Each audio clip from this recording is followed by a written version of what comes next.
You thought I was gonna jump scare you, didn't you?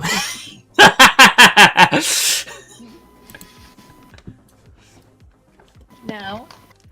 Anyways, how's everybody doing today? What unholy sound was that? What the fuck was that? Did that get you? No, it didn't get me. I was just baffled how a sound like that could be produced. It's way too easy for me. Alright, but anyways, I've been reminded of a little something. You know what? Hang on, let me just quickly change here. I've recently been reminded of a little thing. And this is gonna be very, very interesting. That's not what I wanted to do. Why the fuck did you think I would want to do that there, YouTube? What is wrong with you? What I'm talking about? Oh, Jesus fucking Christ. So, I've been reminded of a particular... very, very what? Toby Fox wondering how people got from friend inside me to pirate gaster in the span of 3 days after Chapter 5 released. No, but anyways, I have a particular Deltarune review. And, yeah, needless to say, it's, not doing too well. Video's so bad, it's a crime. Oh, what the fuck? Why'd you say Lolicon and Shotokan was okay on stream? Oh my god.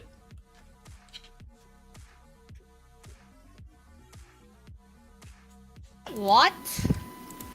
Oh, so I guess this guy is also a fucking pedophile too, that's great. I guess that also checks out, because, let me quickly show you the fucking... Here's the thumbnail!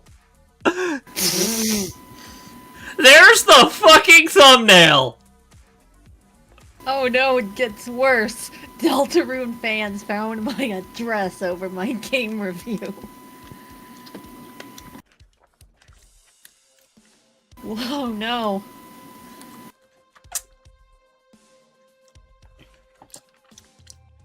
So you know we're already in for a good time when the fucking thumbnail is this. Where the channel's name's read. Shinigami Eyes. I guess this guy got fucking mass voted as a fucking loser. Yes. Let me just see this guy's fucking description here.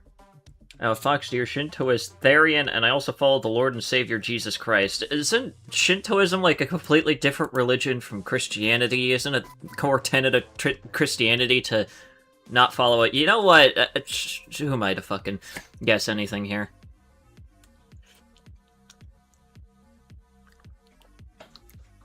Immediate red flag, making Christianity part of your entire fucking personality. But anyways, let's do this. Hey everyone, this is me, TimeLayerG, and I'm going to be talking about Deltarune Chapter 5 and why I don't like it too much, and I think this sentiment is shared with a lot of players after the chapter's release. According to fucking who?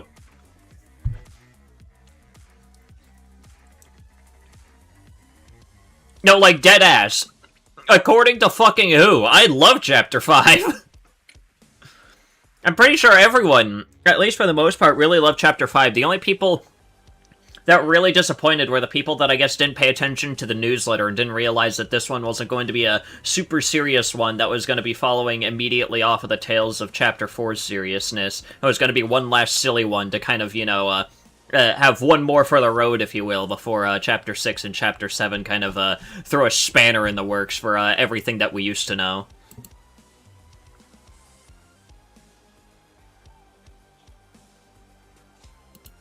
And it's going to be one of those things where I feel like it's going to be neutral towards everybody eventually in a couple of weeks or a month. You know, people might be split 50-50 on it, right? Honestly, Rusty, you're being way too generous given the fact that this motherfucker decided to portray fucking Blue as George Floyd in the thumbnail.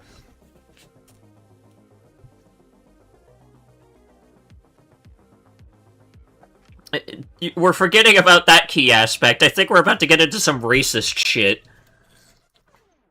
Yep. And some other things related to that. Oh, you didn't see the thumbnail, did you? Oh, I did. Oh, I know you did. I mainly talked about someone in chat who didn't see the thumbnail yet. Let me pull it up again. It's whatever this is. Here's the thumbnail.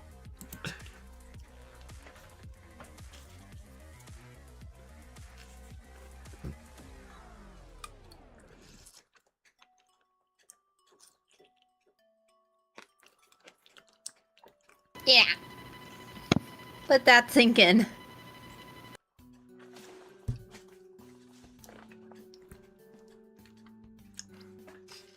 Anyways, I gotta refill the drink. I need to hydrate. Anyways. But as of right now, I don't think a lot of people like the chapter, and it might change in regards to chapter 6 and 7 when those come out. Edgy 12-year-old's gotta be laughing so hard looking at that thumbnail. True. I guarantee you the worst people that you know probably think that that thumbnail is the funniest shit ever. There's more chapters. I think Toby probably should have waited, well, maybe not, to release, you know, chapters 3, 4, and 5 altogether. That probably would have made things a whole lot better. You know, this is probably going to be the only thing I'll agree with him on. I guarantee you a lot less people would be bitching and complaining, even though I don't see that many people doing so with Chapter 5, but I guarantee you it would be significantly less so if the original plan of Chapters 3, 4, and 5 releasing all together actually happened properly.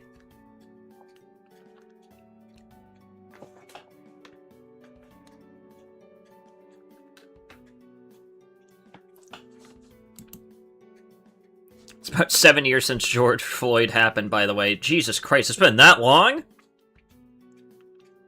But then again, these are probably the same exact people that think that the triggered feminist face was the peak of comedy, so I'm not even that surprised that they're just beating on a dead guy. Honestly. Because as of right now, that's not even just the problem either. There's going to be a lot of spoilers in this video, by the way. I don't fucking care. And some of those spoilers I'm going to be talking about right now, you know, even if he did wait, the problem isn't the lack of story progression, really. I've seen that complained about a whole lot online, on VG, whatever other kind of boards, on 4chan. I've seen... See, there's your problem. You're using 4chan as a source. No, wait, of course this is the kind of guy that would use 4chan as a source.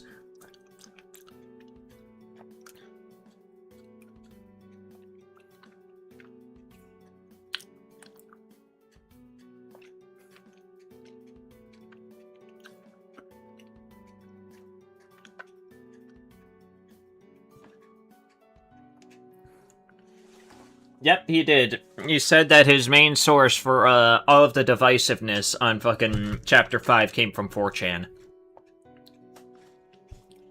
Motherfucker, no one takes 4chan seriously. That's already an immediate docking right off of there. What is this top... What is this one?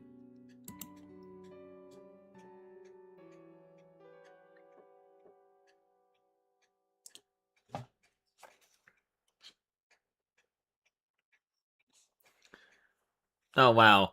So his justification for using George Floyd in the thumbnail as a joke is because George Floyd was involved in a home invasion and robbery back in 2007.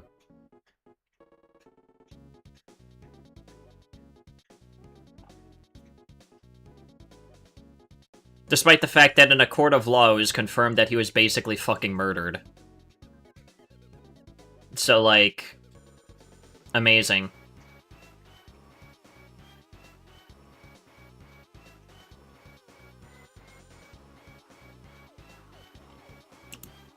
So yeah, already, I fucking hate this guy.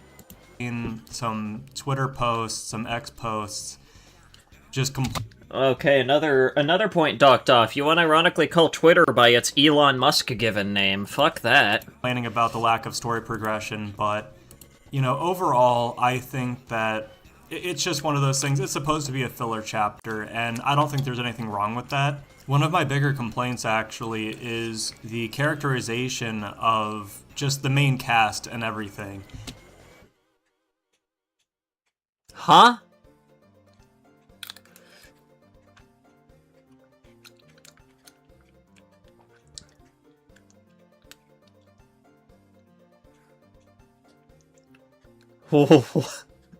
What?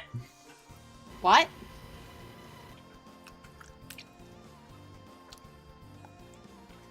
I feel like in terms of characterization, in Chapter 5, it was probably the most characterization-heavy chapter out of all of them, aside from maybe Chapter 3, I think. Like, it gave us a lot more of a look into just, like, you know, the personalities of our main cast as well as some of the other characters, too.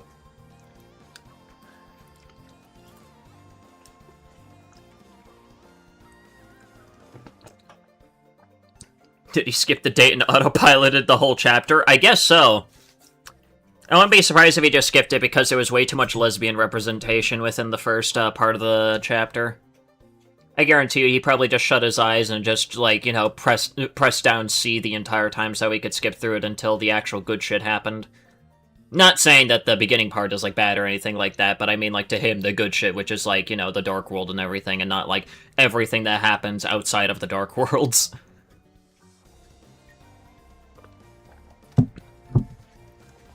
I guarantee you that's exactly what the fuck happened.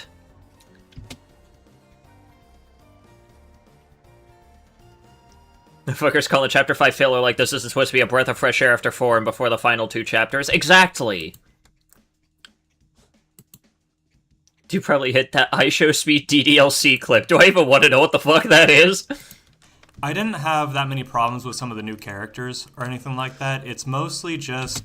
Also, wait. Is this seriously the quality that we're watching this at? What is this, 720? Your highest quality is 720p?!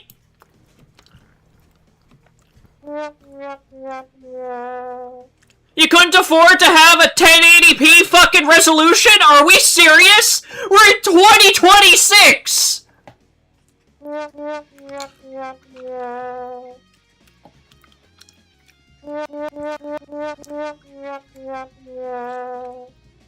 No wonder everything looks like shit. It's because you put everything at 720p at max! What are we doing?!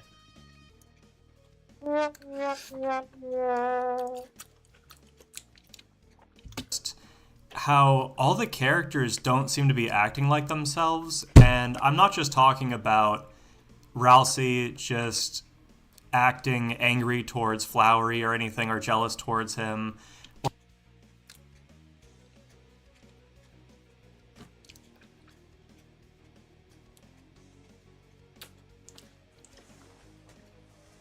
Oh my god, it's just like that last guy that was upset over the fact that there wasn't rape imagery when it came to Noelle during the weird route of Chapter 4. It's literally just like, oh my god, there's character development in my RPG game? No, we can't have that. Are we being fucking for real? Ross sees character development and claims his ass out of character. Motherfucker, the entire thing of Chapter 4 was the fact that Ralsei was holding back a lot of the stuff that he understood, and it was causing him to break.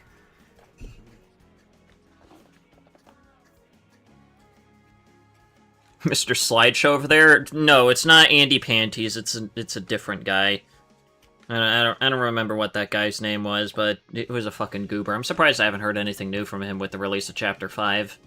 Or the fact that, you know, Ralsei is angry that he's breaking the rules of the game or whatnot, all that meta stuff. That's not what I'm talking about. It's just, you know, look at Ralsei going after the character Orange, and, you know, that is so out of character. He's just playfully messing with them more than usual, and...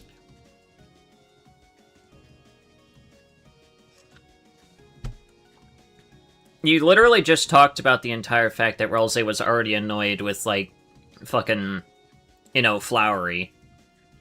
Obviously, with that annoyance, it's probably going to cause really anyone to kind of cut loose just a little bit when it comes to just how they're going to poke fun at anyone that's associated with the guy that they fucking hate. Like, do you not understand that part? Especially given the fact that, well, Orange is... I mean, have you seen Orange?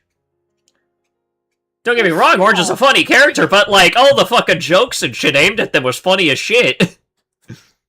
They're small. You can hold them on your hand. Like, are we being fucking for real here? Did we, like... what?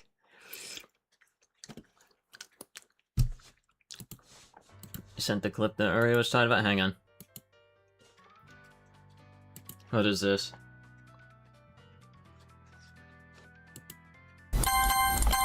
Skip. But when does this game get fucking good?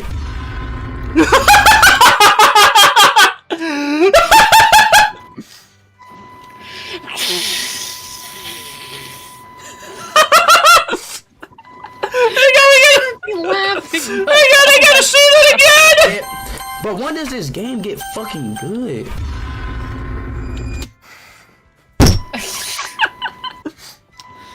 Yep, we found him! We found Limelier! Or Timelier, whatever the fuck this guy's name is. We found him while he was playing Chapter 5! Skip, come on, when do we get to the Dark World? Yeah!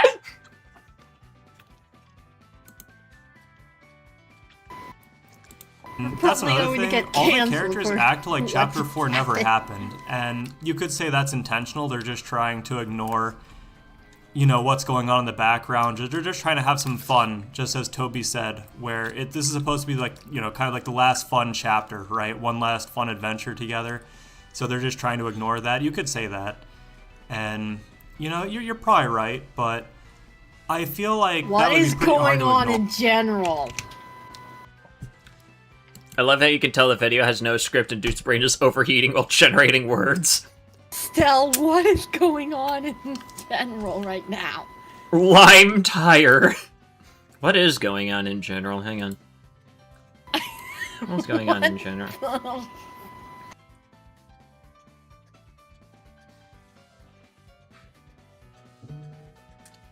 What is... what is going on? Why are people talking about sex? Why are people talking about sex in general? Last fun adventure together. So they're just trying to ignore that. You could say that. And, you know, you're probably right, but I feel like that would be pretty hard to ignore, you know? It's one of those things where...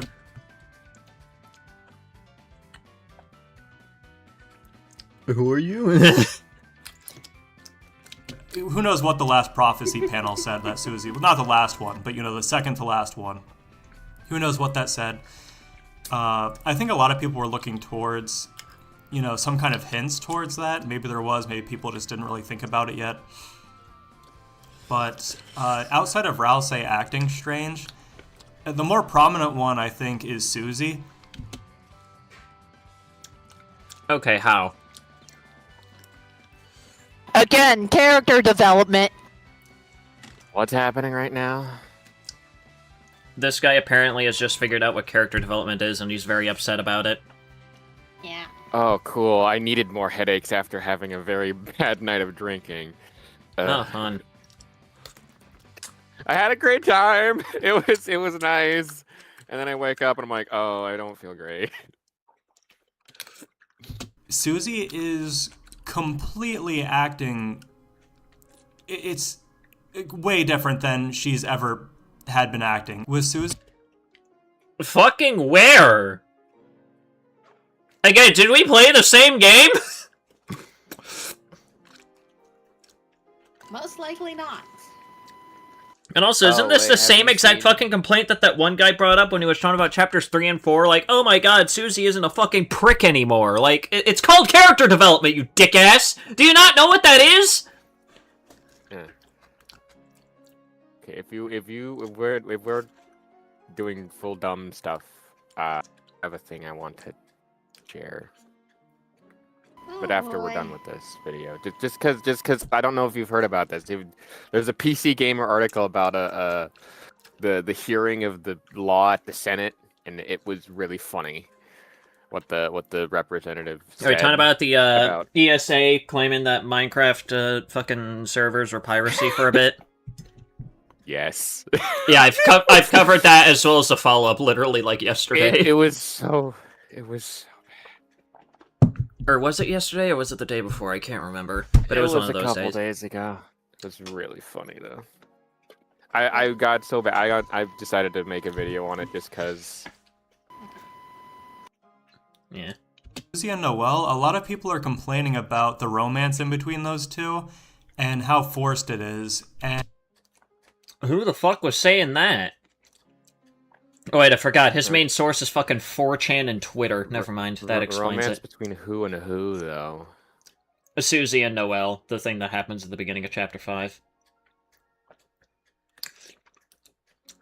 But they're gay. Yeah, motherfucker, how this that's shit was what's set up since, like, Chapter 1! No, I know. I just really funny that's my first thought. It's like, but they're gay. Exactly! The shit was, like, set up since, like, Chapter 1! This was gonna happen inevitably! Yes. Like, Yes. Are we- Yes. is bro fucking blind? Or did he just start with Chapter 5?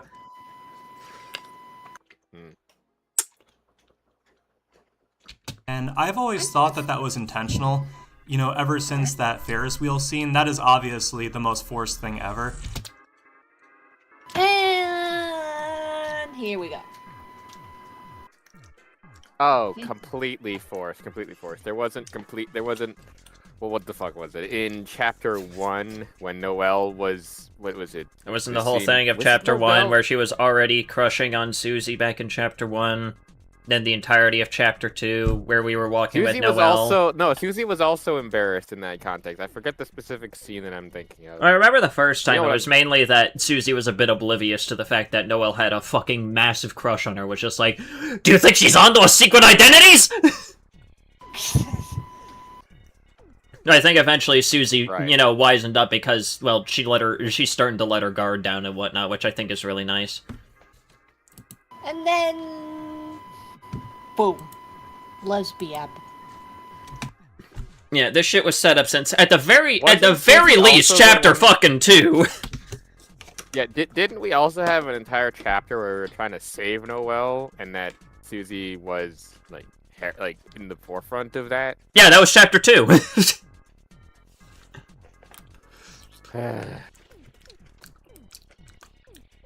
Thing about the Harvester pedophile thing, he was arrested before the company shut down. That's fucking hilarious. But the thing about that is Susie has always been kind of oblivious towards it. Oblivious towards all of Noelle's, you know, Noelle hitting on her, all of Noelle's compliments towards her. It's always been something... That was mainly at the beginning of, like... That was mainly at, like, the beginning of, like, Chapter 2. I think it really started to soften up around, like, the halfway point of Chapter 2, if not towards, like, the end of Chapter 2, because of the whole entire, you know, Ferris wheel scene that ended up happening. And then, of course, you know, let's not forget about Chapter 4.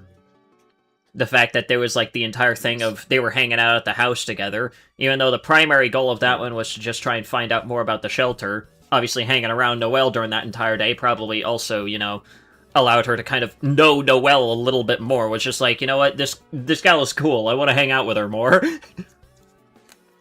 Also, as an interesting fun fact that I just remembered, so apparently Undertale released and had like a maximum player count of around 10,000 concurrent players at any time, which is like single player stuff, so concurrent players mean a lot. Do you know how much Chapter 5 ended up being at some point? I think How recently. 256,000. Jesus. Yeah, so nearly like 20x what it was before. Amazing. Is there a fucking hospital monitor in the stream's background? That's just a fucking audio waveform thing that I have. Hang on. I'll be right back.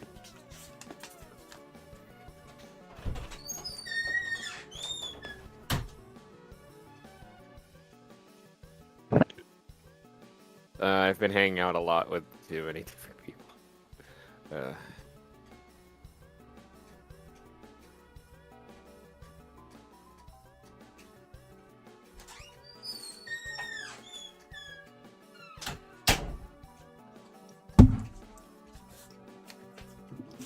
Anyways, I'm back. How far are we into this? We're only 3 minutes in, and I've already found so many glaring issues with this one. What I find really surprising is that there's only one point that I've been able to agree with this guy on. And that is the fact that I'm pretty sure I'm pretty sure Chapter 5 would be at least a little bit less, like, divisive, I guess, in big quotation marks, if, like, Chapter 5 actually released alongside with Chapters 3 and 4 like it was originally planned to. That's so far the only thing that I've been able to agree with this guy on, and everything else he is just fucking falling flat on his ass.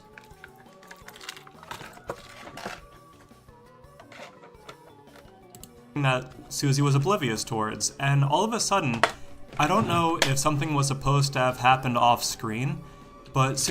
You just straight up didn't play Chapter 4 enough. That's all I have to say. You just straight up didn't play that much of Chapter 4. You probably just speed blitzed throughout the entire beginning part of Chapter 4 just so he could get to the fucking Dark World, which I guess, you know, is fair. That's what I did when I first played Chapter 4, but then I went back through and did the whole secret hunt thing because I knew that there was probably some more dialogue. And guess what? More dialogue! We find out more about Susie and Noelle and the fact that they are starting to get a little bit closer. Maybe if you paid attention to that, you would realize, wow, my fucking point is stupid.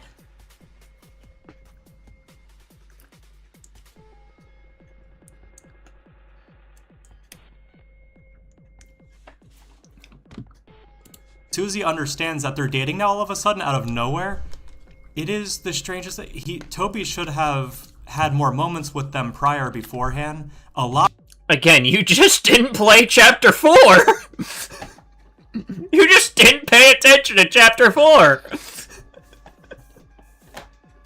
You just didn't pay attention to Chapter 4! They could have had more moments, meaning other times in the game when they had other moments. Yeah, again, there was literally the entire beginning section of Chapter 4! Like, are we just ignoring that happened?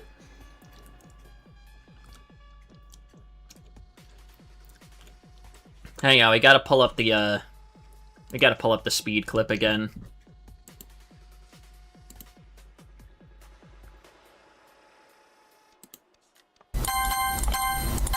Skip. But when does this game get fucking good? That's fucking hilarious. It's like, oh, when does this game get good? And then just... Yeah, I feel like that is just this guy while he was playing. Hold on, what does this chat say? Go back. It's like speed L? Is that what it says? L speed. Class. L speed, L Class game. You're so close to the good part! Nice. Anyways. Yeah. There's like 4 fucking obvious hints that Noelle gets with Susie in each chapter. Ferris wheel, holiday house sequence, Noelle blushing with Susie when Susie has a flower, love finds its way. Oh yeah, there was also the love finds its way to the girl fucking prophecy!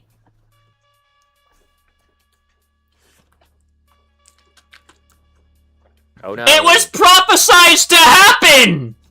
But we're just gonna ignore all that and just admit that it's all been subtext, you know? It's not blatantly spelled out. It's just entirely in the person's face for the most part. There is no. And of course, let's also remember that prophecy showed up specifically within Susie's created Dark World! And it appeared over and over and over and over again! But let's not look at that. Let's look at the latest chapter and halfway through the intended story and just say that, oh yeah, it was completely never exposited to anything else. Weird. Like, motherfucker! More than once? Yeah, it's brought up like, there's an entire fucking hallway where that prophecy is repeated all over the fucking background! But it clearly wasn't presented that way in Chapter 5, therefore it was never a thing that ever happened. Yeah, I guess, I don't know. You know? It's just so fucking stupid. A lot more moments to justify this. It's such an odd thing to see. And the fact that Susie just won't stop bringing up Noelle throughout the entire chapter, it is so out of character for her to do that. You know, I get that. Blah, blah, blah, refer to whatever the fuck I said earlier. She's changed since Chapter 1 and everything. She's changed in chapter 1. That's called character development. We already went over this. A whole lot. Same with Rousey, but I don't know. It feels like the writing. It feels like there's a different director here other than Toby. It feels like this is someone else's writing. What?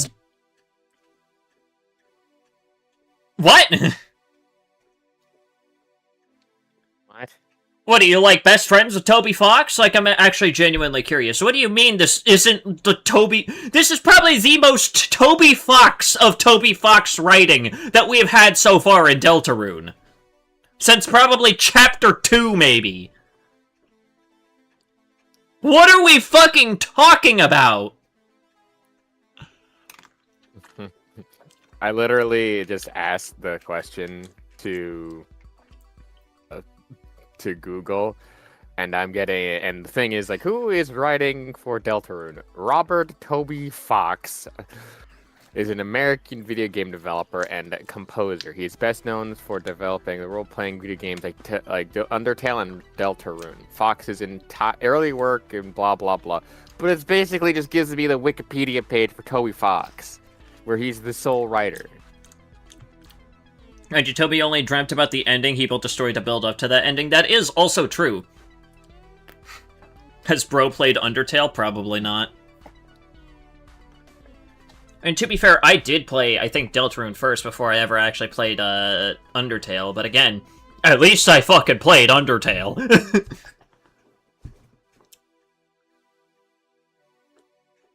Especially with that blue character, the blue flower character, by the way. I'm not talking about Aqua. I absolutely love Aqua. Everybody loves Aqua. And everybody loves Seth as well. But there's just something, you know, about some of the new characters and... Ooh. Again, judging by the thumbnail...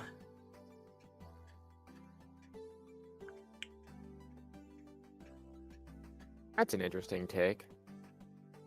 Judging by the thumbnail of this video, I think I can take a wild fucking guess as to what his problems with Blue are. Again, reminder, this is the thumbnail. Yep. I think we know what his problems with Blue are, judging by this thumbnail.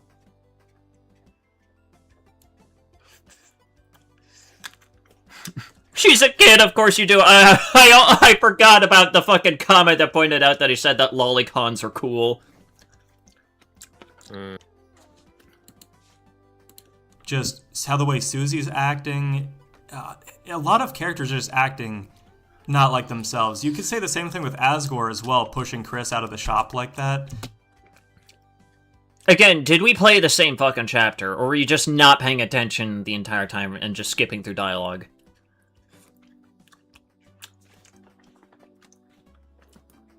I don't know enough of the story to make commentary on that, but dude. Again, the one thing I will in fact say is that Asgore lashing out at Chris and everyone else was mainly because he didn't want them to be involved in something that he didn't know they were already involved with. Because the whole thing with Asgore is that apparently he knows about the Dark Worlds already, and he doesn't know that Chris and Susie and whoever else also knows a lot about Dark Worlds, and just kind of saw them as like, what the fuck are you doing here? You shouldn't be involved in this, get out! The classic overreaction in any sort of media that happens when when two people who know about the same amount of information, or one person knows more information, but the second person also has information alongside of them, they both end up having a conflict of interest, or having the same interest but having a conflict of interest because one person thinks the other person doesn't know anything about anything. Yeah. It's really fucking silly. There might be some other things that we're not aware of as to why he would do that. Maybe he saw Chris open a dark fountain before, and... Yeah, again, this is how I can just tell you didn't pay attention to anything. You didn't pay attention to the story! You just didn't pay attention!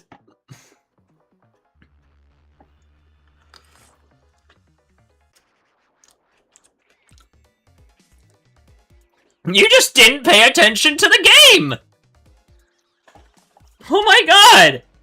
And maybe that's, maybe Chris was involved in what happened with Dessa's disappearance, and Asgore just, immediately wants to get him out of there. That could be the case. Something Deltarune wiki. But, I don't know, Asgore seems very, very different in the Dark World rather than the Light World. And I don't think that's supposed to be the case. It's not like the Dark World changes how people act or anything. The other thing I wanted to talk about was all the meta moments in this. Now, this has always been a thing with Undertale and Deltarune. Hold on, wait, what? Hold on. What? It's not meant to change how people act. That's not true. That's not. Also, that's not actually. So, okay. It's not true. It's okay. How do I explain this? It's not that it's not true that people change depending on stuff, but it's more of character developing in different things. Plus, also, it's a different situation entirely when someone is in one place versus another place. So in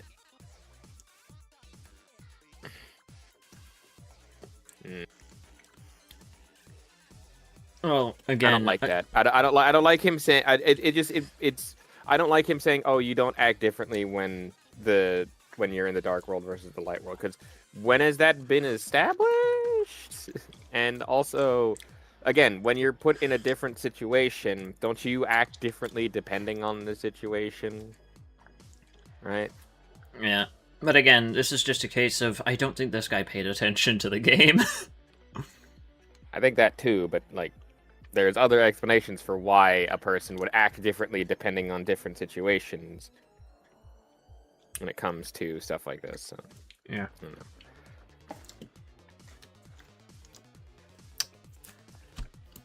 know. As soon as you start the game around Chapter 1, when you go to Castletown, Ralsei teaches you how to fight, and he just introduces, the soul and how it works, and game mechanics and everything like that. So this has always been a thing in the game.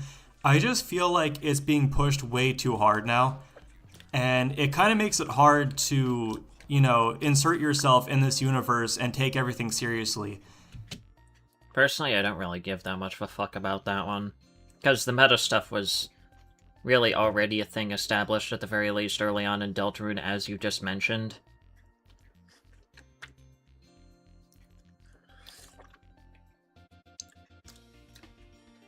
And I think to an extent it's existed a lot throughout the entirety of Deltarune, but whatever.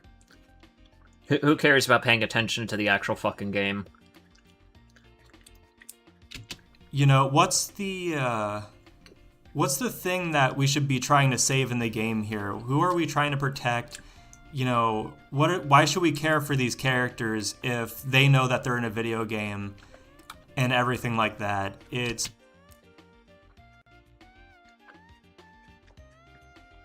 That's not how that works. Yeah, that's just... Also, so, okay, hold on.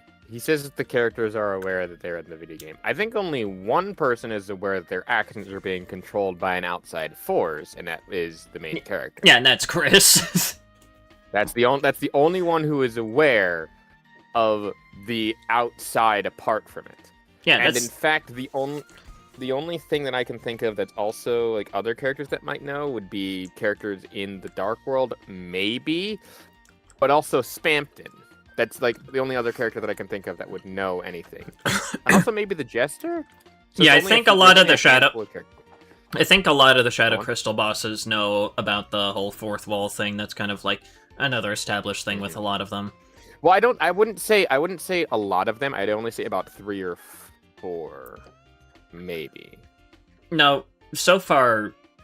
Well, actually, no. I don't know how much... Again, I would say Spampton knows, where Spampton when he goes into his... Jevel definitely knows. Spampton at least kind of knows. Ram definitely knows. I don't think Gerson really brings up too much, so we can at least knock him off. And Mew Mew definitely brings up a whole lot of random meters and stuff that suddenly pop up. She immediately is aware of random game mechanics. Then there's also Sans, who may know, but just doesn't want to say. Well, Sans isn't that's that big of just a part Sans. of Deltarune, so I don't really count him. That's true, but I mean, I think the reason why even Sans would know is because Sans is Sans, so Yeah. it's kind of the whole point of his character. Which would be really interesting if like in the next chapter or like one of the final chapters, he comes in and is like, "Hey, I knew the entire time you would get a good person or whatever." So, Yeah. but at the same time, we're saying like, "Oh yeah, there's like all these characters know about it," and so like every character knows about it. It's like no, like only a handful of the characters are aware of it, and half of those characters are either crazy or are either crazy and getting some of the glimpses, or just don't really. They do just that don't and get. can have other means to. Yeah, they just don't give a fuck. Yeah. Anyways, Like, what's the thing in the game that we should be striving for here? And I think that this reaches to save the fucking world. It's set up in Chapter 4. Holy shit. its climax at the end of Chapter 5. Again, there's going to be spoilers here. When Flowery just meets the knight for the first time, assumedly the first time, which, by the way, I don't know if there's a plot hole or not, but, you know, even if the knight didn't face much resistance, why didn't they just destroy all the flower pots? Why didn't Chris destroy all the flower pots before he created the Dark Fountain for the knight?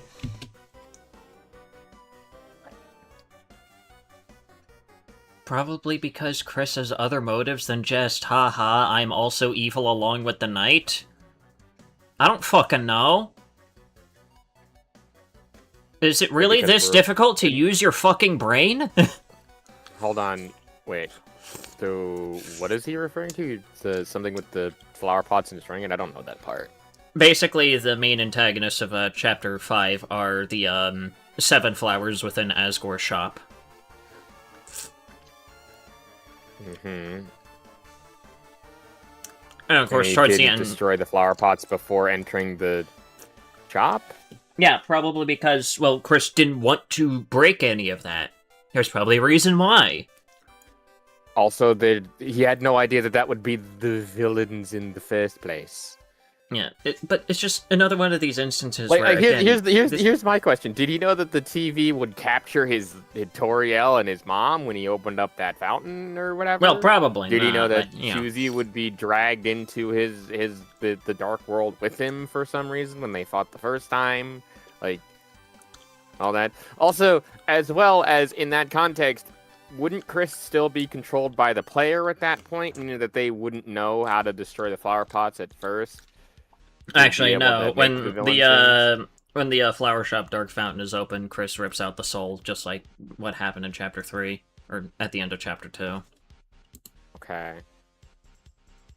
Weird. Asgore's been caring for those damn flowers for like 20 years. I Well, doubt Chris would want to break Asgore's most prized possessions. Exactly! Yeah, no, then that brings up my earlier question anyway. Like he did that once before, where he got out of the bed, opened the Dark Fountain, and have the TV time capture his mom. Like, how the fuck? How was he supposed to know? I don't know, but again, I'm pretty sure there's probably some other motive when it comes to Chris, and especially given the fact that. Hang on. It's at least set up in Chapter 4 that each Dark World is a reflection of the mental state of whoever creates the Dark World, which is why Susie's version of the front area of the church Dark World is completely different compared to the regular version of it that we find at, like, towards the beginning of the game. And of course, Chris's Dark Worlds are very, very different from the ones that are obviously created by the Knight. So naturally, there's probably some other motive that Chris has when they're creating Dark Worlds compared to the Knight, who just wants to fuck shit up. I think the thing that I would say is that while Chris in this context might seem evil, it might be one of those things where Chris sees himself as a necessary evil. That's just more of a theory thing. I mean, still, that's probably my guess too, again, and it's probably also if why Chris rips us out because, well, since we're under the notion of, hey, we probably shouldn't be just opening Dark Fountains willy-nilly, Chris knows that we would probably stop them from creating more and more dark fountains for whatever reason that they're creating them for, which is why, we're out of the picture whenever that happens, and then Chris comes back and puts us back in order to play along with whatever Dark World is created.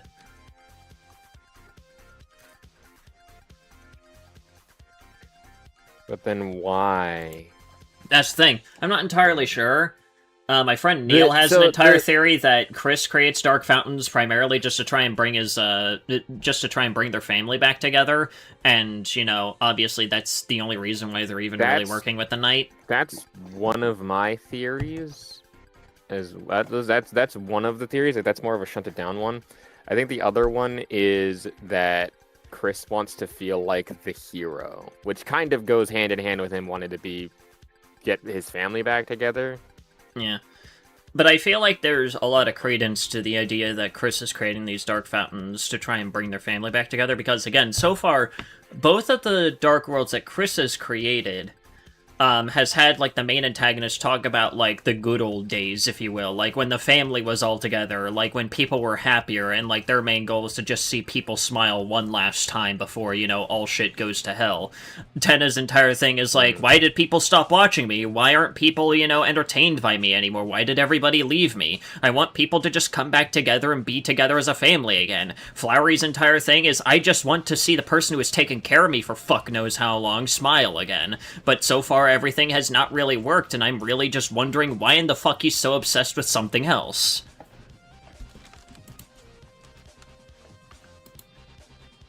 Like, this is just a case of, like... Flowey does make a return.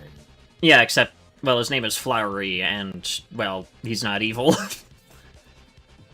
Yeah. But I wanted to rip his roots out and shove them down it. Never mind. Listen, Flowey is the dickhead. Flowery is cool, alright? Yeah. Yeah, but... I know, Sistingus. I know that. Hey, but I wanted to make a really cool joke. You're eating my flesh! What? That's one of his voice lines! You're eating my flesh!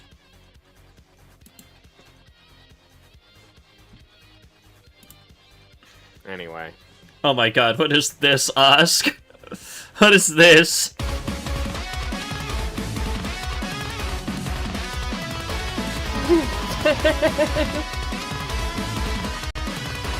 Oh no. LARPer man? Oh, this guy.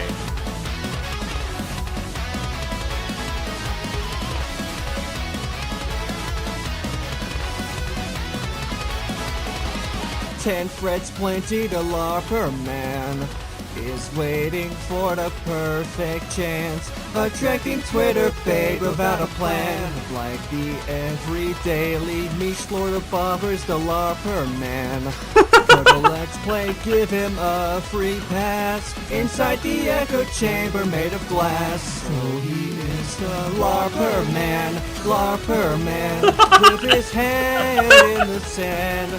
So he stands to only watch playthroughs and react. Let him try to pass by with the wiki by his side. Ain't it nice? The life forever for LARPing. Amazing. we found the perfect summary of this guy right here. That's true. If they are working together, which, I mean, obviously there's so much evidence towards that. Chris coughing during the night fight. At least semi-working together anyway. Who knows what the extent of that is. But this really reaches its climax when Flowery tries to get Asgore back and protect him from the Night. And just seeing him hit a whole bunch of 999s on the Night and everything, and the Knight being forced into a battle crouching, kneeling before Flowery was probably the most pathetic thing I've ever seen. That took me... Get out. Get out! Get out! Yeah. That was the most hyped shit of Chapter 5! What are you talking about? me out of the game. Honestly, it genuinely took me out of the game, out of the universe. And I'm like, well, what stakes are to be had in this game if this kind of stuff is going to be going on? If it's just all one survey program by Gaster, it's like, I just watched the night. I'm surprised you aren't That's upset over the entire thing of your choices don't matter at that point. You might as well just do the fucking Snowgrave route, you dick! Yeah, that's the point. The knight was only kneeling because it was about to hit a wall. It wasn't about to hit a wall, it did hit a wall, and then fucking flopped over. It was like, oh god! Also, does the Snowgrave route even, like, affect anything? It affects a lot. It affects quite a bit. Technically, right now, it just ends at Chapter 5. If you do the... If you do the entire Snowgrave route, it basically just ends at Chapter 5 right now. Really? It gets dark!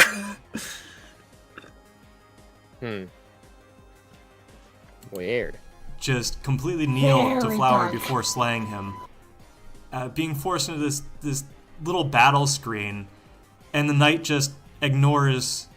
It just turns all the 999s into zeros. It felt. Again, you just weren't paying attention. You just weren't paying attention! You just weren't paying attention. Yeah, Flowery's stats are fake. Of course it wouldn't do shit against the knight.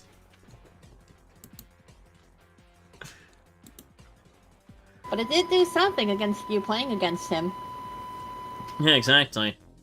I failed a few times. But goddamn, that was a fun fight. So, I don't know. Again, I don't think this is even Toby writing this at this point. I could be wrong. Yes, you are. I don't even have to say anything. You are just wrong, and you weren't paying attention to the story up until this point. Very clearly. Oh my fucking god. How does this go on for 30 minutes?! 30 minutes of straight bullshit! But did Toby actually write this chapter? That was absolutely ridiculous. Do you know how cool it was at the end of chapter 3 when the knight first appeared? They were so intimidating. That brought me into the game's universe so much. Yeah, the knight still is intimidating. Like, again, Chapter 4 was a thing! Chapter 5, even though the knight only appears for a little bit, the knight basically shows off that they don't give a fuck about fake stats. They want a fair fight.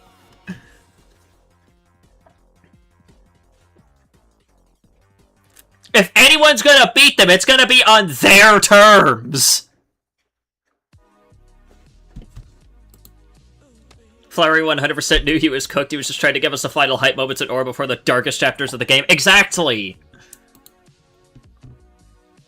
But hey, you know, fuck that noise, I guess. Let's just fucking complain about it, because Flowery should have, I guess, beaten the knight somehow? What? It's just... We couldn't even beat the knight! We didn't even beat the knight in Chapter 3! We maybe whittled its health down a little bit to the point where it's just like, alright, fuck this, I'm just gonna kill y'all.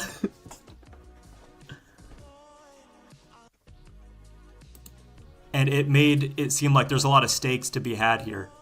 You know, all the characters' lives are on the line. You have Chris trying to, you know, work with the knight at the same time. You have Ralsei doing whatever he's doing with Chris in the background, trying to get the player off the screen. If it is the player that's, you know, is the soul, who knows, really. You know, I'm one of those people that don't think it is because, again, that would kind of take me out of the game.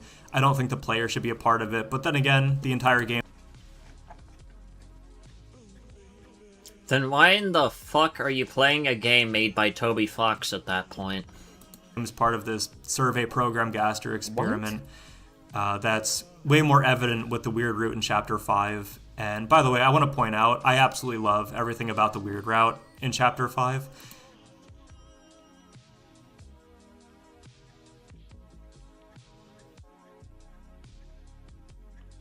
I probably have a few different theories as to why you probably like the weird route in Chapter 5. But that would be going into a lot of assumptions, and you know what they say about assuming? It makes an ass out of you and Ming. Yo, did she just say ass? I think that scene is awesome.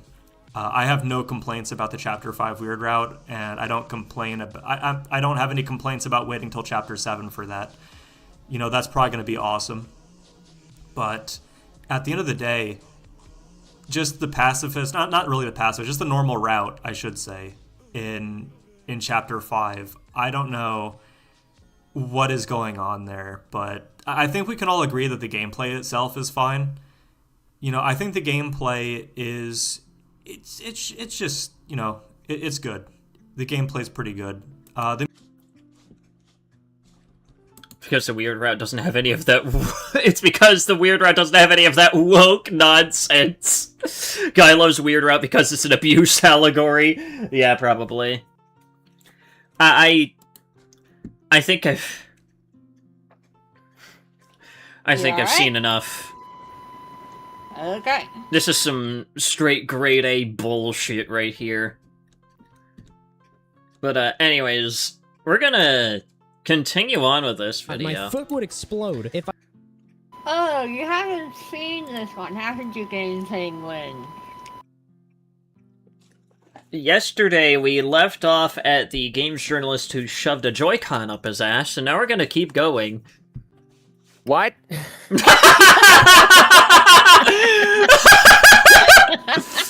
It gives you? What the fuck? Timing impeccable.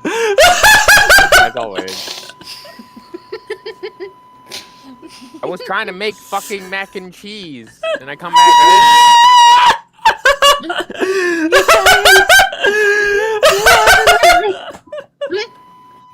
You haven't heard of this, have you, Game Penguin? I have not. What the fuck are we talking about here? I'll just tell him. Okay, so hang on. Let me just... Dr. Pepper herself. That's a name. Whatever you're eating right now probably shouldn't go in your face hole. Which hole should it go in? Somebody please help me. There's a lasagna in my ass. Whatever you're eating right now. Okay, There's your funny. summary of this last one right here. Except replace lasagna with a Nintendo Switch controller. Ew, Jesus. He put Okay. both of them in. Yeah. And they made a fucking article admitting to it. Yeah. Brother. That's not even, like, the weirdest thing that I think people have shoved up there. Well, again, it's just one of those things where you couldn't waterboard that kind of information out of me, and yet that person was just putting it out there on the internet for free. That's true. Ember, buddy, I swear to God! Oh, I do have another, like, Sprite. Cool. Sweet. Oh yeah, I forgot. The context behind why... Oh, fuck! Do you want to know what the context behind behind the guy shoving controllers up his ass was? He was trying to test the Bluetooth connectivity. That's one way to test it. Yeah, exactly. Did I get it right this time? That's certainly okay, a so method. before I start this segment, I wanted to give a quick shout out to a couple of my Patreon members, Singe and King Khan 5138, who suggested ideas for this video, as they were actually pretty interesting articles, and I almost included one of them on the list. That is until I stumbled across Kyle S8332's comment, because when I eventually read the article that he was referring to, it went far beyond what I originally imagined, so thanks for the entry. Also, if you guys want to go support my Patreon, the link is in the description. So, Pragmata is one of this year's critical darlings, and while I haven't had the chance to play the game, I've been told by many people that it is a genuine masterpiece. But of course, I'll reach my conclusion once I actually get my hands on this thing. However, I don't even need to play this game in order to tell you that this article about it is complete.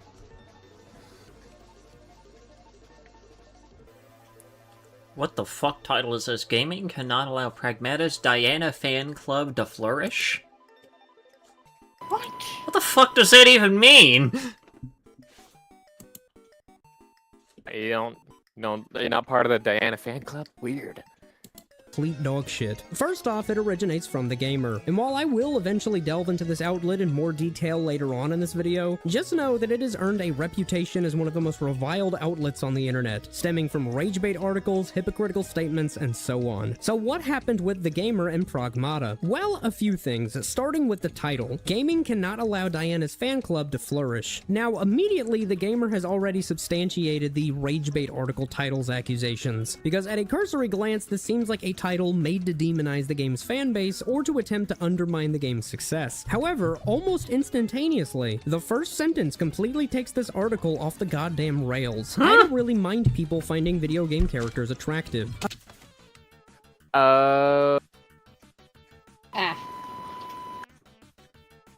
I was thinking that it was gonna go this route, and I'm upset that I actually didn't call it out beforehand. Well, congratulations, you're now Nostradamus. This is not the path that I originally thought that this was going. No, I thought it was going this direction. Now that I sat down and looked at the title, it's like, yeah, that makes sense that he would think that. Because it's not only... Because here's the thing. When it comes to...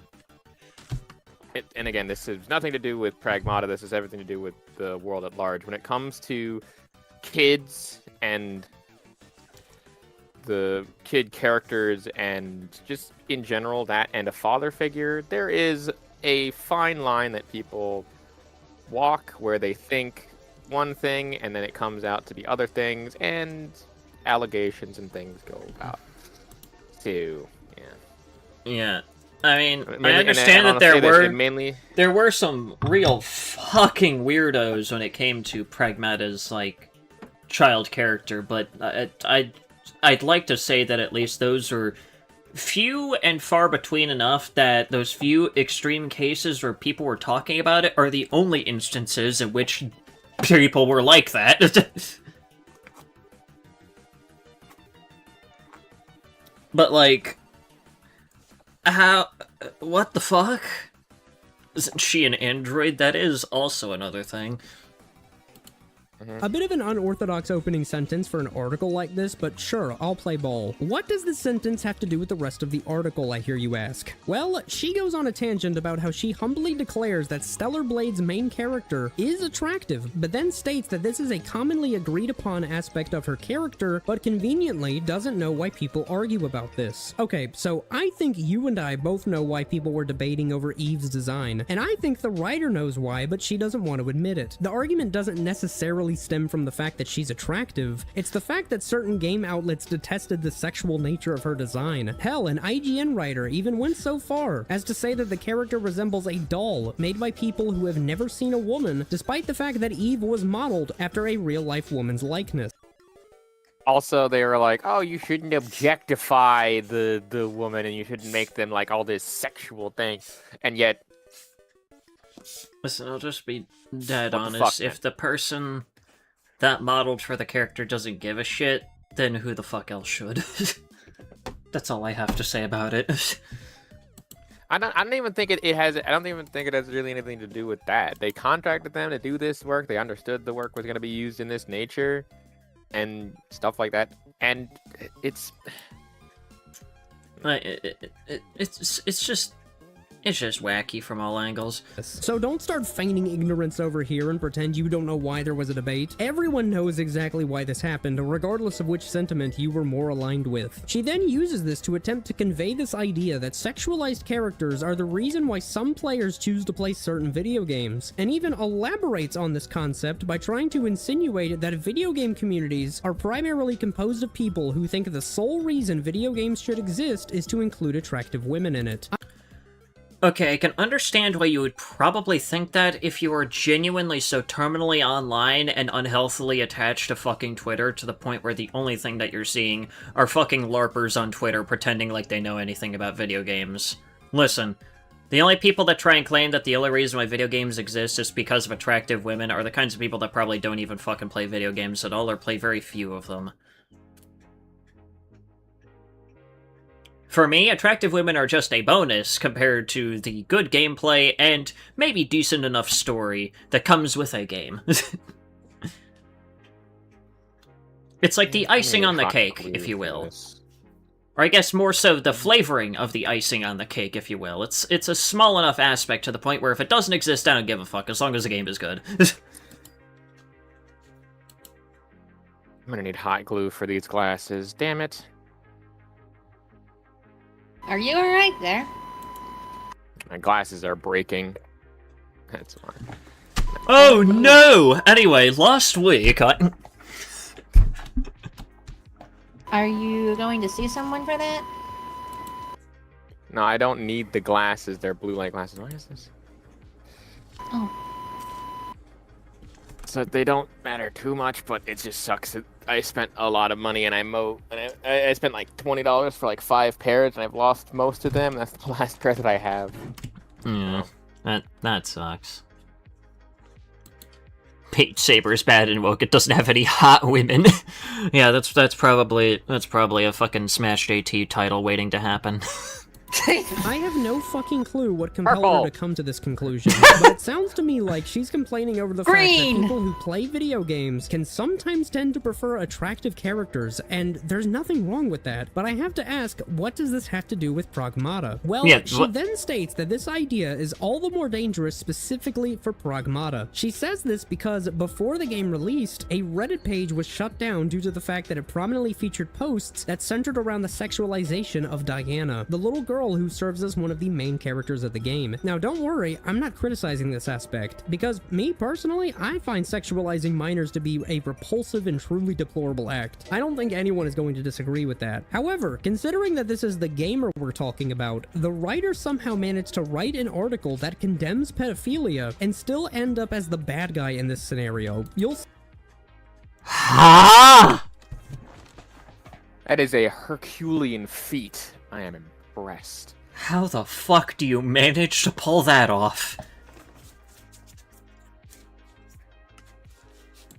see what I mean in a second. Great After this, oh boy, I guess we're about to get into how. She goes on to detail that this isn't an issue exclusively confined to Reddit, as she describes a Steam page that discusses Diana in a similarly revolting light. Side note, she does this without citing any evidence of the Steam page's existence, but I digress. She then goes on to say that Capcom isn't doing any favors for itself by providing a Twitch emote that sees Diana crying and then likening it to a lolicon. I didn't...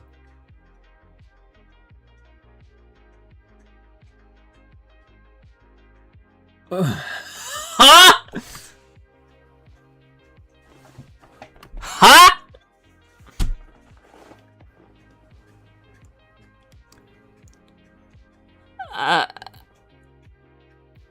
Sounds like someone needs to touch grass.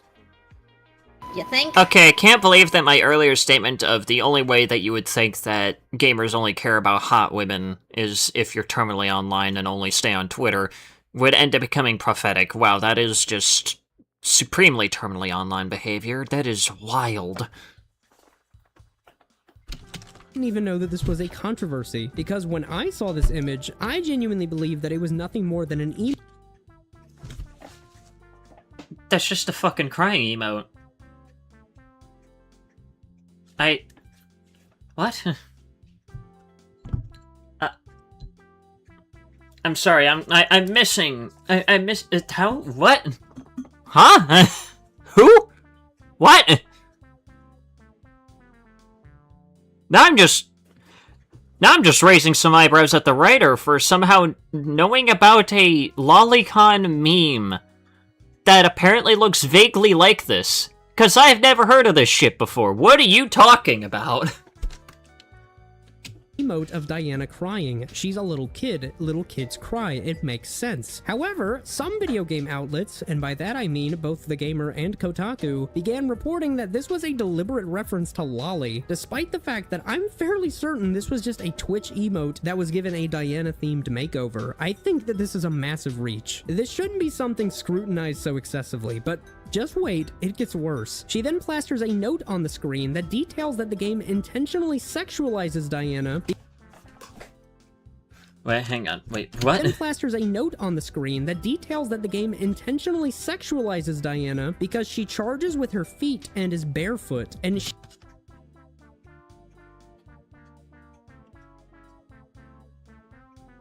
The feet guys get it again. Fuck.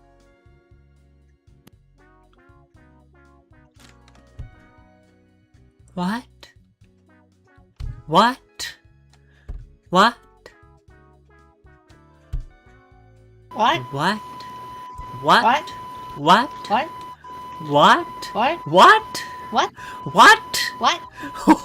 What? What?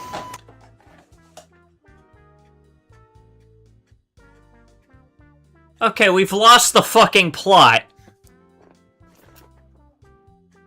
To be fair, that is actually less egregious than what happened to...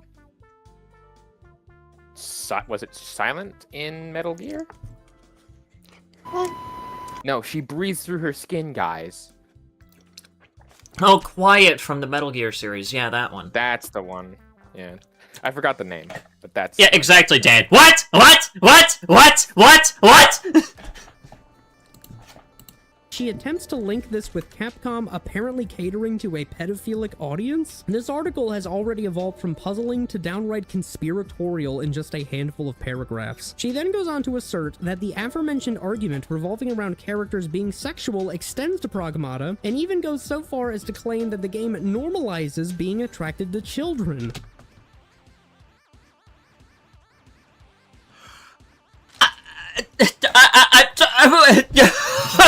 What? In what fucking universe?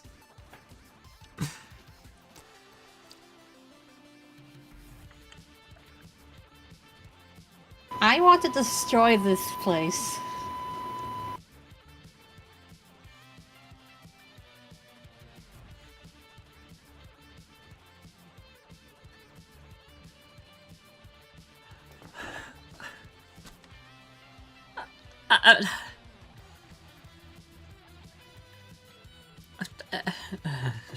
Imagine me saying kill people to the tune of the final music segment in the Omega Flowey fight.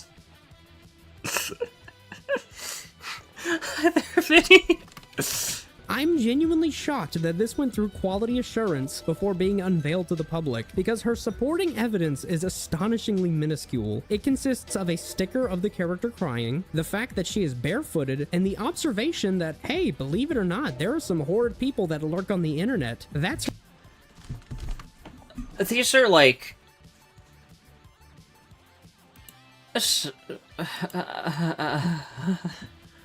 I think Captain Obvious must have missed the point at some point here. We've lost the plot. We have lost the fucking I'm pretty sure plot. we've lost the plot way earlier in the video.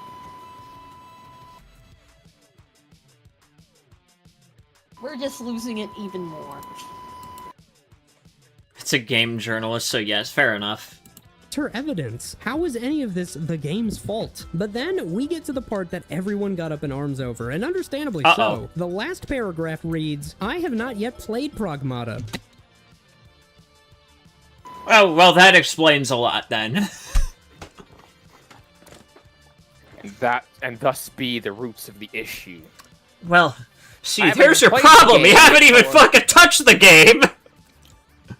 Like, I haven't even played the game, therefore I know more because I have a keyboard and a paycheck. Apparently, I guess. And that's because I'm a little tapped out on stories where men adopt daughter-like figures and prove their masculinity by protecting them. I suppose it's marginally a better power fantasy than killing everybody with your awesome strength, but then The Last of Us makes room for both anyway. So,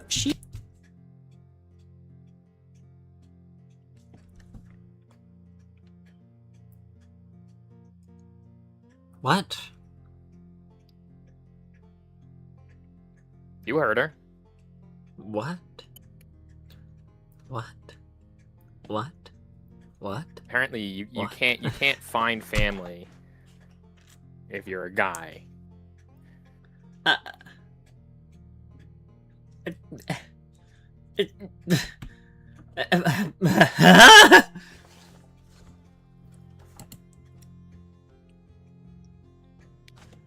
Also, I have a question.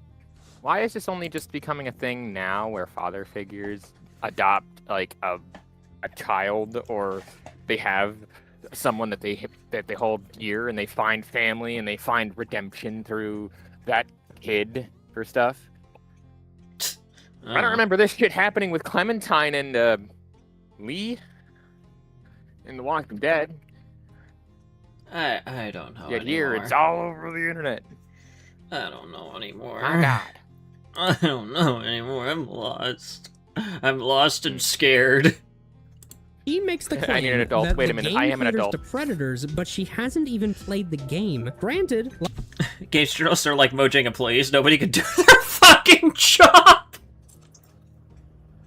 Yikes. like I mentioned, neither have I, but I have seen plenty of gameplay and discussions that bolster the notion that Diana is not sexualized. But then, on top of that, she goes on a brief aside about how she's tapped out on stories where a man protects and cares for a little girl. Now look, you don't have to like this type of narrative concept, but why randomly bring it up at the end of this article? When she says she's tapped out, she makes it seem like the gaming world is flooded with examples of this very trope that she details, when in reality, the only notable examples that spring to mind to anyone who has ever played video games is either The Last of Us or Telltale's The Walking. Oh wow, that's funny. Aren't you literally just talking about The Walking Dead? Yeah, The Last of Us and The Walking Dead, and those actually are about other things other than just finding family. They're also about the end of the fucking world. Someone tells me some journos are on the same level as the Smash JT type. Some of them genuinely are, which is very fucking stupid. Walking Dead. Mind you, these are games that released well over a decade ago, and the former example is the only game that she cites as an example of this. The backlash to this article was so severe that the gamer actually altered the title to better align with the points that the author was trying. They had to change. They should have just taken the entire thing down, just like how what was it, the Washington Post or whatever the fuck should have taken down that one article where one of their journalists decided to dox Kane Parsons. Trying to make, but by this point the damage. Actually, I'm now wondering, is that article even still up? Hang on. I'm sorry, what? Paul Allen, who asked to remain anonymous.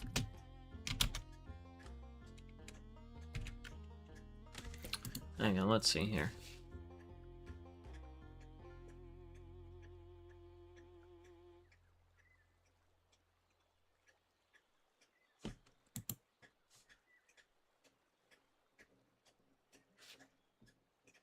I think it might be gone now. I think they finally took it down. Damn. Hooray. It only took them an entire fucking month.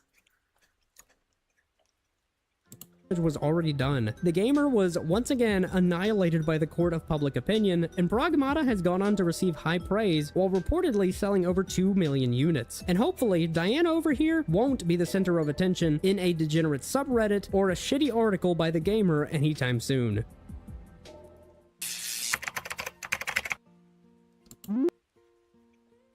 That was a Kotaku article. Well, this is gonna be fun. Oh boy, you thought we were done talking about Kotaku? Well, nope, no, I did not. Because we're talking No. about a Kotaku article that I'd wager very few people are even aware of. And trust me, it's embarrassing, but not quite for the reasons that you would initially suspect. See, Well, judging by the chapter title here of a premature complaint, I'm gonna safely assume that they bitch about something that they later on go on to praise about the game. Not even a sentence later. Praise about a game. Or praise about the same thing happening in a different game, but they just did it better. Maybe that, but that's way too easy. Okay, that's like baby stuff at this point compared to modern day games journalism. We have to be more embarrassing than that. All right, it's a race to see who can be the biggest rage baiter at this point when it comes to games journalism. Kotaku does a frustratingly standout job of making mountains out of molehills, and then publishing. I'm sorry, what was that one article? Frustratingly standout. Is Psychonauts a huh? Psychonauts a what? What the fuck is that second article? What? Oh, I know that the Psychonauts one is weird. Look at the other one. How are there two of these articles? They're made by the same writer! Oh, they are. Interesting. Also, I find it funny how I don't know when was this made?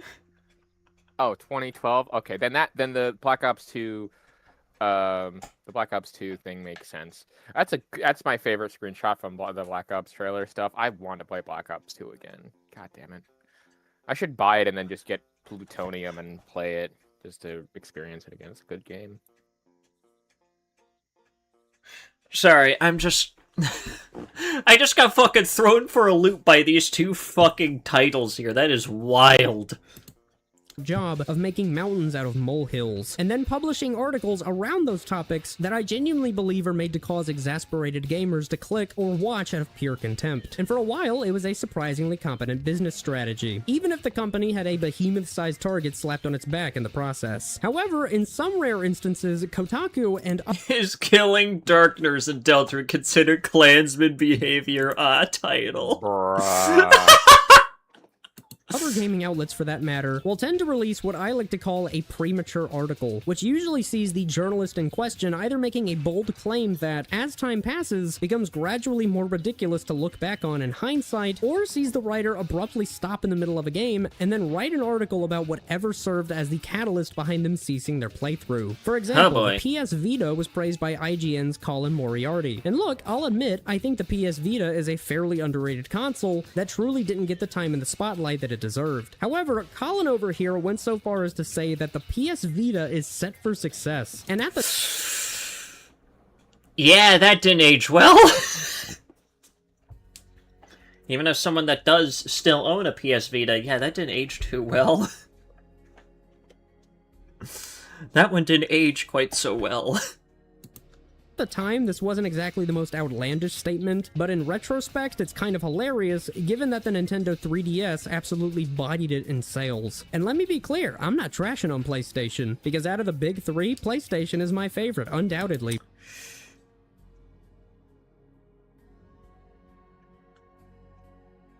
Let's be honest here. Sony needs to drown. This is like investing in Hawk 2, a coin back at do not remind me of the fucking Hawk coin, Jesus Christ. They were hawking it all over the place. I'm gonna punch you. I'm not wrong, though. It's still humorous to look back on. Now, for this segment, I'm looking at the latter example, in which a game journalist opts to stop playing before then publishing an article about their experience with the game. Okay, so my guess was partially correct. And it all revolves around one game in particular, that being Arkham Knight.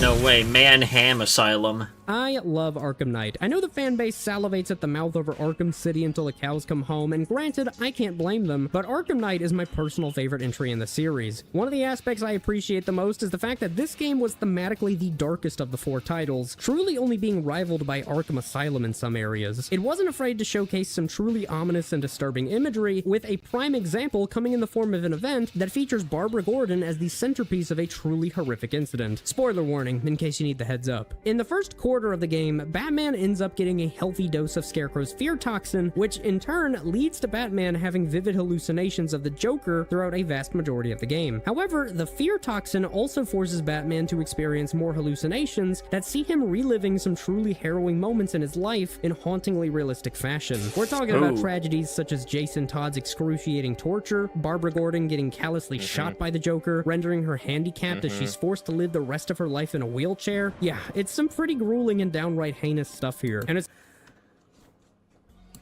Man, they laced my shit, bro. I'm seeing to my be, fucking... To be fair, I will say this. At least they got some of the interesting failures of Batman in that game down to an interesting science. Even though, technically, in the comics, he wasn't tied to a chair. He was, like, beaten on the ground. But that's a different thing entirely. But also, the Barbara Gordon thing was actually kind of very accurate, given He took my legs. Oh, Why did Neil send buddy, me you're that? just loafing. Buddy, you're just loafing. That's it. Took Stop his loafing. legs. Stop being a loaf, then. Jeez. What is this? What is this, Neil? What are you sending me? Ah, yeah.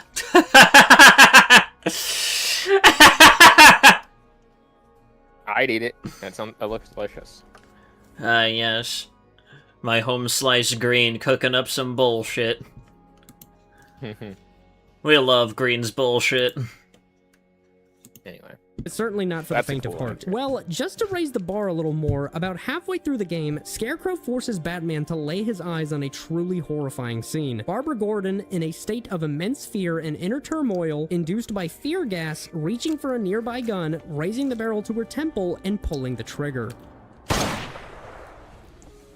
Oh, yeah! Bring death to all who follow you. Now, I don't know about you, but when I first played through this game as a doe-eyed teenager, my jaw damn near collided with the floor with how genuinely shocked I was at the sight. Last time I had a reaction around that age, I was watching Baywatch, but you know, it was a different context. This is...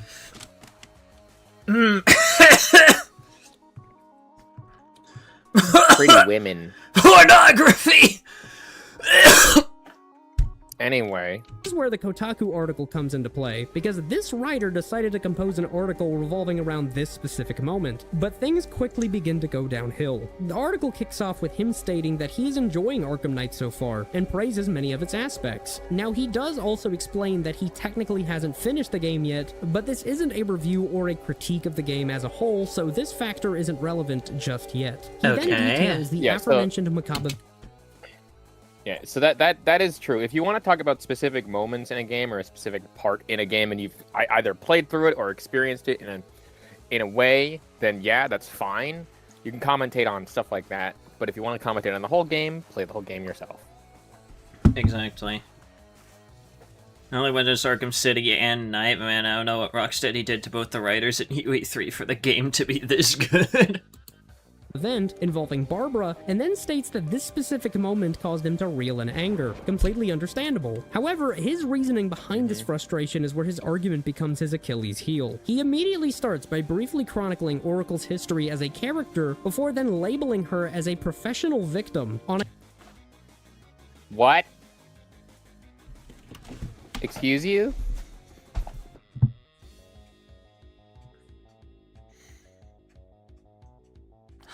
I have that question to ask, Eddie. How much do you know of Oracle and Barbara's story?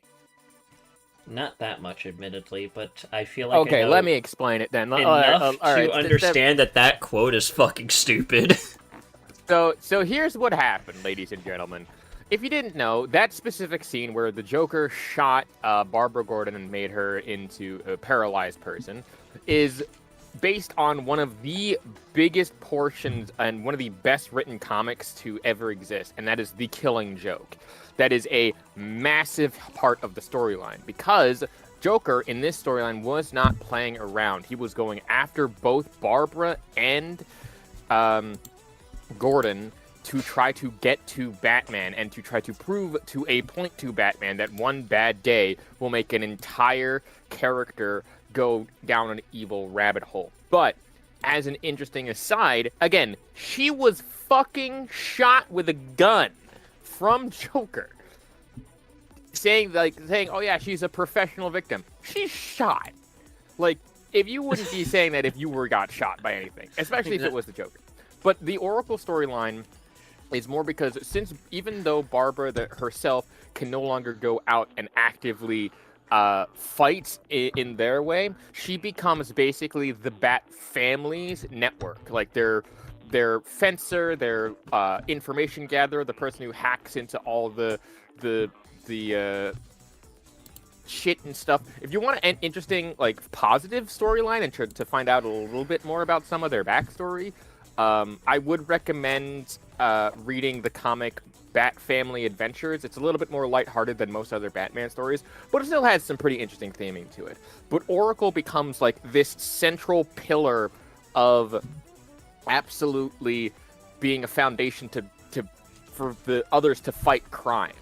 Yeah. So that doesn't mitigate the fact that she still feels a little useless being sat in a fucking chair after being shot by the Joker. Yes, what Jade just said in chat.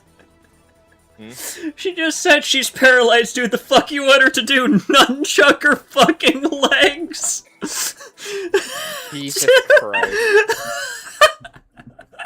Anyway.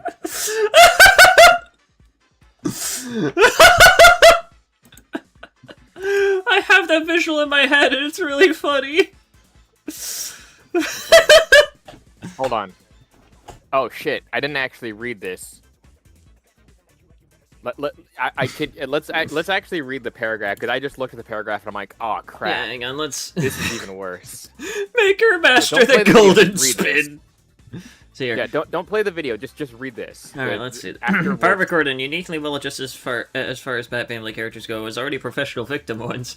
Alan Moore used her as a high-profile victim of the Joker in his renowned Killing Joke story, where Batman's mortal enemy shoots her through the spine and paralyzes her below the waist. Its writer John Ostrander reinvented the character as a super hacker / information broker oracle in the Suicide Squad comic. She became a symbol of perseverance and an icon for handicapped people everywhere. Her life had changed after losing the use of her legs, but in the character's best stories, it wasn't any lesser than it was before.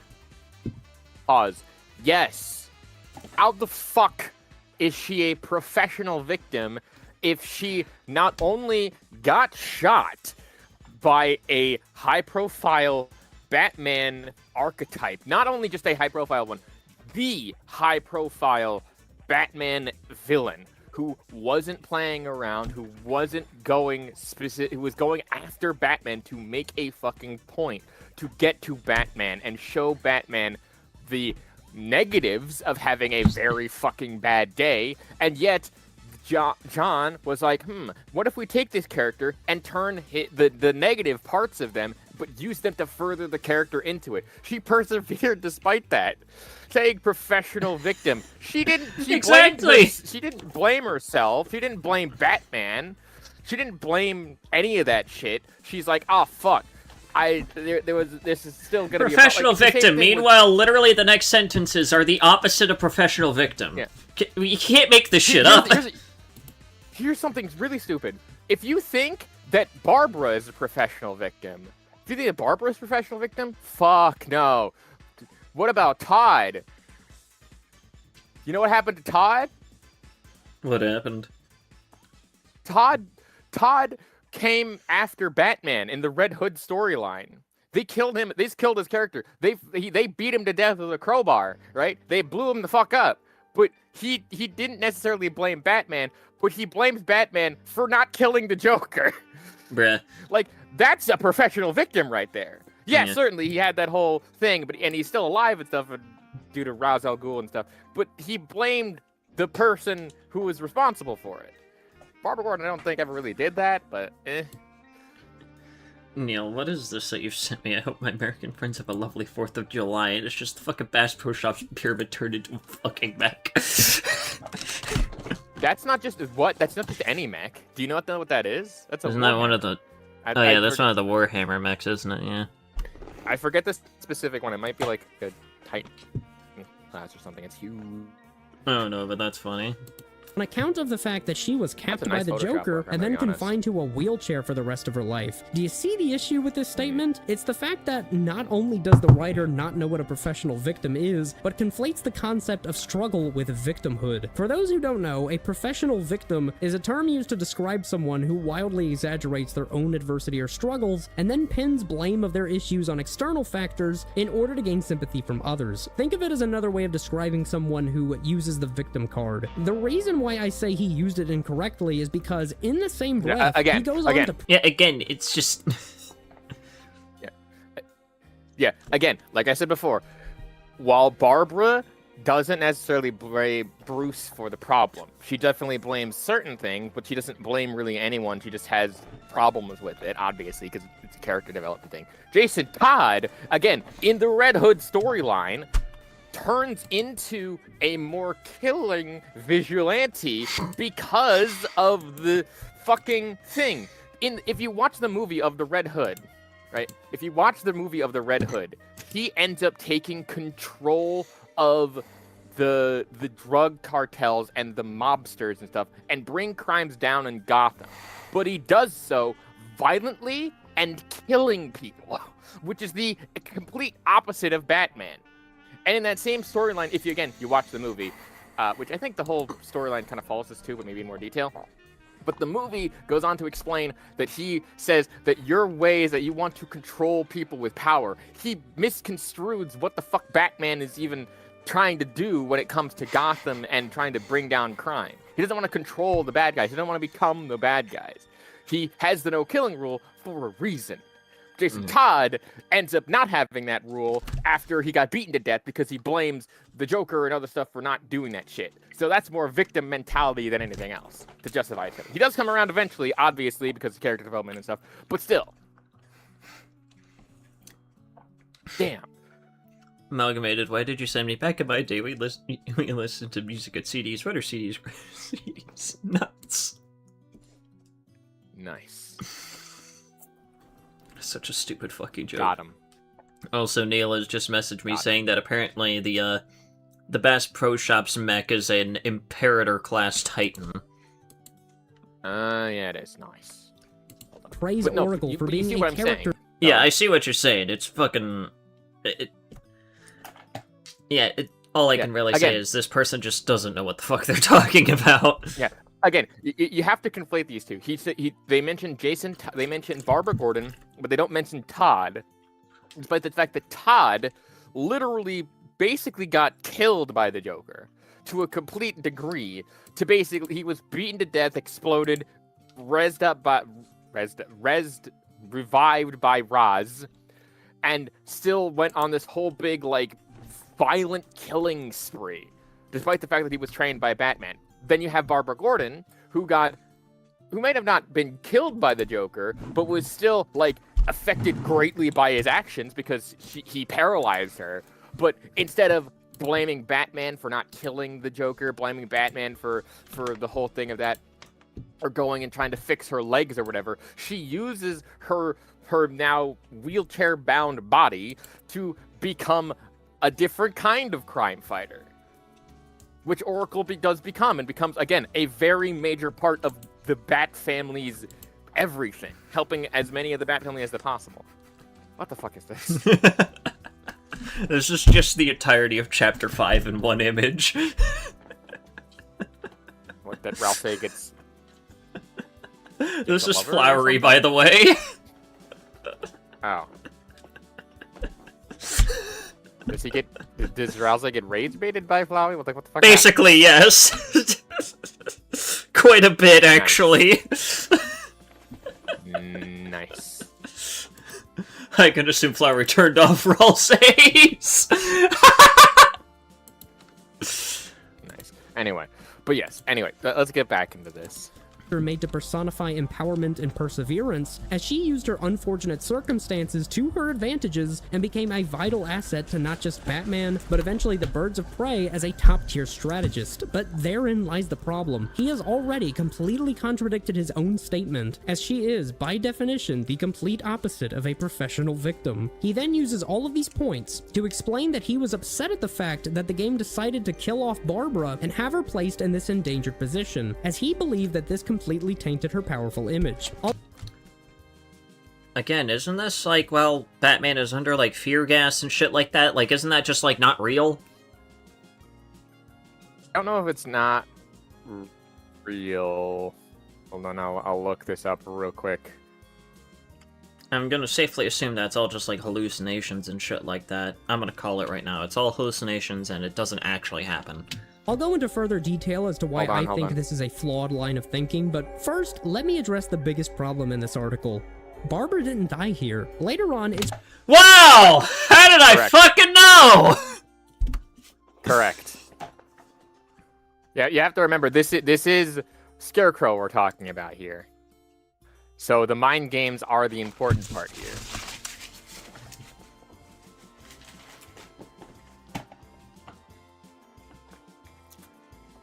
I figured it out, wow. Again, it was all just a fucking hallucination. It was all in Lay head. Yes. It's meant to, it's another one of those things that's meant to get at Batman specifically using other people around him. As well as, again, you kind of nailed it on the head because we're dealing with Scarecrow here, so it's hard to tell real from fake at times.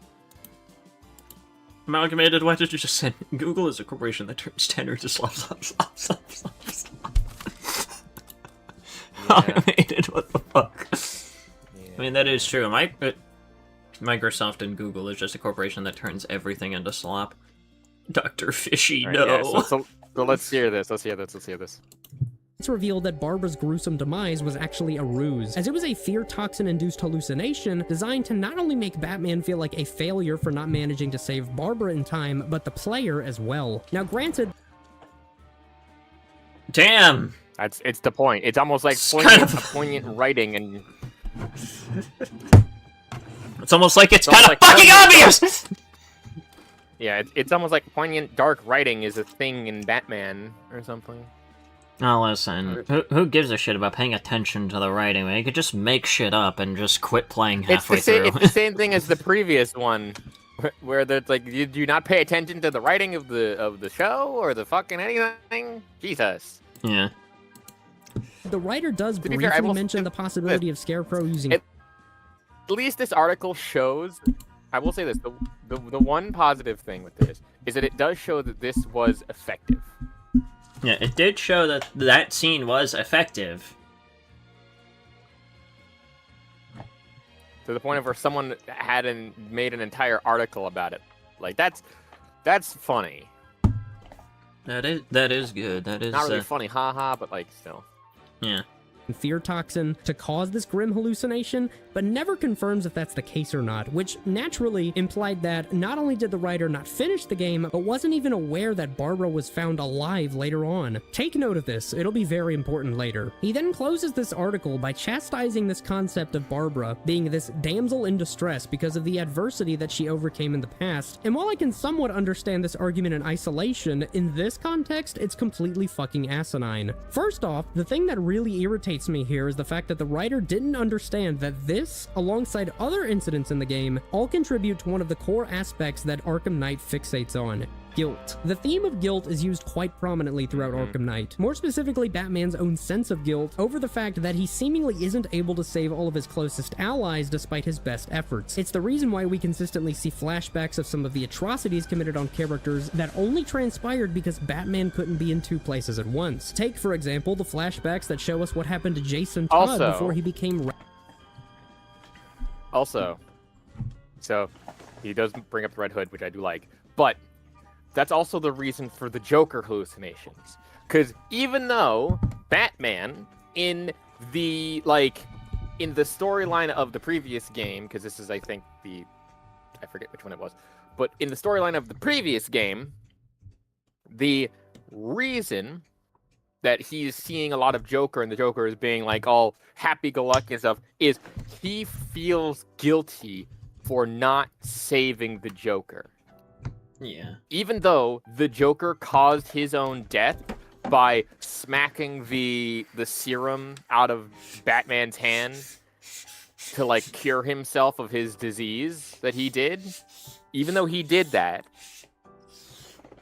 right? Yeah. It still affected him to the point of where he's seeing Joker in his hallucinations and still feels guilty for it. Like, that's the whole point of this thing. It's to make Batman feel guilty. So.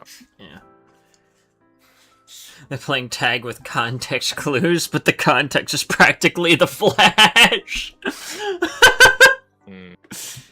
Red Hood. Or how about the incident in which Nightwing is captured while trying to bite off more than he can chew when dealing with the Penguin and his gang? Or how about the Riddler capturing Catwoman and holding her hostage so he can force Batman to solve... I'm sorry, but whenever I hear the Riddler, I can only imagine that one fucking line from that Hugbees video where he was just like, or maybe have them say Riddler, more like Diddler. Actually, no, don't have them say that.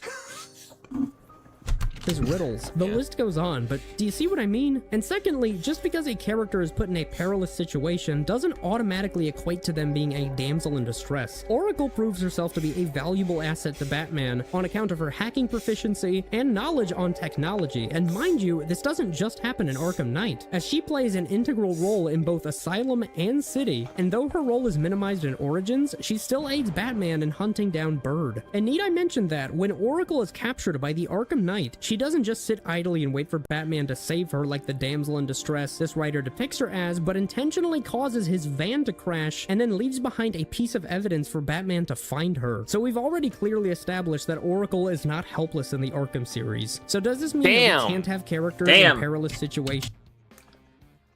Yeah, and it's like, if you pay attention to the fucking games, or if you actually finish them, you realize, wow, my fucking claim was stupid.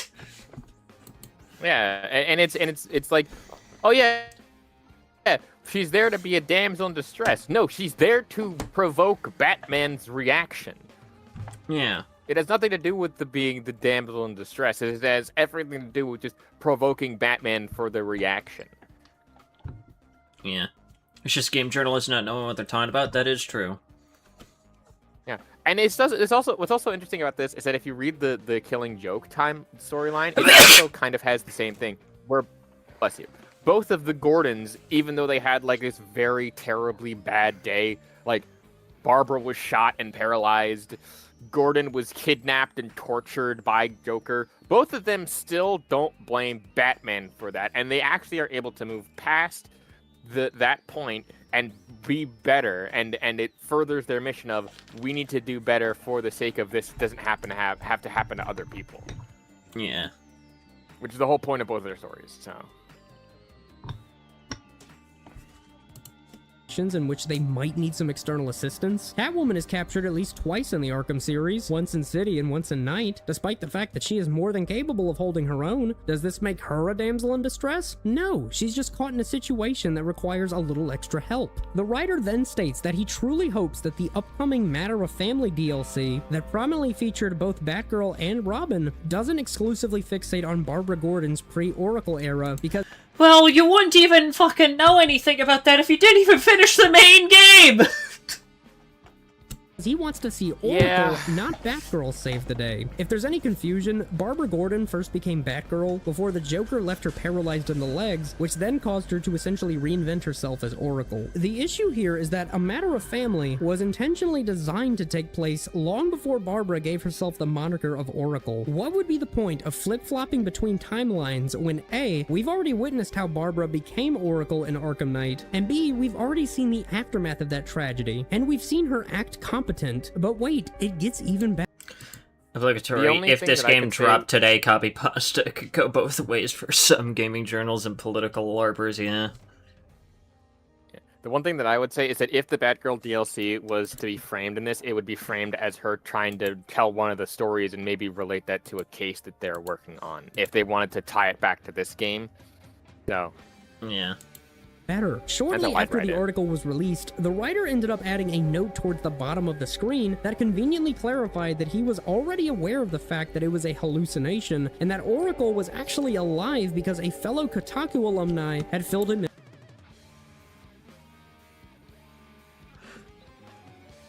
So they did find out that it was... Are you fucking kidding me? And on the situation... What? Hold on. Whoa. Go back. Let's see here. Read that. There have been some heated reactions to the piece, and I realize now that I should have been more clear about the fate of Barbara Gordon. I knew from talking to Kotaku critic at large, Chris, I don't know how to pronounce that last name, who has finished the game, that Barbara Gordon is alive at the end of Arkham Knight. The impetus for my writing came from the way that she was used throughout the instance of the game as a motivation for Batman to react a certain way. That still undermines the best interpretations of Barbara Gordon, which I still feel that we've yet to see in a video game. Or, okay, whatever. What the fuck ever. I'm like, are you serious? Like, I read that sentence, I'm like, how does it fucking undermine the character? That's not the point. The point is that was meant to provoke a different reaction than the one than just being that way. Also, again, bruh, it doesn't undermine the character if the character doesn't exist. It's meant to solidify things. Again, she's trying to help Batman despite the fact that she also got captured. It's like that just... doesn't show incompetence. That doesn't show that she needs that she's like just not doing anything. That's like if I get captured or kidnapped or something, and I bite my way through my fucking handcuffs or bite my way through the rope or whatever, and then tie that rope around the person's like neck to try to strangle them or something. Oh no, I'm just someone who needs help, because then when the car crash happens and I'm crawling away as the paramedics are rushing to save my life, that's me being a damsel in distress, despite the fact that I stopped the person fucking kidnapping me. Yeah. What? It's just what the fuck ever at this point.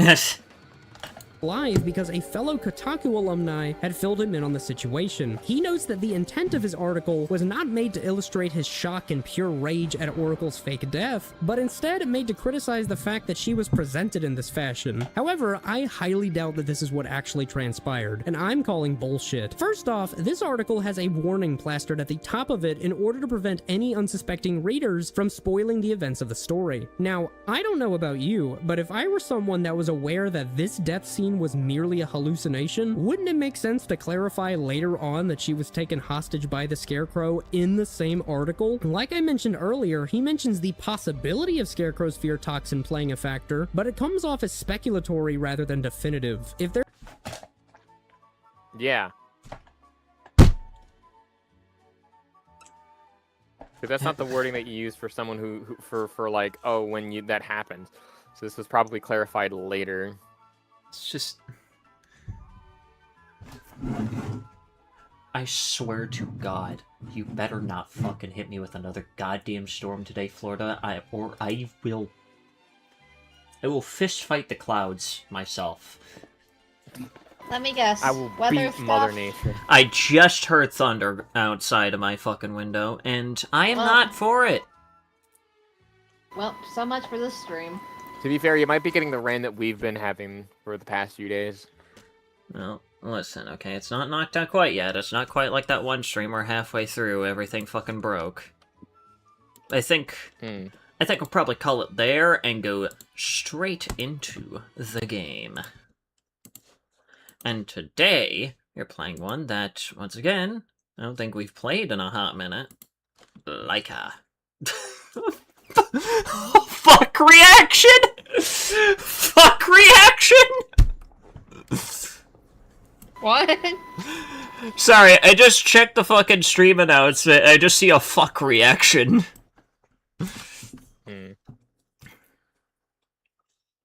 Zeus is trying to kill the stream again. I will fight Zeus.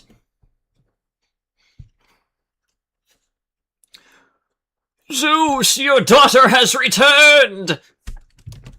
And I'll fuck your shit up, bitch! Alright, where's OBS? Hang on. Bring up Laika.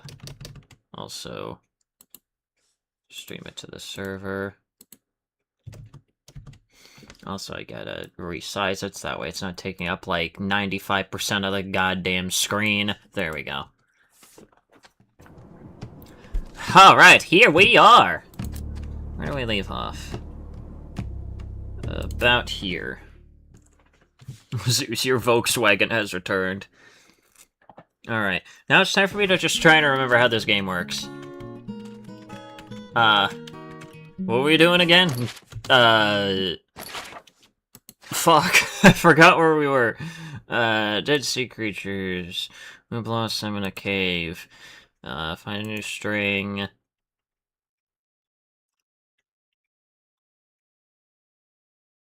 I don't know where birds lurk. What's this one? Get a radio transmitter where birds lurk, and a nitrous oxide propeller where doom fell.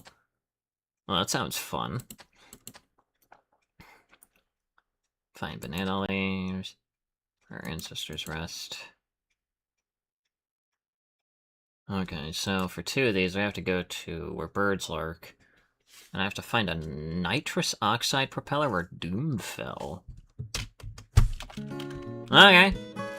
Sounds good.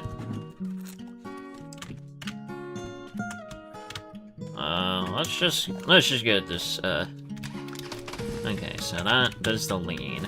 That's how I move. There we go. Alright. The nitrous today. Alright, hang on. I know... wait, hang on. So this is gonna be very weird, given the fact that I haven't played this in a while, so... whatever skill I might have had before, or may not have had, is probably gonna be completely gone or still there, depending on just how good at this game I was before. I do remember that that's to reload. Front flip is to reload my parry. And beyond that, I'm probably screwed. So, we're just gonna go fuck it we ball and see what happens.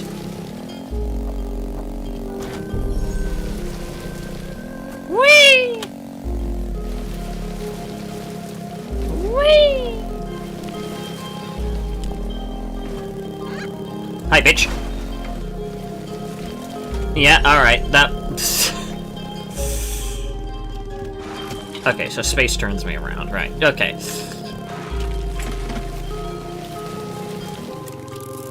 That does that, okay. There we go. Get fucked, bitch.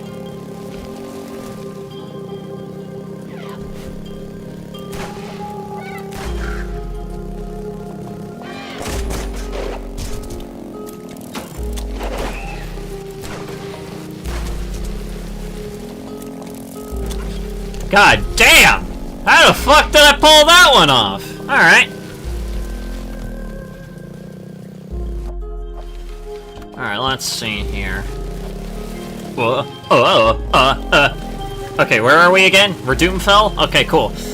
This is where we could find the nitrous.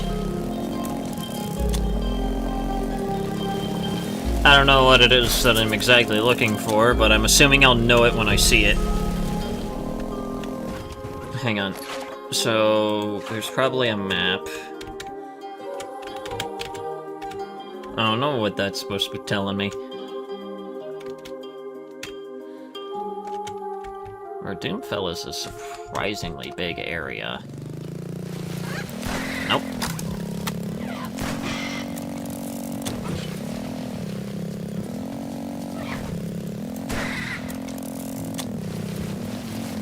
Where does this take me? Nope, that takes me no, oh fuck, alright. That's not what I wanted to do.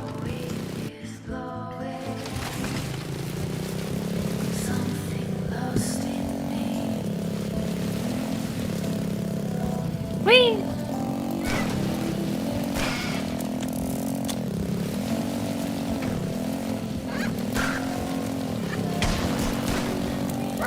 Okay, well, okay, that one's kind of on me.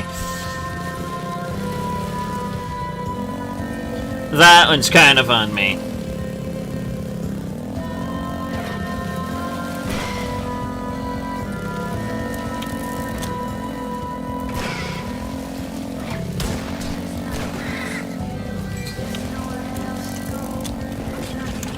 Oh, okay, there we go. Ooh, okay, let's see what's down this way. Oh! Okay.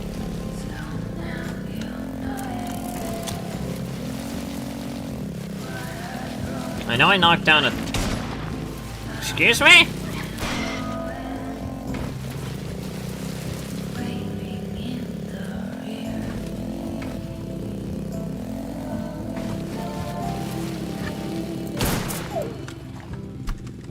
Okay, the box is in the way. That wasn't even... Alright. Yeah, that's great. That's great game. Thanks.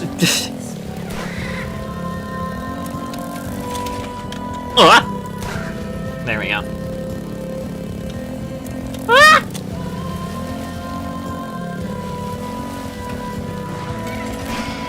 No, you don't. I swear to God, if that box is in the way again.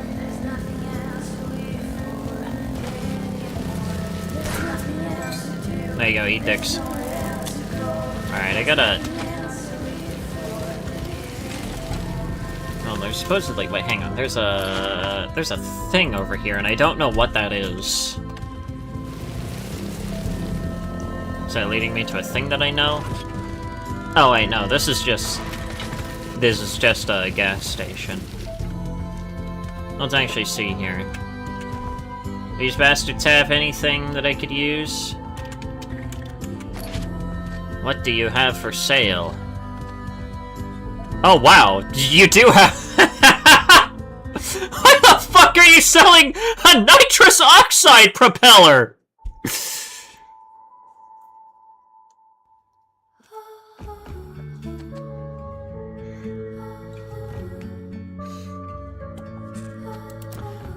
You know what? Sure, yeah, I'll just buy that. I'll just buy that. Why the fuck not? Sure, I'll buy that too! Symbols on the cover look familiar. It's a magical book. It deciphers the words of those we can't understand.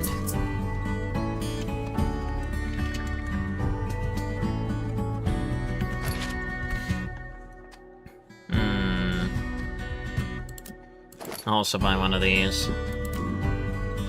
Oh, and I'm out of Viscera. Oh well, that's unfortunate. Well, alright.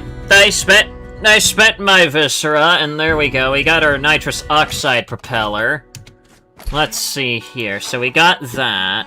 What was it? No, not that. So now we have to go to where birds lurk. Where's that in there? Where birds lurk is... somewhere past where all was lost, so... Okay. I can understand that. I just don't have a map for that area yet, which kinda sucks.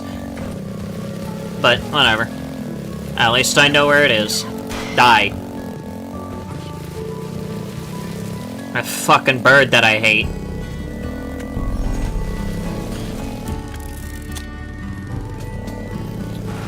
Turn it around. And... Yep, there we go. Get out.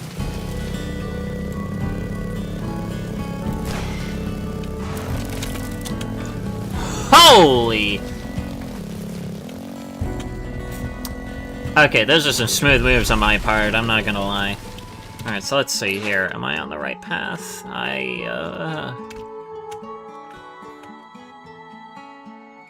Kinda? Is this upper part also part of where all was lost? I'm assuming so.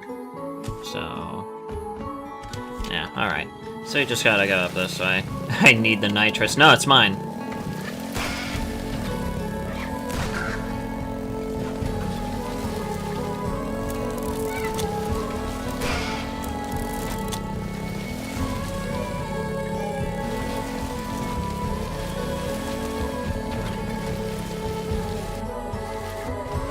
Alright, we gotta go to where birds lurk now for at least 2 of our missions, so let's just do that. You little fuck. Missed me! Bitch! God fucking damn it, I wasn't paying attention. Alright.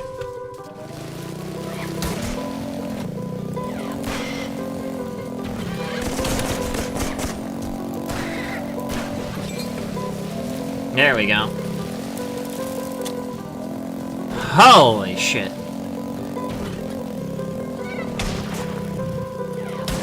Missed me!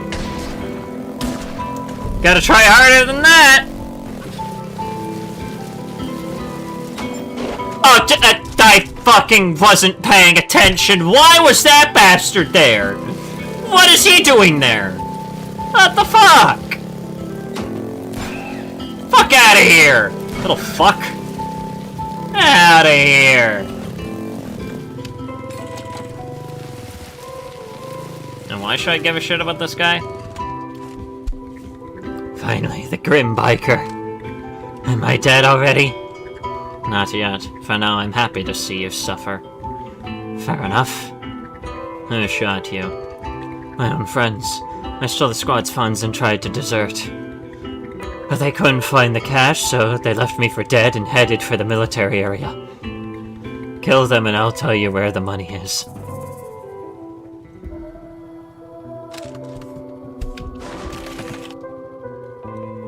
Okay. Well, I guess we got another mission that takes me to where birds lurk. Fantastic. That makes things easy. Okay.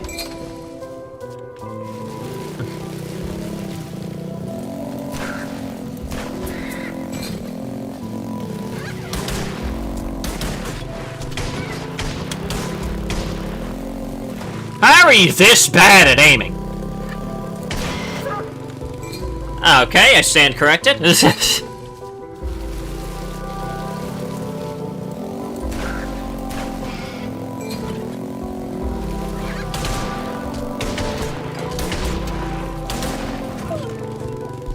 that one's on me. I don't know what the fuck I was trying to do there.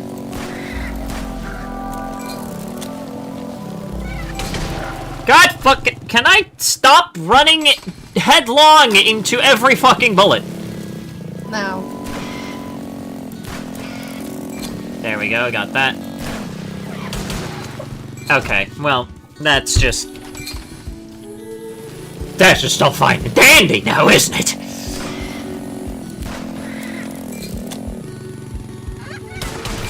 Fuck out of here. Okay, well, I'm on the right track.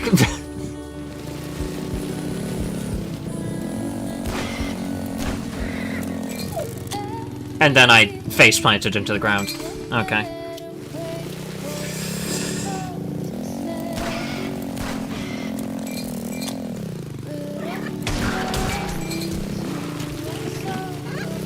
Yeah, this is where that potential lack of skill that I mentioned earlier kind of comes into play.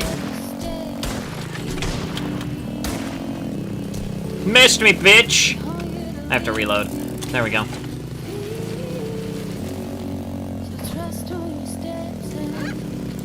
Fuck out of here.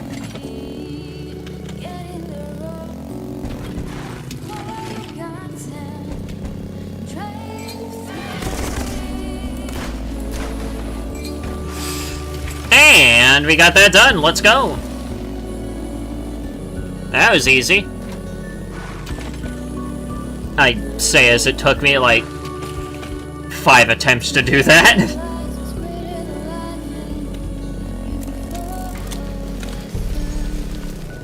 Hey pal, tell me where the money is. They're dead. Where's the cash? There's no cash. I just wanted you to avenge me. I hope you're angry enough to kill me. I can't take the pain anymore. Tell me what's holding you back. Can I even kill you? I can. Well, alright, put you out of your misery. Have fun. See you in hell, bastard.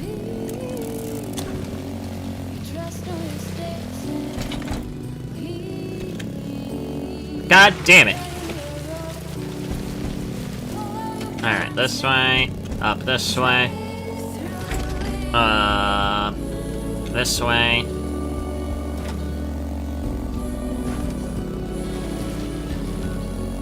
Now it's time to go to where birds lurk.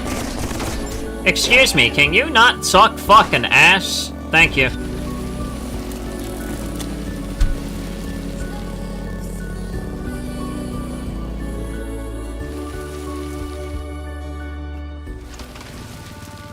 Alright, here we are, where birds lurk.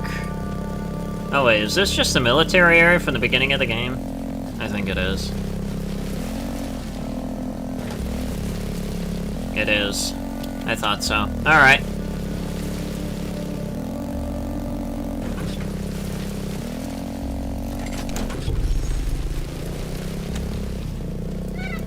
Nope.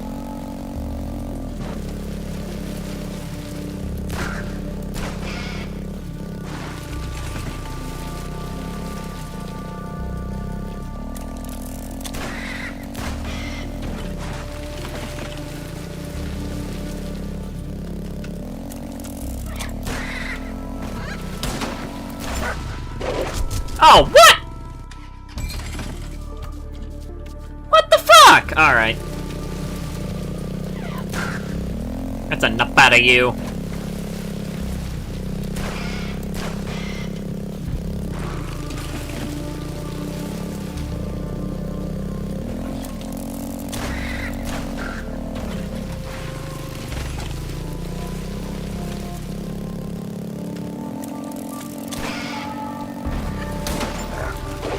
What the fuck shot me? Whomst the fuck shot me?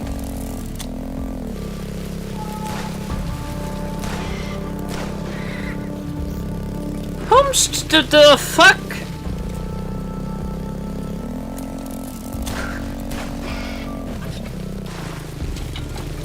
Are the bees meat eaters? I don't know. I've heard that there's meat bees. I've heard of carnivorous bees. They're about as terrifying as they sound, but they do exist.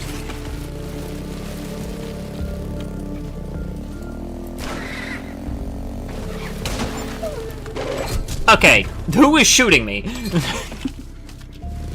Who is the little fuck that keeps shooting me? I swear to God.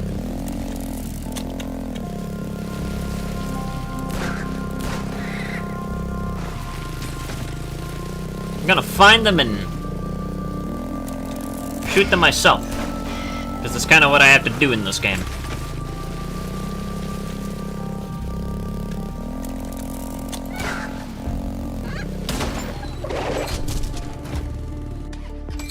Whew.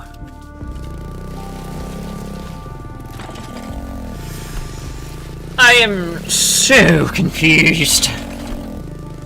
I don't know who keeps shooting me, but it's getting old real fast.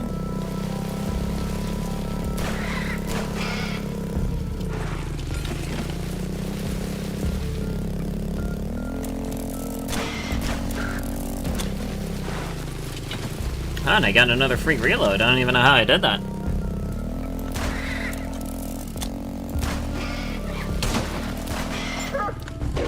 It's the guy down there. It's the guy down there. Fuck!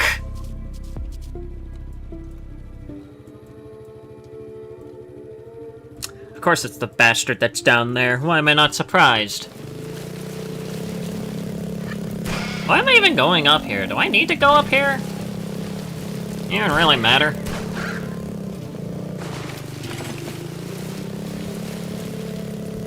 I went the wrong way.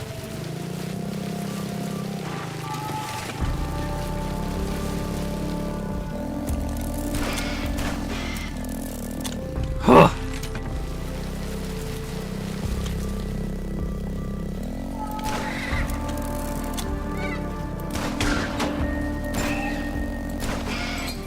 Ha-ha! There we are!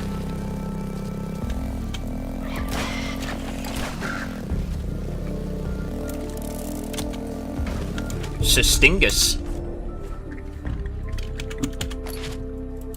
Yes, give me your fucking map, bitch. Hello. Oh, did someone join? Yes.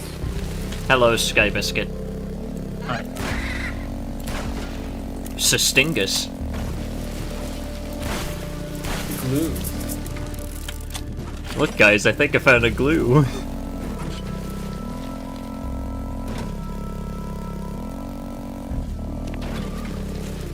Die, bitch! Die, bitch!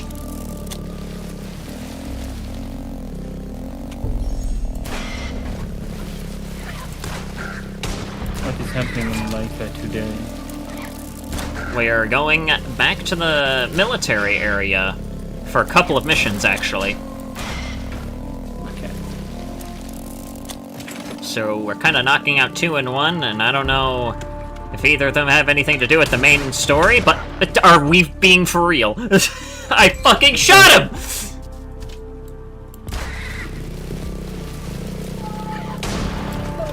Okay, well, that one's on me.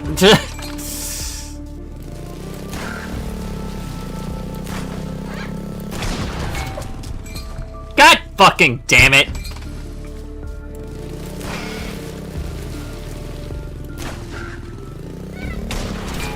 Fuck out of here!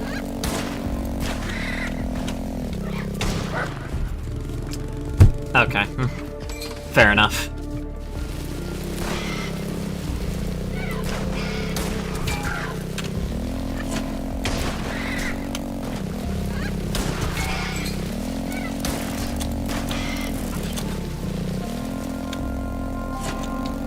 There we go. But that doesn't shoot that guy. Why? Because I don't like him. Fuck out of here. Little shit. I didn't see that guy. I don't like you. I don't like you. Get out. I don't like you either. Get out. Get out! I have ammunition today, bitches! I have bullets with all your names written on them. Alright, this is where that guy died. He turned into a save point. My Brodio got turned into a fucking save point. Can't have shit in the wastelands.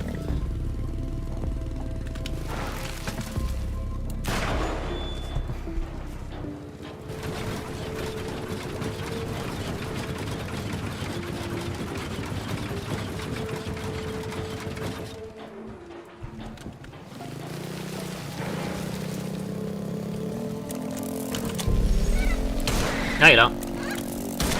I don't like you.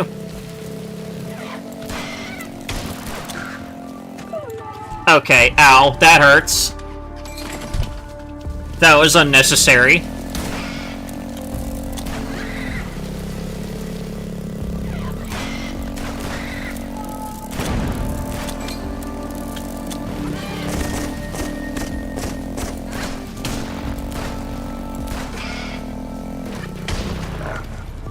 Fuck.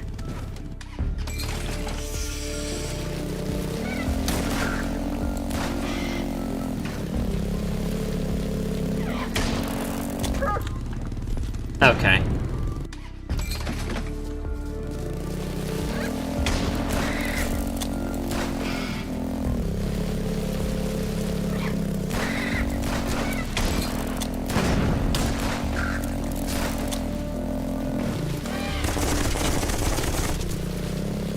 What the fuck was that guy aiming at?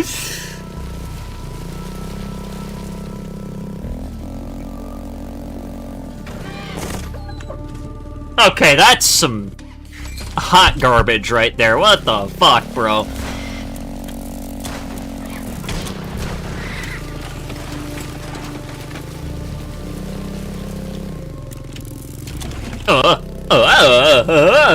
Okay, there we go.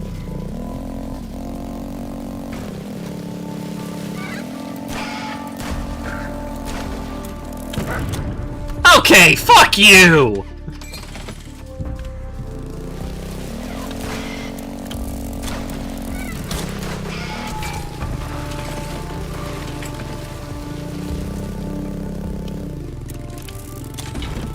Huh? Whoa. There we go.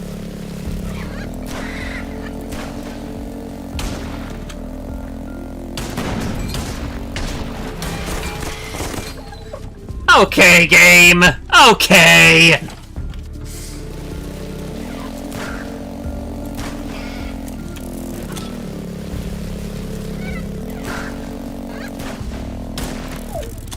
That's some...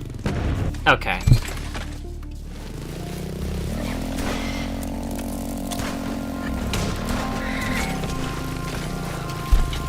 Okay.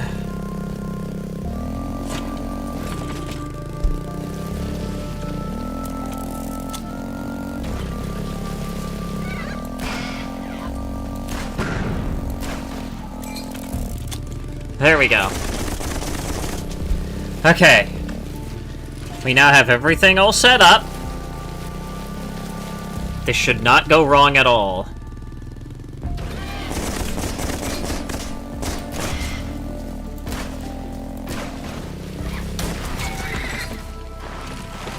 Oh, there we go.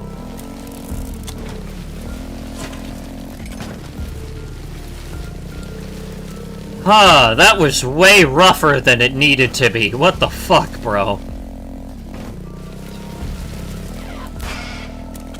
No, you don't.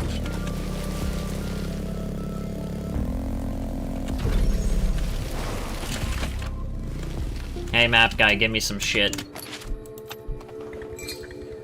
Give me the fucking map, bitch. Where is this? What does this unlock? Basically damn near everything else about this place? Sweet.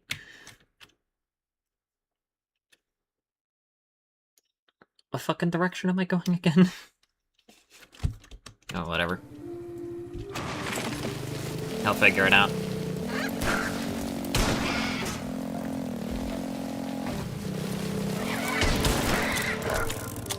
Oh, what is this? What in the fuck is that?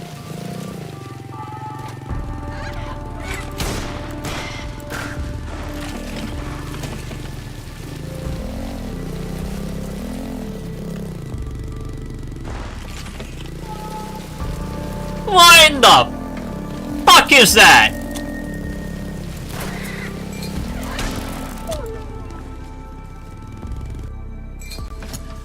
What in the fuck?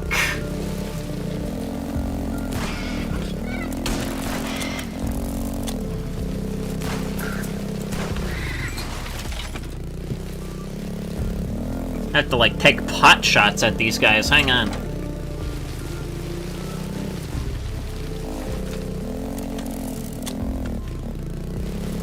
Also, with the mask anymore. What? Like having the mask and everything. Like the skull mask or something. Oh, yeah, that was taken off after we, rescued Puppy. Oh, okay. Which was, I think, last time. Yeah, I guess I didn't. Yeah, that was last, like, a stream that happened.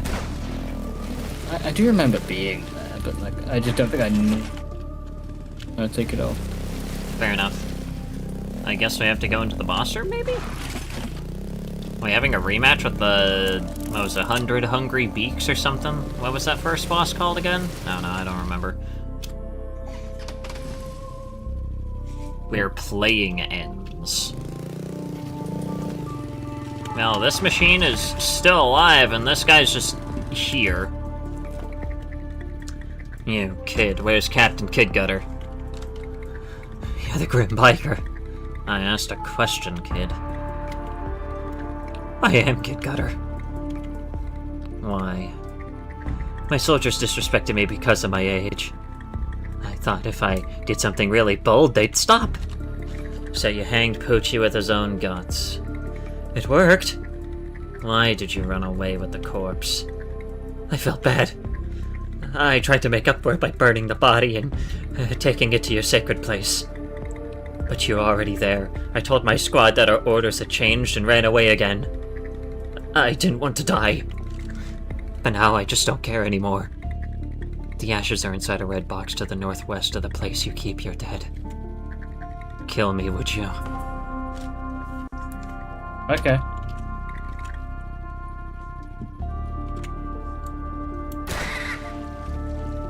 Well, don't have to tell me twice! Yeah, exactly. You can eat dicks for all I care. Oh wait, do I have to go back through that fucking gauntlet again? Okay, thank fuck I don't. I was about to say, if I had to go through that shit all over again, I was gonna scream. To be honest, I think I would have shot the guy. I have no idea what you were trying to say. I was gonna say, I would have shot the guy without hesitation. Just like, oh yeah, die. Just like, please kill me. Okay. Don't have to tell me twice. Get fucked, bozo. He shot my kid's friend. How fucking dare you?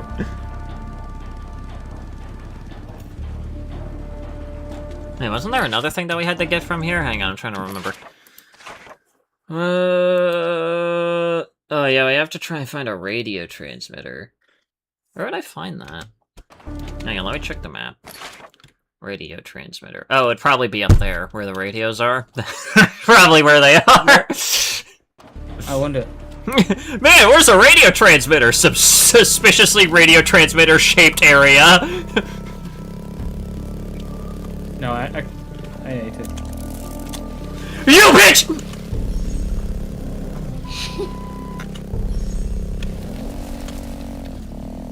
Alright, let's quickly nab that radio transmitter before we leave this place, at least, so that way we can So that way we can get that squared off, and then we have to grab a red box somewhere near where our ancestors rest. So that's gonna be fun to grab. I think the enemy should be lessened now that everything has been squared away, unless at the radio transmission towers it's just gonna be, you know, bang, bang, bang, bang, bang, and then they're all gonna try and fuck me, but who knows. Yeah. That's your boyfriend's job. You fucking... Okay, how do I get up there again? Oh, it's not that difficult. I thought I would have to take that ramp, but no I don't. I don't have to take that one. I can just go this way! Well, assuming that I can even fucking go up at all! I wonder how close you... What was that? I wonder how close you are to the end of the game. I have no idea, actually. For all I know, this could be one of the last missions. There could be 3 missions left. I have no idea. This could be like a Hollow Knight situation where I'm literally at the final mission and that's the— oh, hey, cool! Hey, there's a radio transmitter! Hey, I found it! It's just right there! Radio transmitter and whatchamacallit, check. Right, hon. May I please take both to the highest point of where our ancestors... Well, we were heading that way anyways! Hey.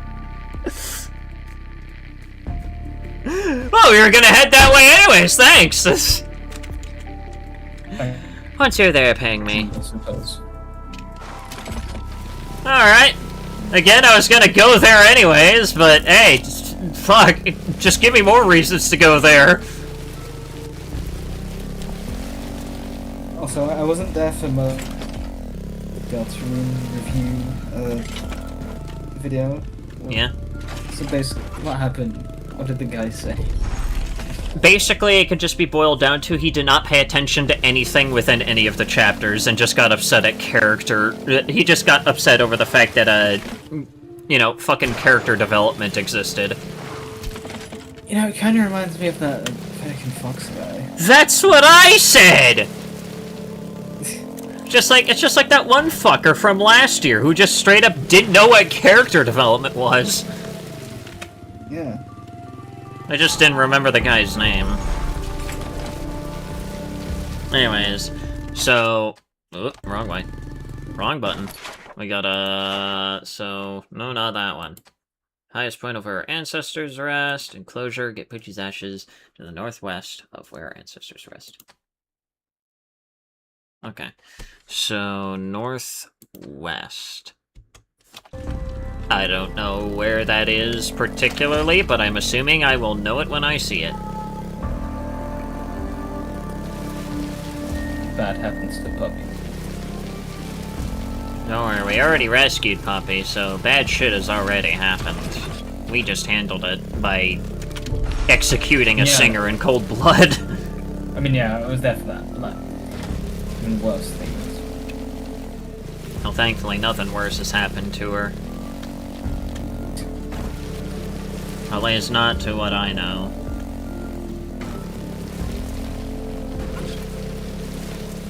But anyways, onward.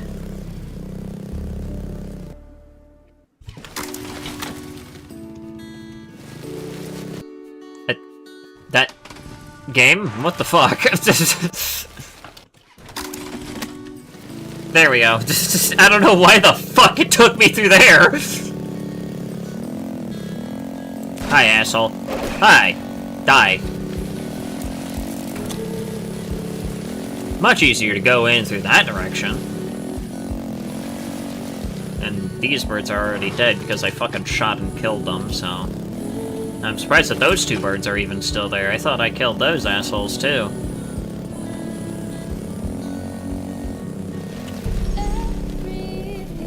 And that guy's corpse is gone. So let's see here. So we have to go to... No, not there. We have to go to where our ancestors rest, primarily. So one of them has us go to the highest point, which is God knows where. And then... presumably the ashes are maybe here?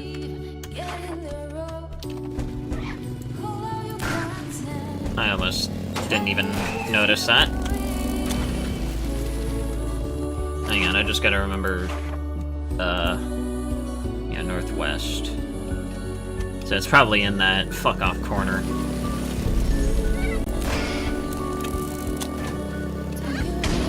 Missed me! Missed me!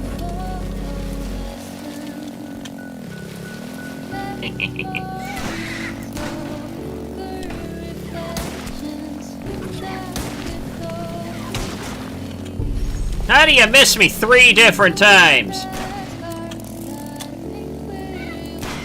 Fuck out of here! I'm just too good. By the way, what did you think of the Skull Mug video I sent you the usage? Oh, I haven't seen that yet. Oh. I didn't see that yet. I forgot about that. I'll probably take a look at... I sent it specifically because of today. Oh, right, yeah. I'll take a look at it after... Okay, can I not faceplant directly into the fucking ground? You must. I'm afraid.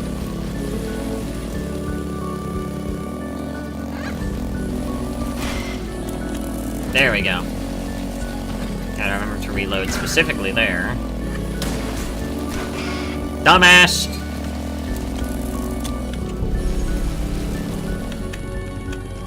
Oh no, I don't need to go up there. That takes me to where Iron crosses the sky, and that's a little bit too far to where I need to go.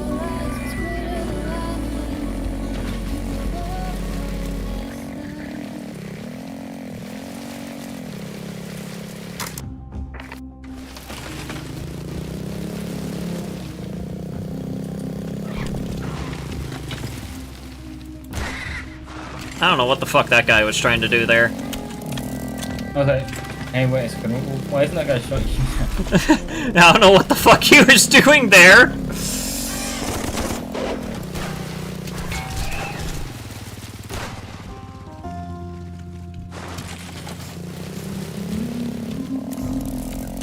There we go.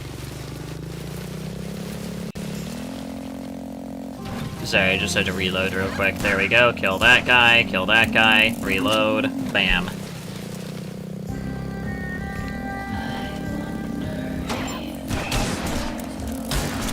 Haha! Imagine missing Lamau.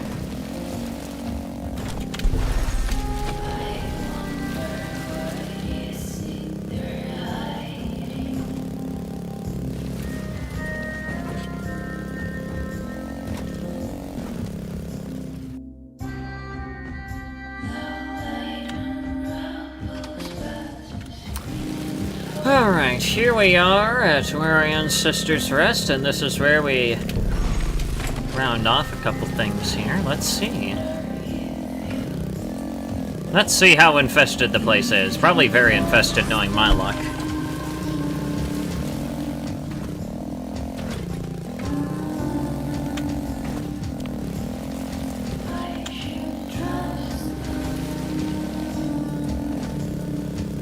Whee! Do you have anything new for sale?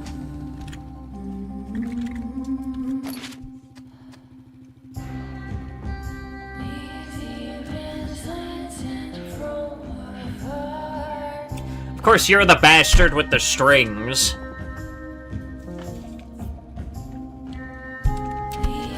Why am I not surprised? Alright, well, I guess I have to go back to where waves die after this. Thankfully, that's probably not too out of the way, right? I got all the time in the world. Oh.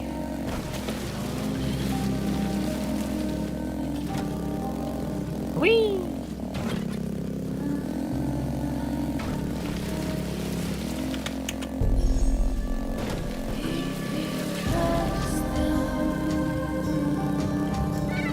No, you don't.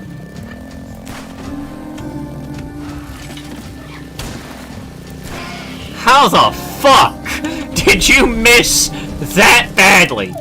Ow, alright. Well, that's on me. I just had to say something, didn't I?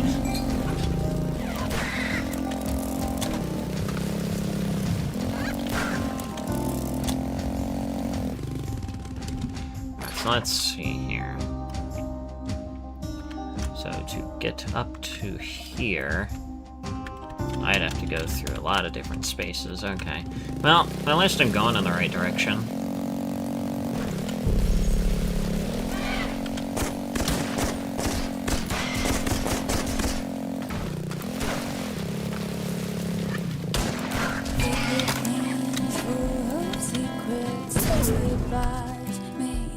I thought I fucking reloaded.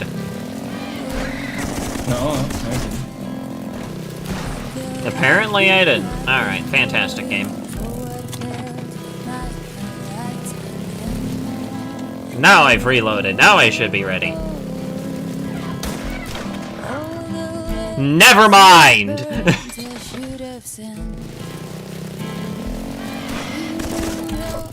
God damn it!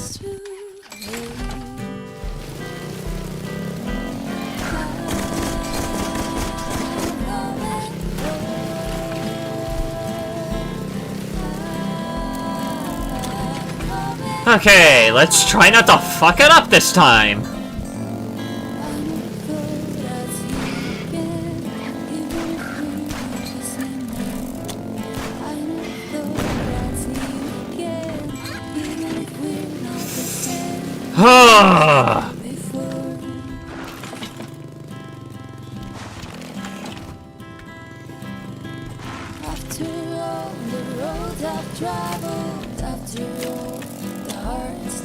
Okay.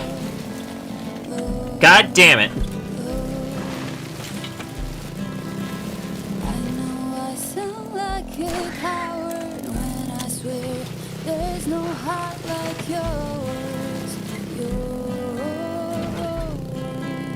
Am I going the right way? More or less, yeah. Unless I can somehow climb up that way, but I doubt it.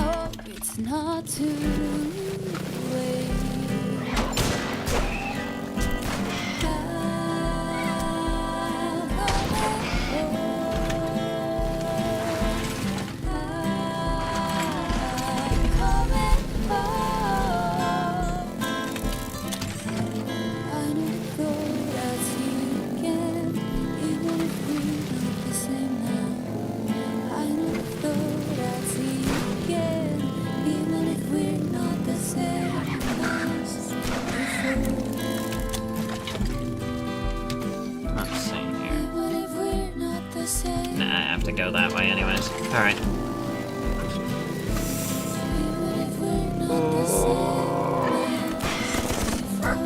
Okay, game.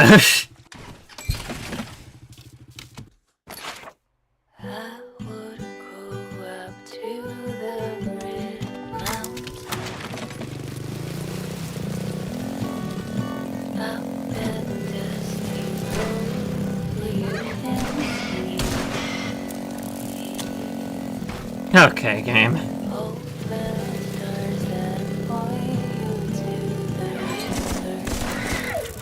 Can I not get shot for 5 seconds?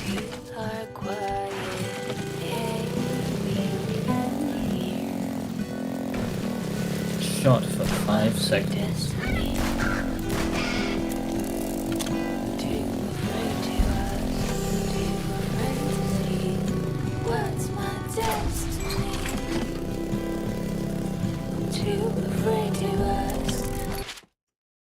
We could say Laika is about a fire long out, and you're an ember of said fire. I don't know, maybe.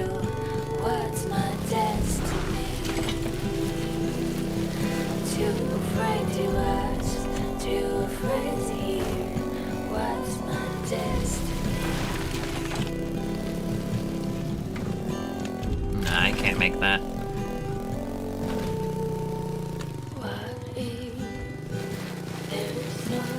So I have to go through the fucking minigunner, god damn it. Alright.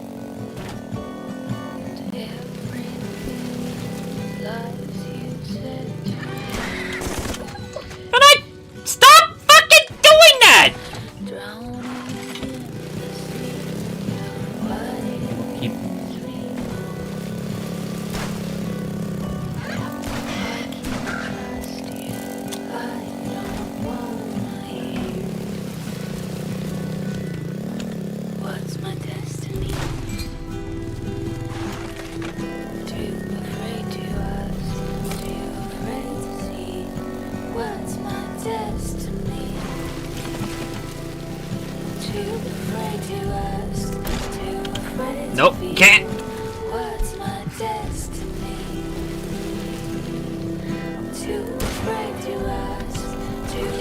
No!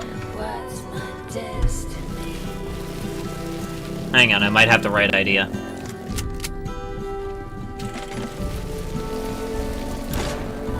Aha! Fuck! God damn it! The fucker in the box got me!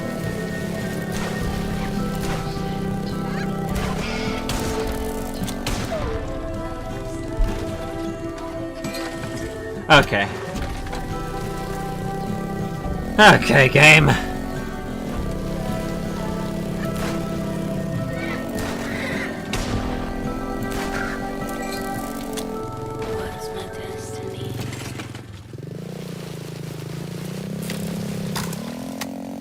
Hello, some kid.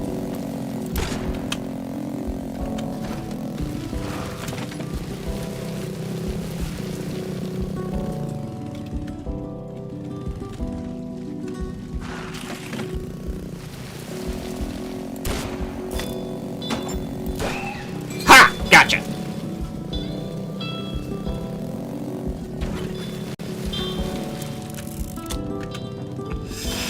Ah, okay.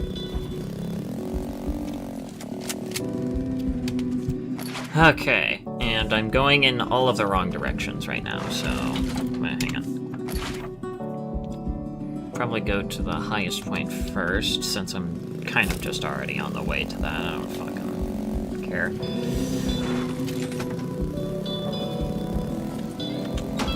No!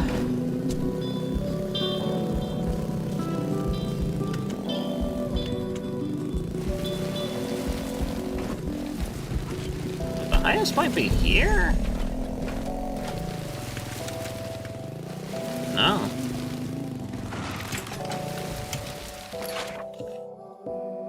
Does it somehow get higher?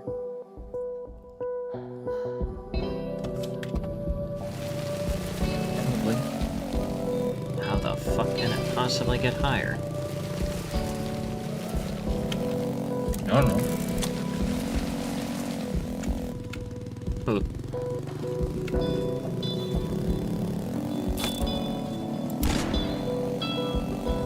Oh, okay. Ooh. I don't think I've been up here. Oh! Here it is.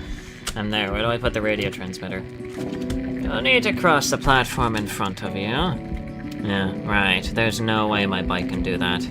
But there is. The whatchamacallit. The whatchamacallit.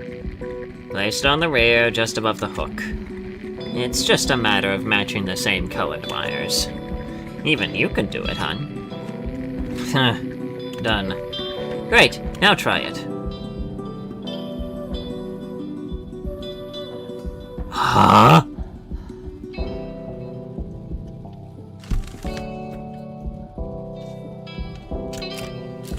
I'm sorry, I could do what now?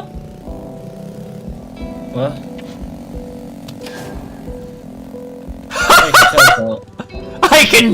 I can just do that now! Now enter the cave and go up to the surface until you see a bridge. You teleport now? I can just do that, apparently. It's a dash.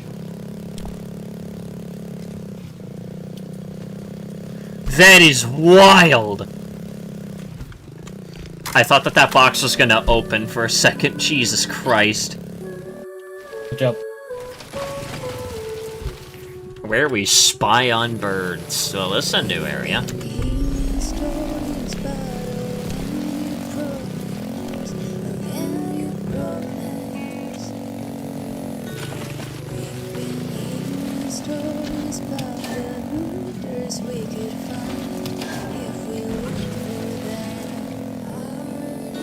Oh, I see what I gotta do here.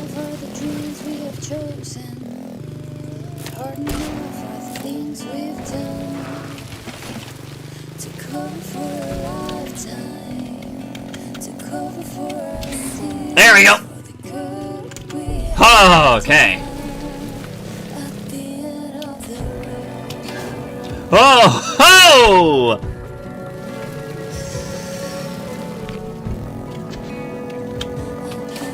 There we go.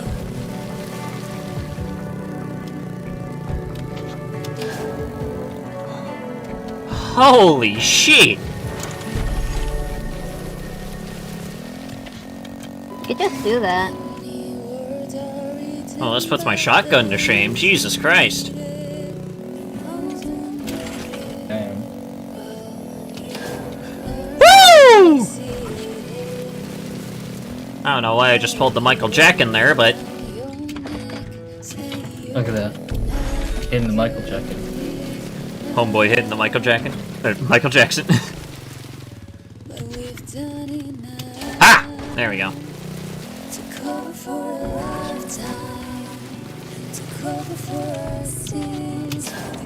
Fucking take me up here!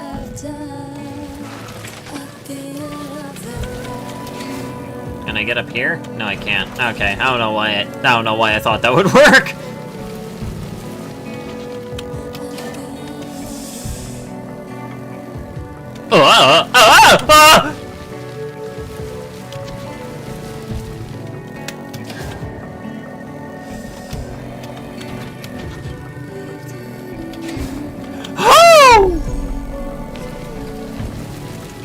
Let's see here. Dash through. Use your dash to dodge fast objects like bullets or Oh!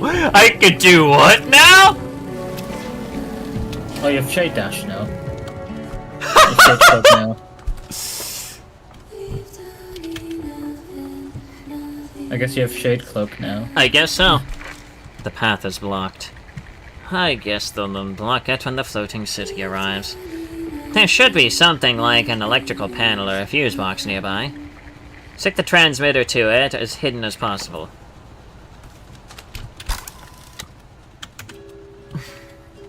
Oh, so this doohickey right here? I guess so. Oh, alright. Does the transmitter thing work? Yep, it even makes the softest ping when the breeze blows. So we'll definitely hear it when the floating city lands. That's our time frame. 1 day, 2, 3, I don't know, soon. Well, that's helpful! And now it's nighttime. Well, if I knew it'd teleport me back here, then, you know, whatever.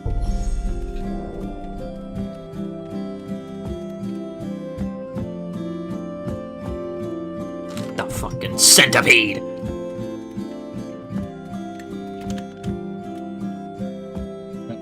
Fucking centipede that I hate. Centipede that I hate. A centipede that I hate. That fucking centipede that I hate. What? Especially from that one game. Oh yeah, we all know that one game.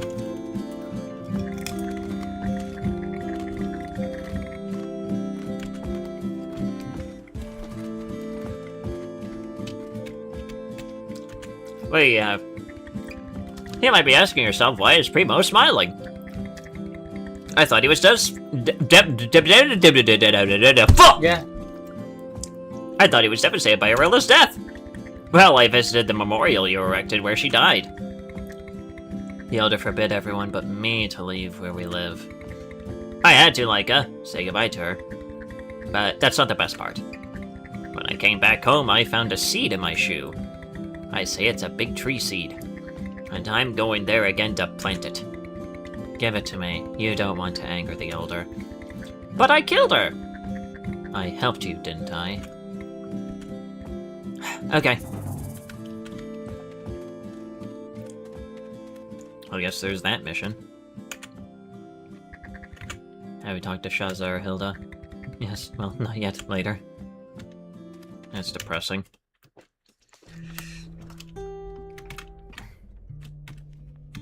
Why is Mom here? Why is the bitch in my house? Listen, Mother. You never, ever gave me your pendant.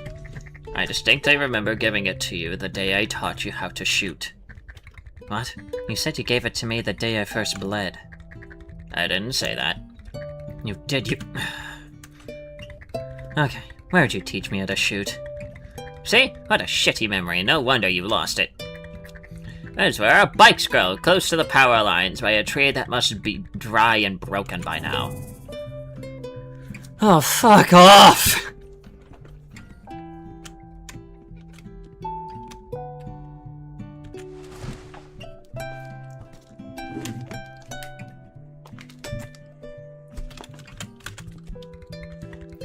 I'm thinking, Mommy. Even if finding Poochie is very, very important, you have more urgent things to tend to. We'll see, honey, we'll see.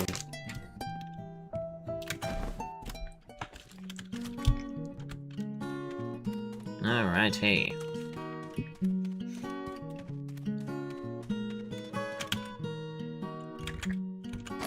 Let's see here.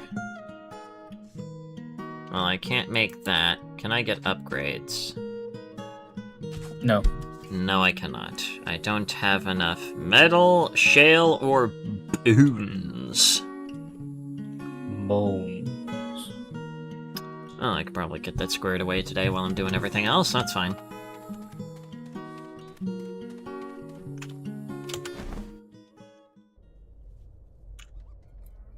Anything new you gotta tell me today, pal? How's your heiress? Will she be ready when the time comes? Fuck you.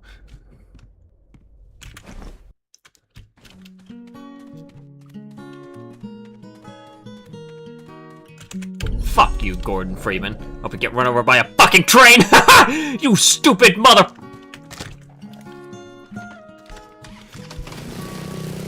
Anyways. Also, I just noticed that some kid is here.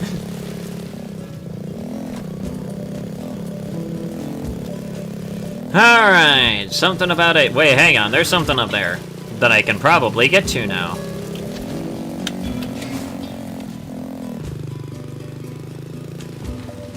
What in the fuck?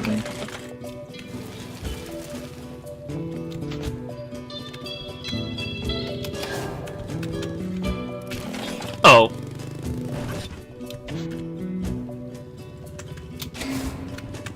Oh! Aha! Rocket launcher? That was up here?! The blueprint for the fucking rocket launcher was up here?!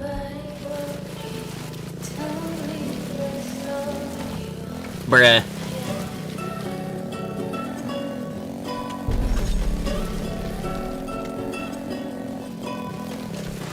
Oh, what the fuck? Poetry, you were gorgeous back in the day. Oh?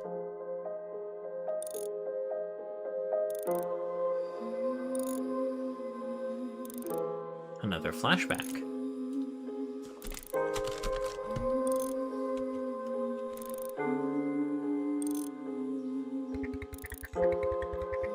You're worth what the bike's worth.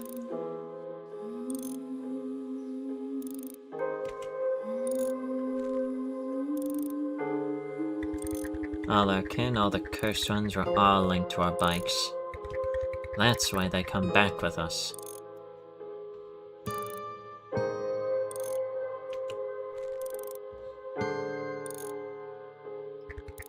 The pieces I just gave you, I carved them myself out of my mother's skeleton. One day you'll carve new pieces out of mine for your daughter's bike.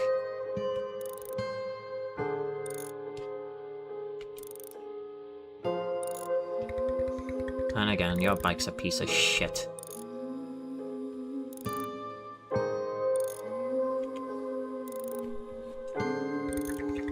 I mean, it'll take you places for sure. But what's the point of the curse on the bike if you can't defend where we live?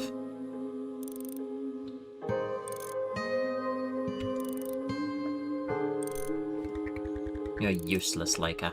But I'm gonna change that once and for all. Come here.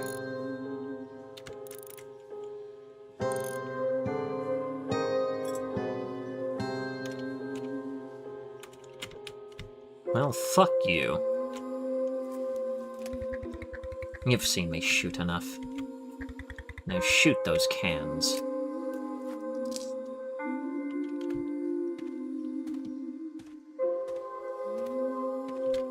Wait.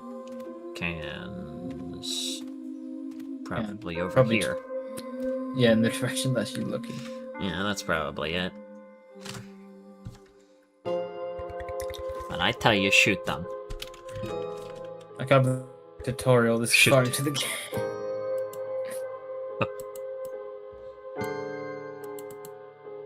Come on. Oh, fuck! As a recoil hurt, get used to it. I can't believe we're getting a tutorial into the game. Right then, focus on the goal. Shoot. Oh!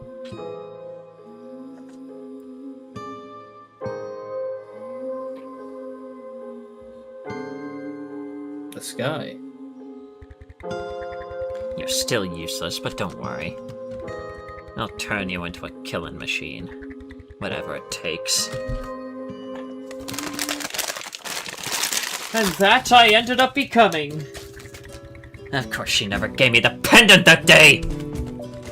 Ah, what's got into her mind? Is she playing with me? Scold my effort, this stupid waste of time! Oh yeah. I fucking love some of the descriptions for specifically the mother quest where it's just like, fuck this bitch!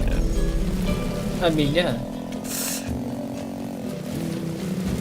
I think I remember one of them was just like rub it in her face that you couldn't find the pendant or whatever the fuck. I don't know. What? I don't know that guy, that bird. Well, listen, he was just there and I don't like him.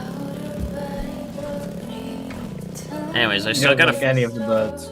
The fucking bird that I hate! The fucking birds that we hate.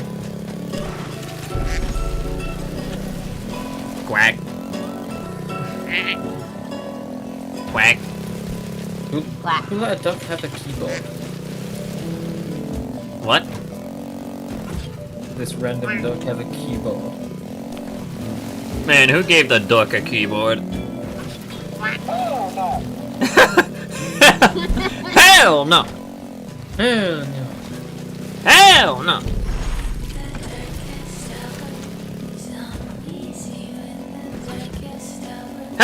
Hell no!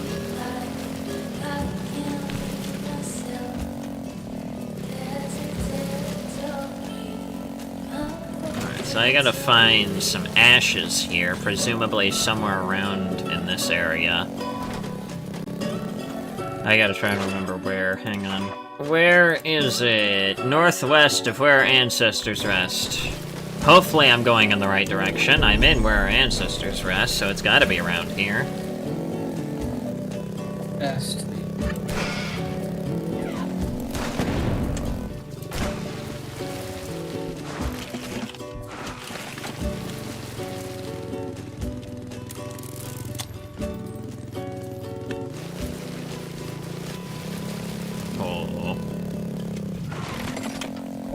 There we go. Fuck you. Fuck you. Nuh-uh.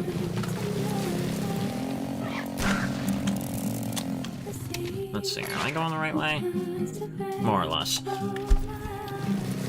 And now with this new dash ability, I could probably go more places. Get fucked, bitch. Okay, this new dash ability is gonna be way too much fun. Well, assuming that I don't get shot.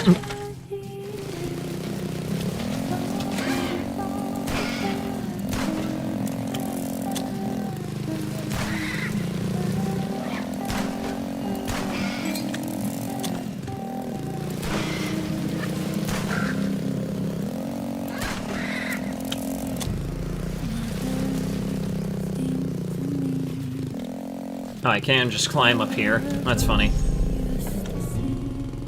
Oh. Well, I may not have found the ashes, but I found I found that. This isn't quite what I was hoping to find.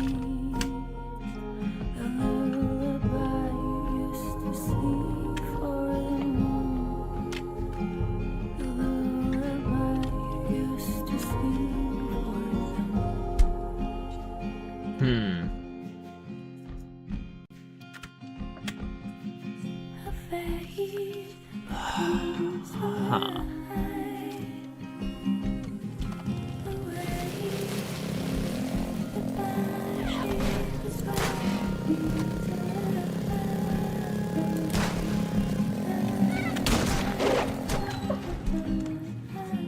I have no idea what the fuck I was trying to do there. It's some bullshit. Exactly. No!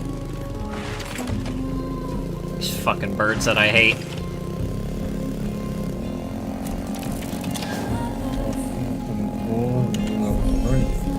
The fucking bird that I hate! Oh! Yeah?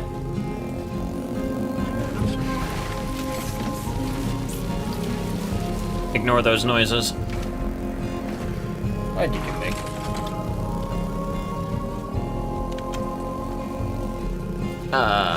No reason.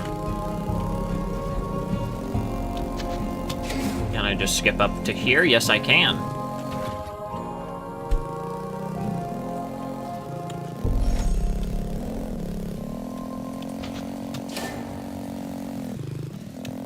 Oh. Whoops.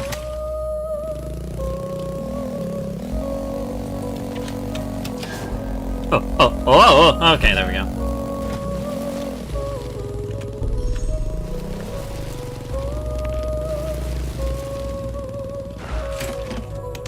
Where the fuck? Hang on, I gotta check the goddamn map again. Or I guess the journal. No, not that one. Northwest of where our ancestors rest. Well, I'm at what I would assume the Northwest is, but I haven't found it. I haven't found the doohickey. Oh, it was in there. Good job. I passed right fucking by it, bro! Amazing job. Fantastic. Well, we have that now.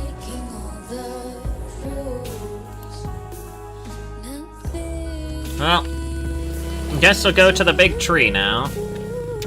That's in what direction again? Oh, over in that direction, so alright. No, it's fine.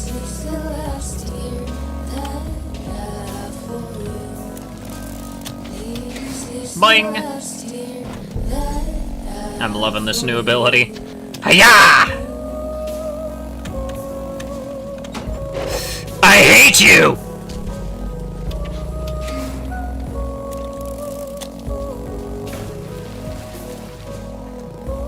This ability is just so fucking cool. That's not what I wanted to do there, game, and you know it. I wanted to hit the save point. There we go. Clearly that is what you wanted.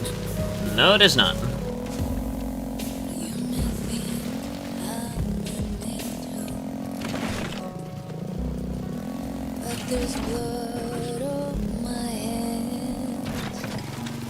Let's see here. Yeah.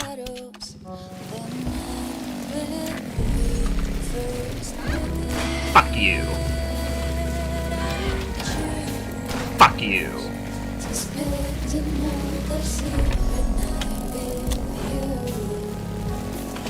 Am I probably going a bit too far out of the way? Probably. I don't give a damn, though.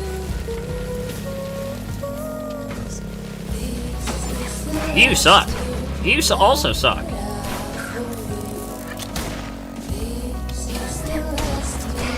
Nice aim there, genius!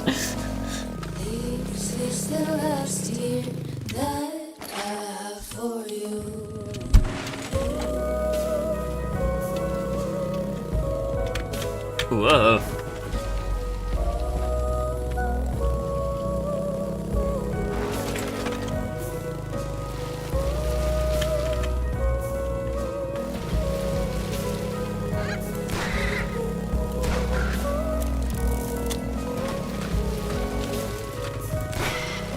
Get the fuck out of here. I should probably start grabbing some resources, because I said I was gonna upgrade my fucking revolver, and then I forgot all of the shit that I need in order to upgrade said revolver.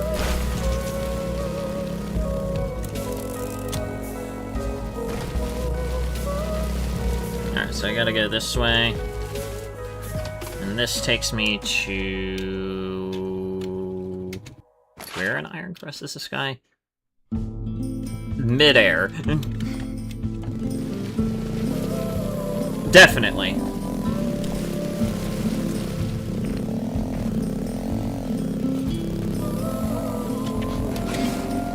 I don't even need the shotgun anymore. Why do I still have the shotgun equipped? Actually, maybe I could pair this dash with the shotgun. So I'll probably keep the shotgun around, actually.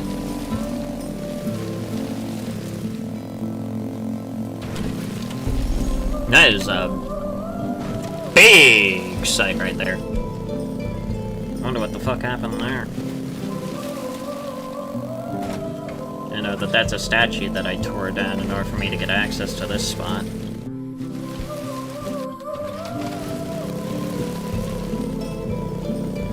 Where these fucking birds that I hate came from.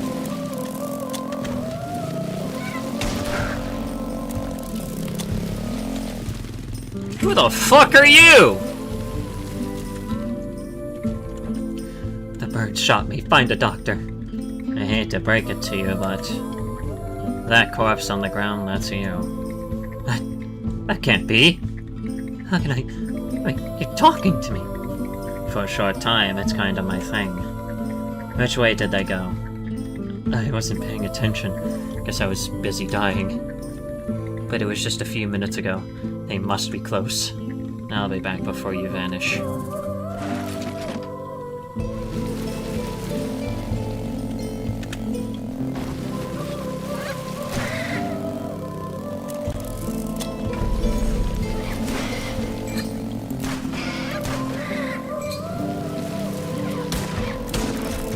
God damn!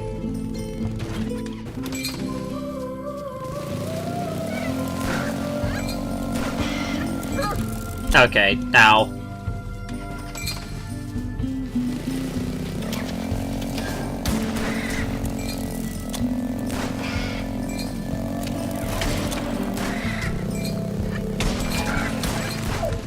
Damn it!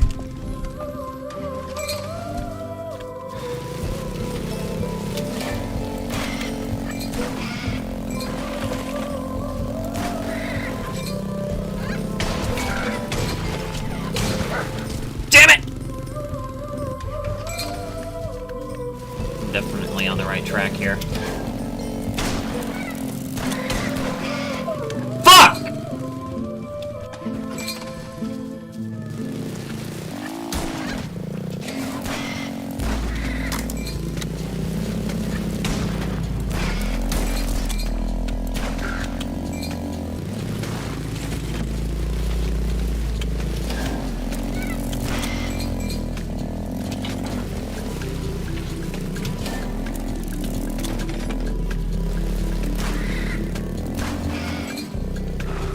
There we go.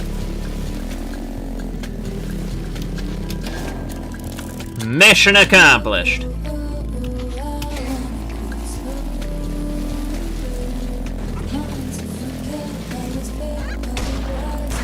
You suck.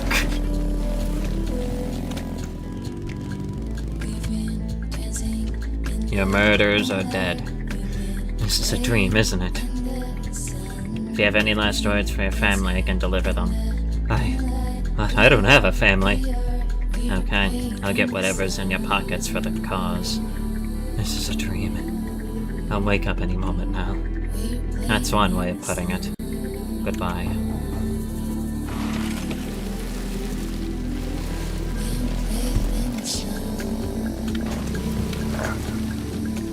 What the fuck?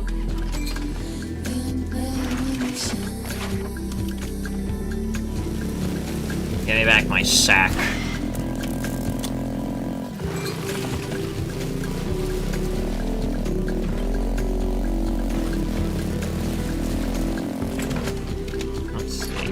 direction? This way. Ow!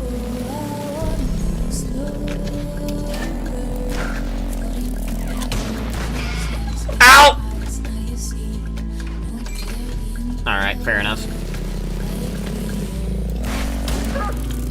Okay! What the fuck?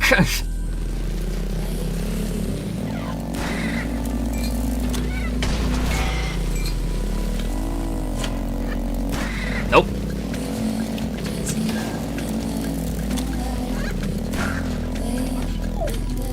Okay, well that one's on me. That one's on me!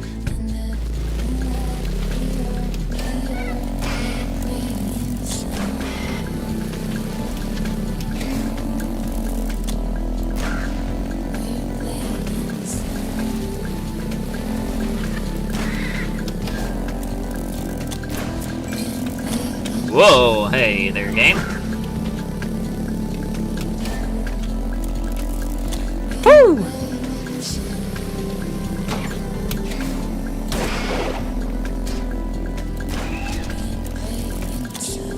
Damn, I can get some air with this.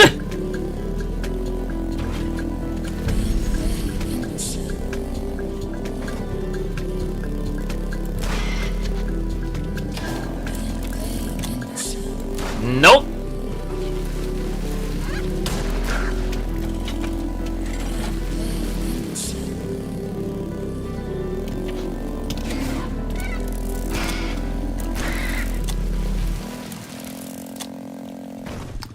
Whew. Alright, yeah, I'm going the right way.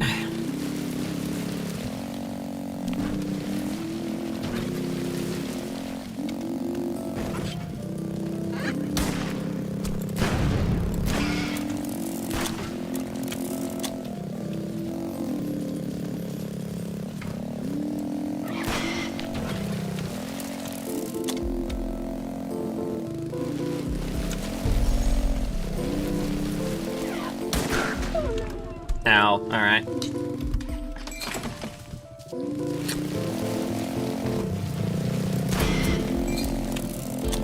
Whee!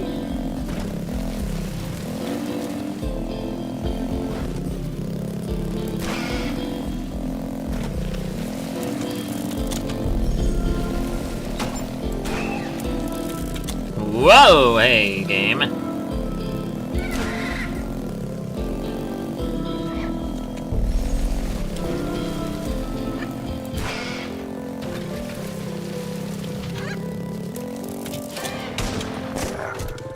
Ow. I think I pulled off the dash a little too early. It's fine.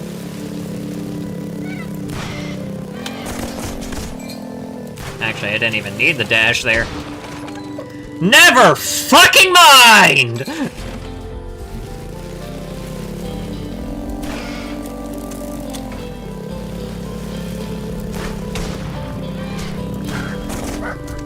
Oh, you bastard.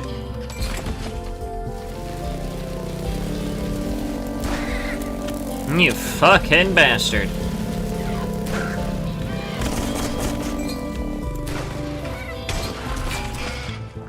Yeah, get parried, loser.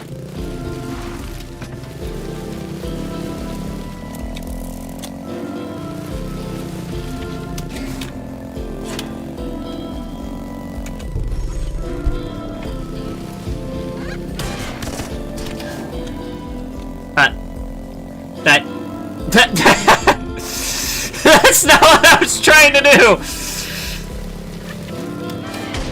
I believe it is.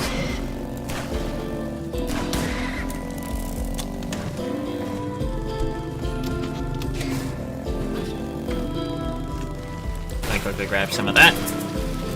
Fuck that guy.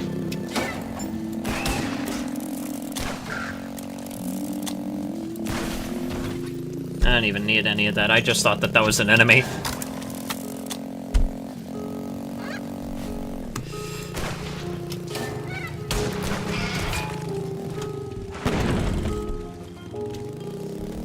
How did that not kill me? What?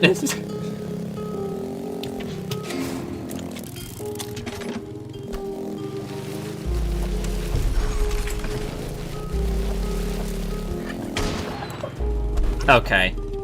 That... Okay.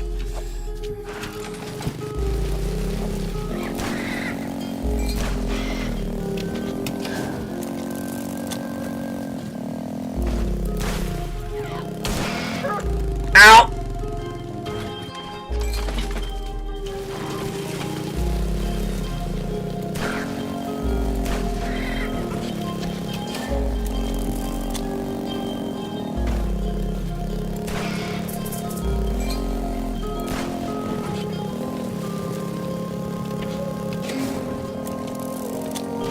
Yeah, that works.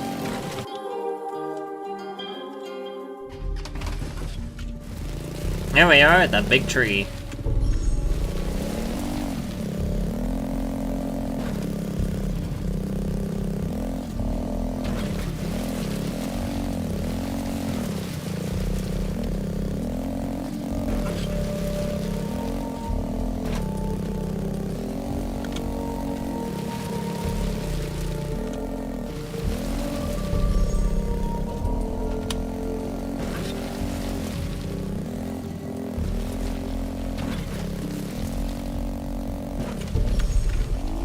Am I going the right way?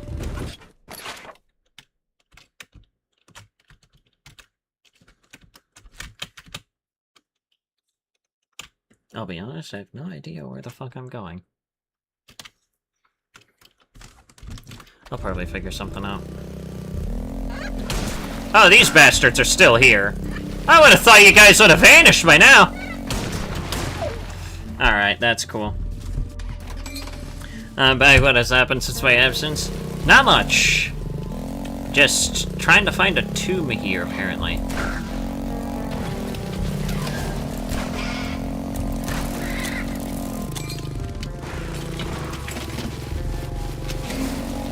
Oh, wait! I also have a dash now.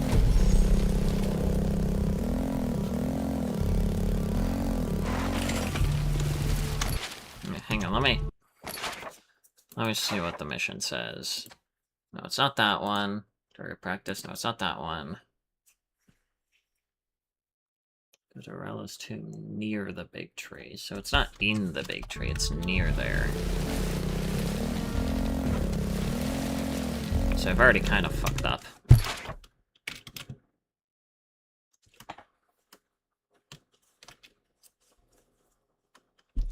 That make me wonder, where the fuck could it be?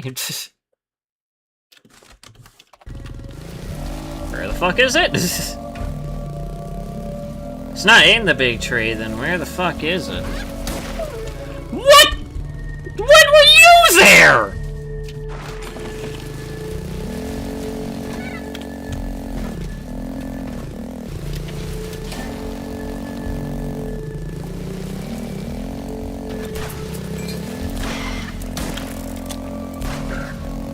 Missed me, bitch.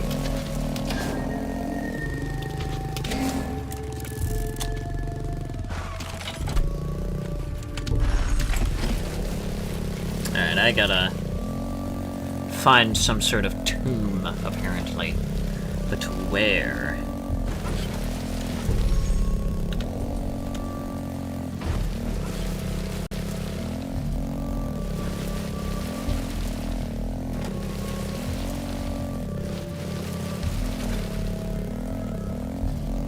Somewhere near the big tree. But where near the big tree is the question. Is it this? No, it's not that.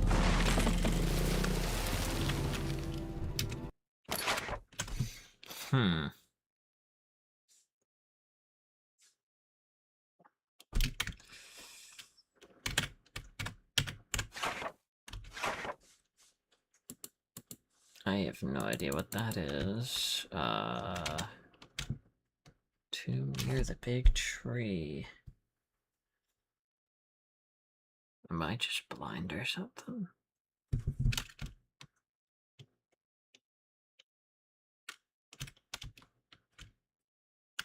Was there something that I just didn't see? Did I pass by something on the way here?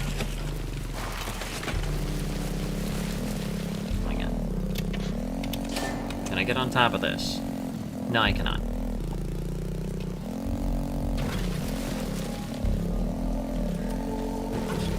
Huh. Okay.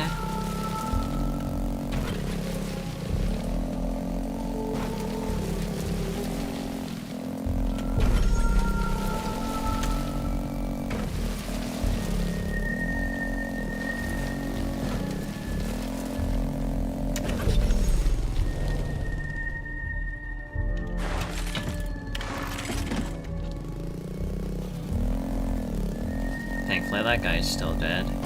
Maybe it's something down here.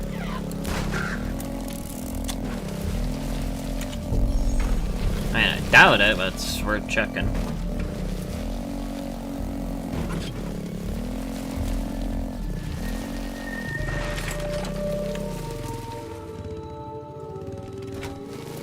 Start checking to see if any of the tombs down here got turned into anything, so... let us... Ow! Okay, I didn't realize that that would happen.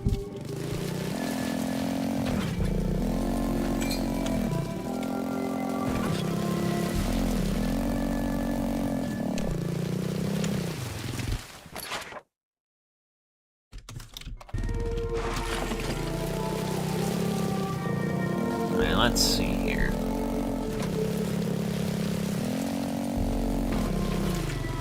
Nope, I can't even go into those.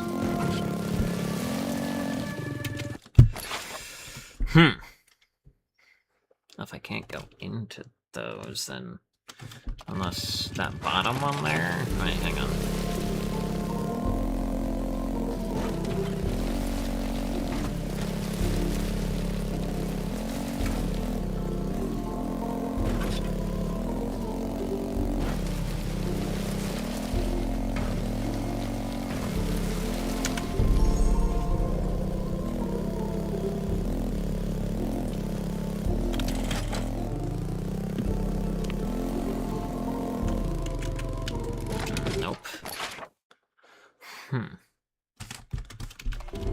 I am at quite the loss here for this mission.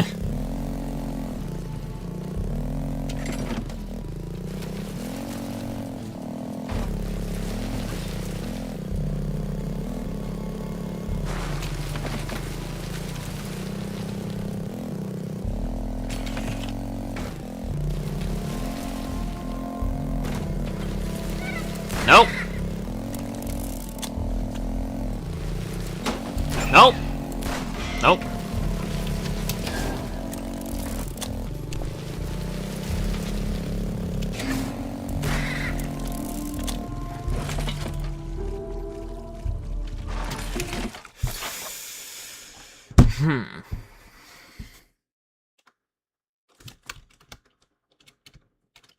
There's no way it would be all the way up at the top, right?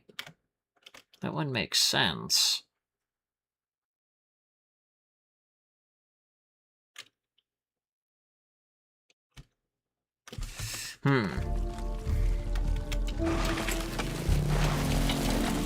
Whoops. Ugh.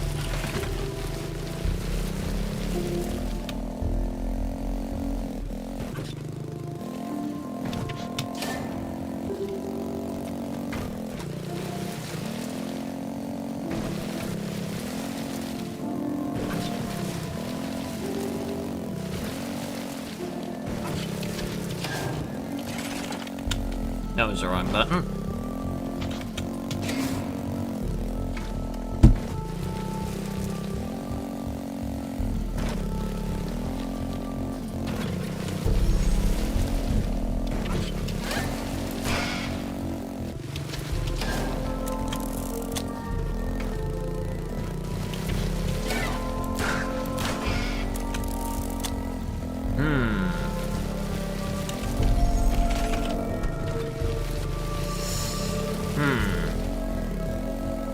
Would it be back up at the top? I don't know why it would be, but at this point, it's just worth it to check. And are we being fucking for real now, game?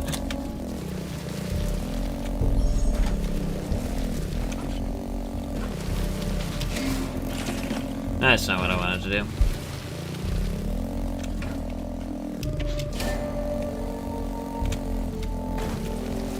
God fucking...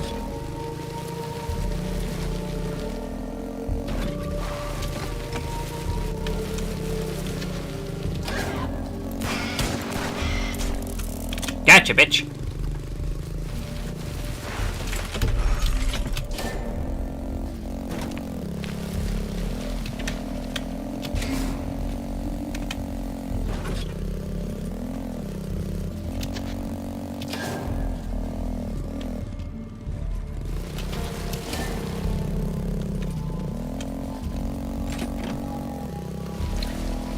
Okay, the stash is, like, insanely useful.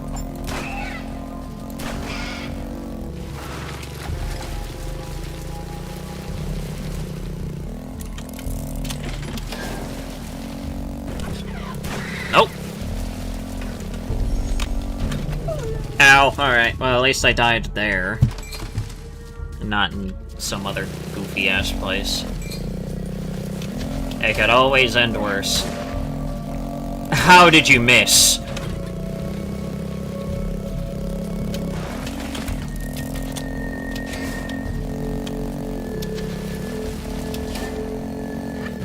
Oh, I did. The motherfucker was hiding behind the books. How fucking dare you?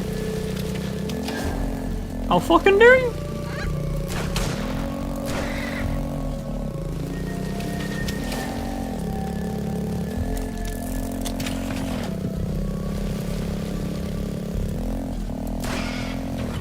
There we go, got rid of that guy.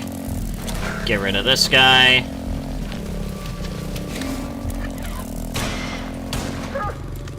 What?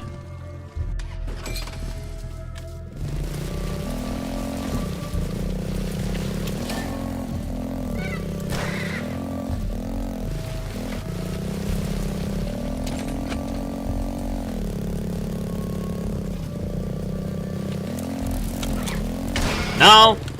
What do you mean that hit me, bro? Alright, hang on. I'll be right back.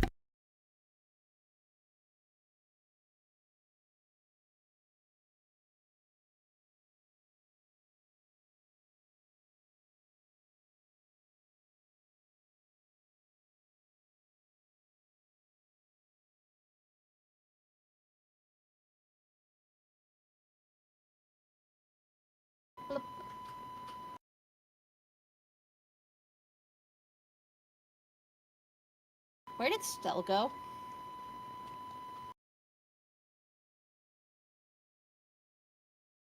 Hmm.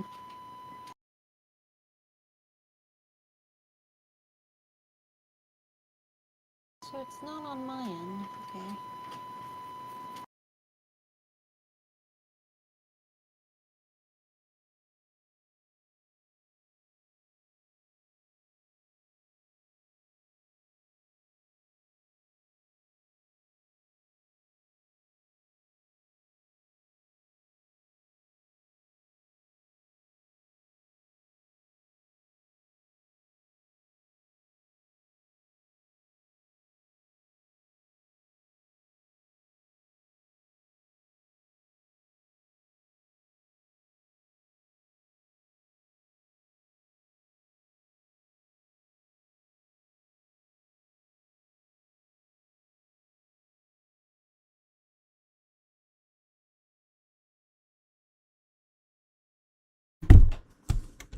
I have returned. Dash up here, kill that guy.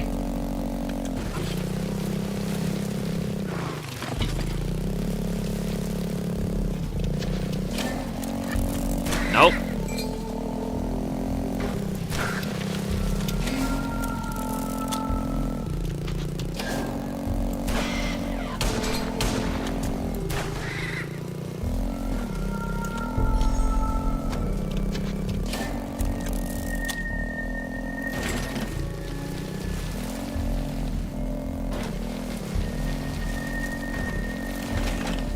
Wait, this just takes me back down to here!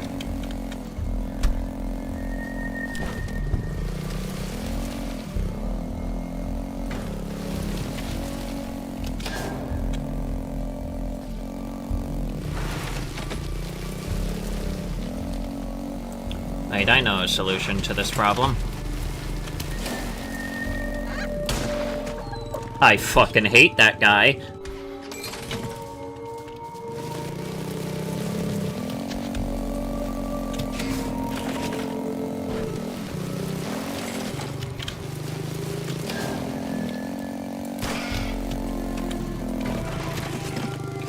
Oh.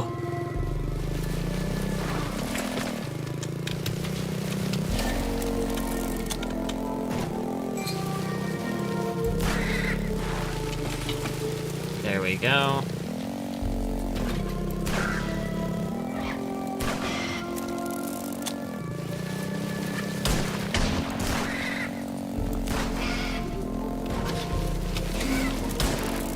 Nope!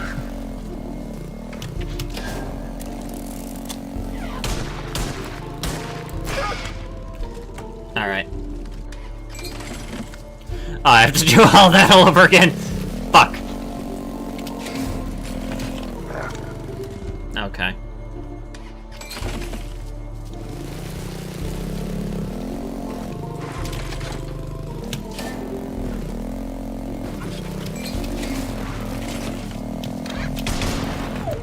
God fucking damn it.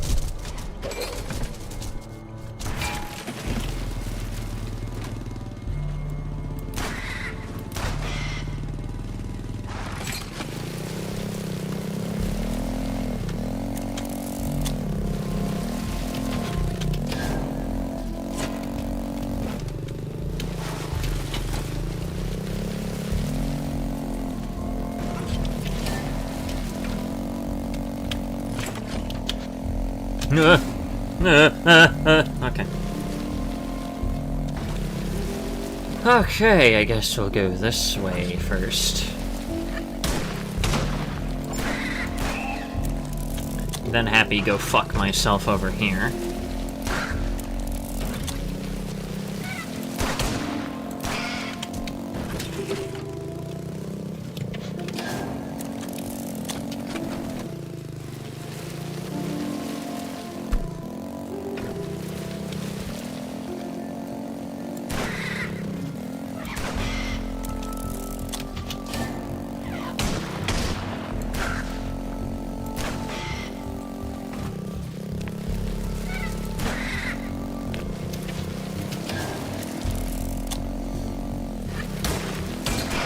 Nope.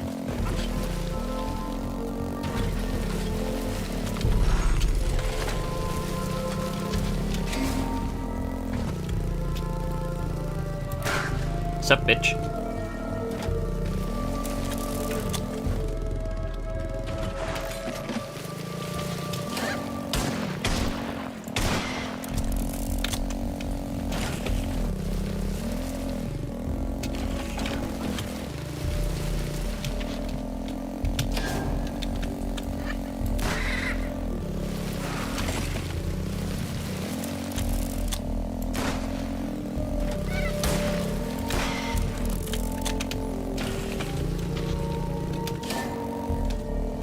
What the fuck did I just do?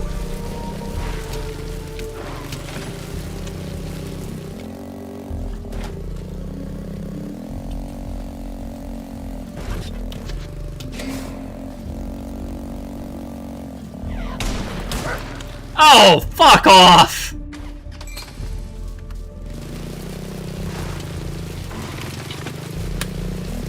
That's some bullshit there, game.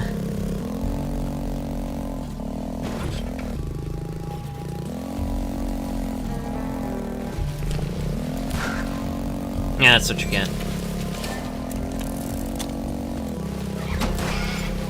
No!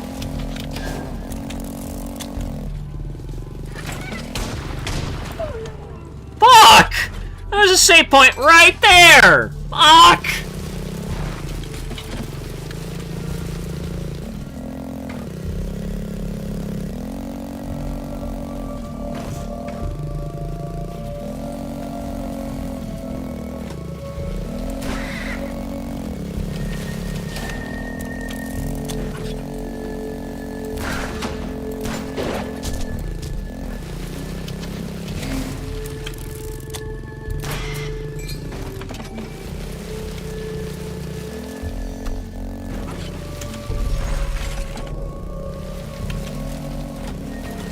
Okay, let's try going up this way.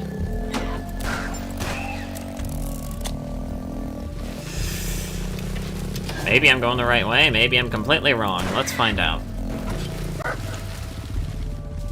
Okay.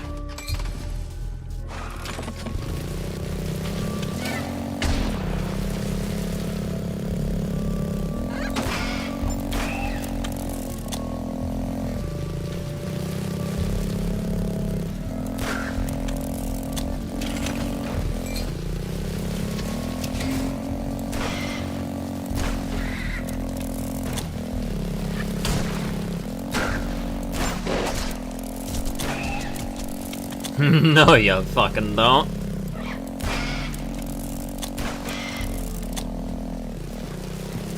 I'm getting so many sick trick reloads here.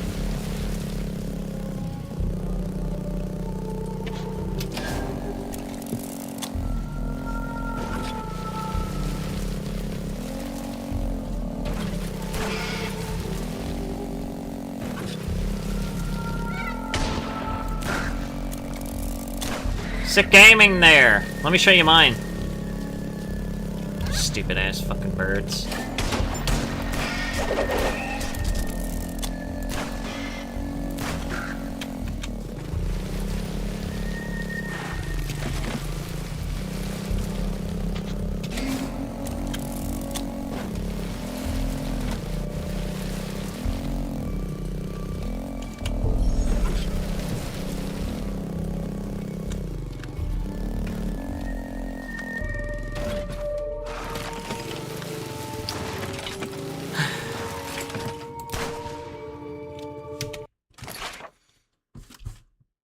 Of course it's not here.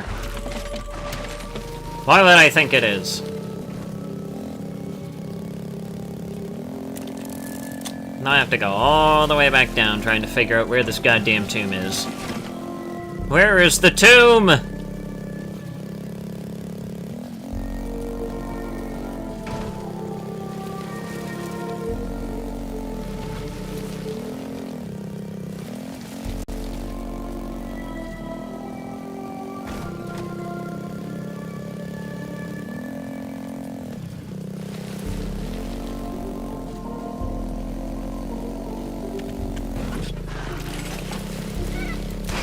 Nope.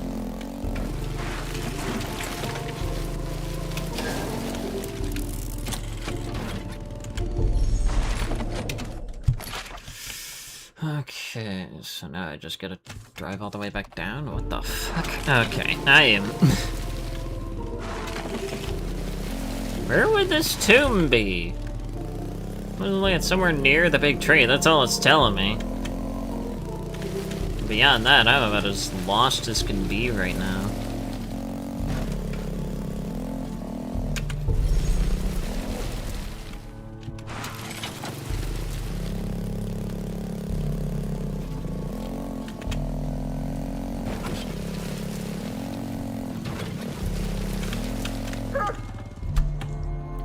I don't know what my plan was there.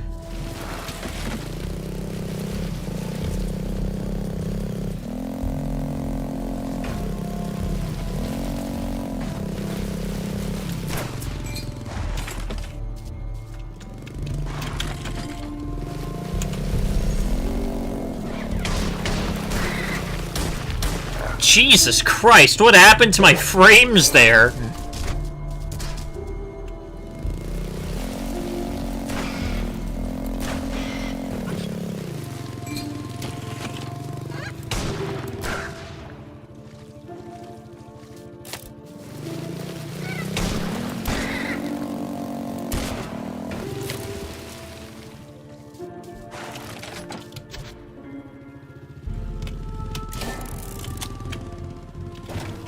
There we go. No! Okay.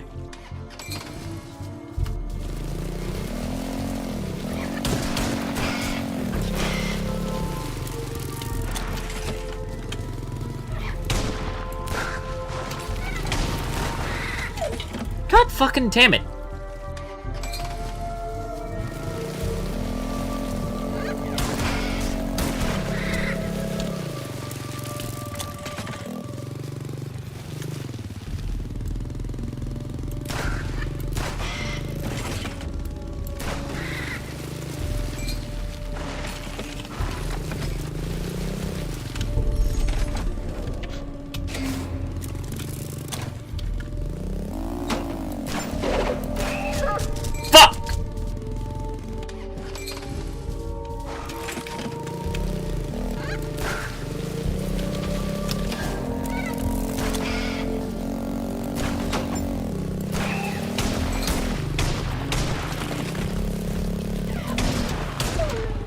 Okay. Okay, game.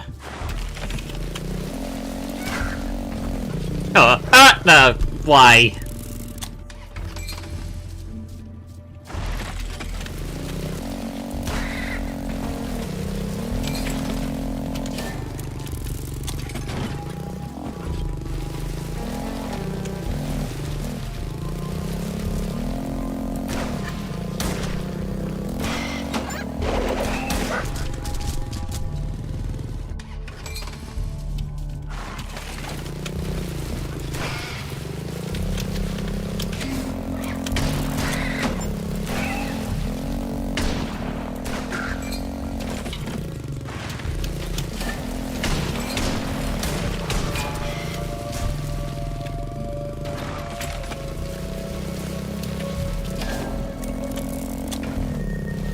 That wasn't even initially my plan, but I'm glad that that worked anyways.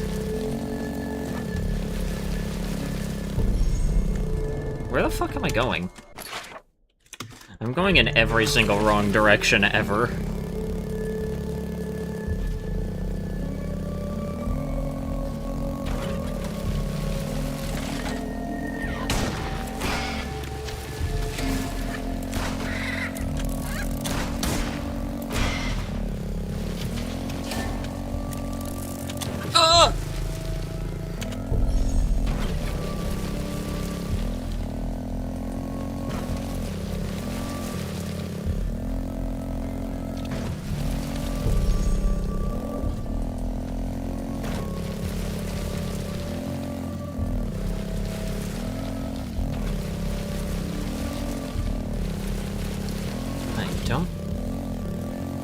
Most of this stream has just been me trying to find this fuck-ass tomb here.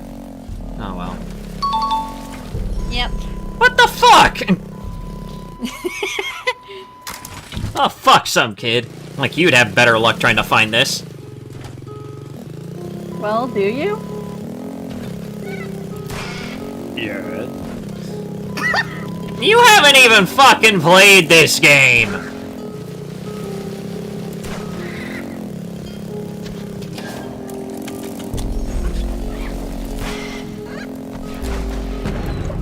Ow, alright.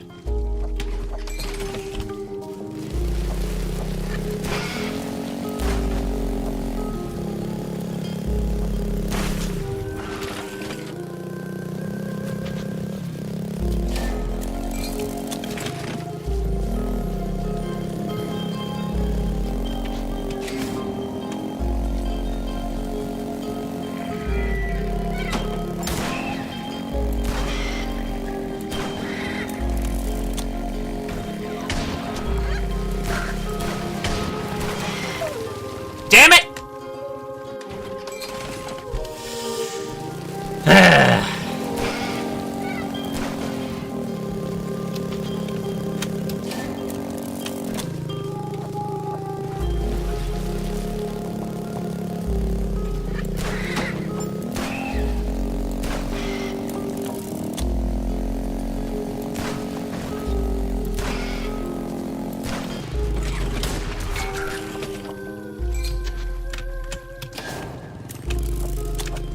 There we go.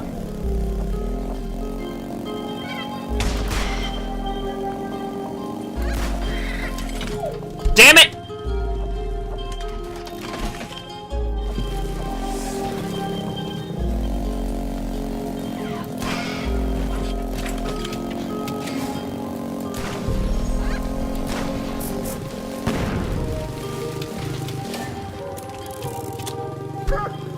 Okay, game.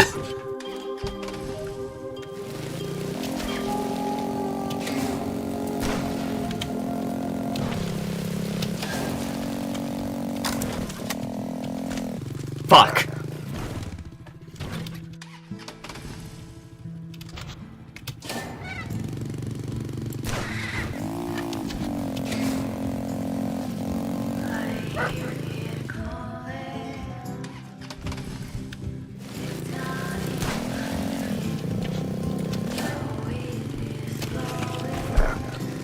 Okay.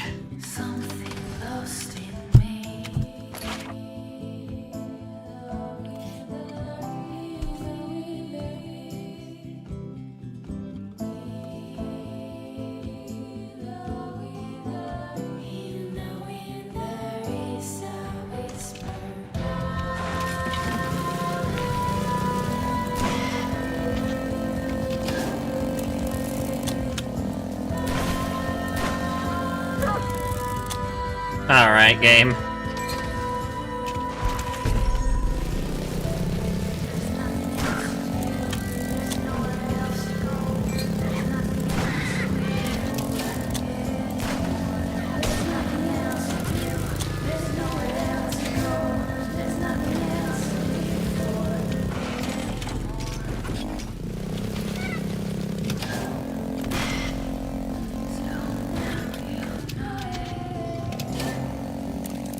There we go. There's a better path. I fucking hate the machine gun.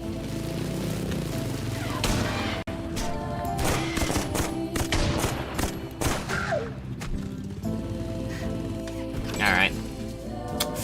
Alright.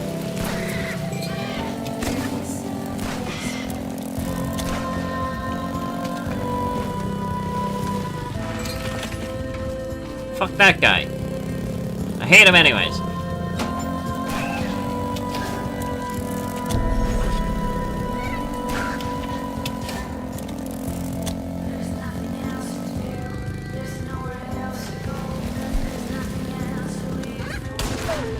What the fuck?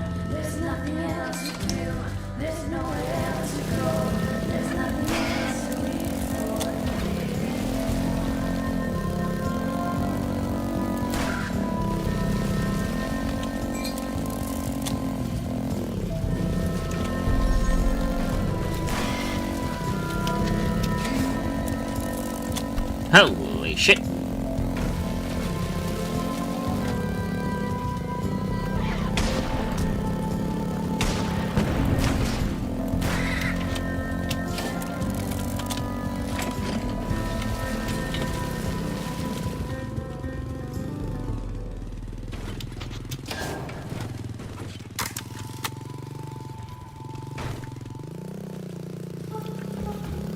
Oh, that clearly wasn't what I was trying to do. There we go.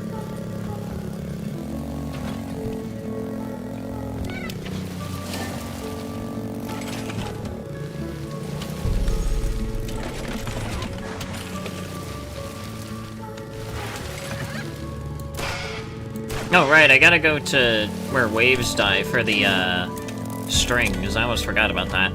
Let me do that real quick, actually. Nice aim there, genius! Never mind.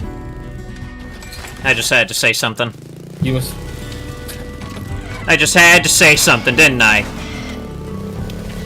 Yes. Oh, this time I'm not gonna fuck it up. Because I'm gonna shoot that guy.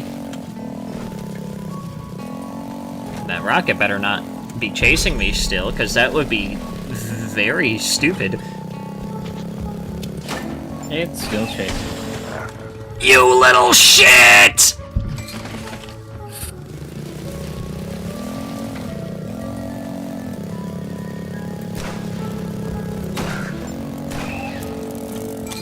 Oh, there we go. What?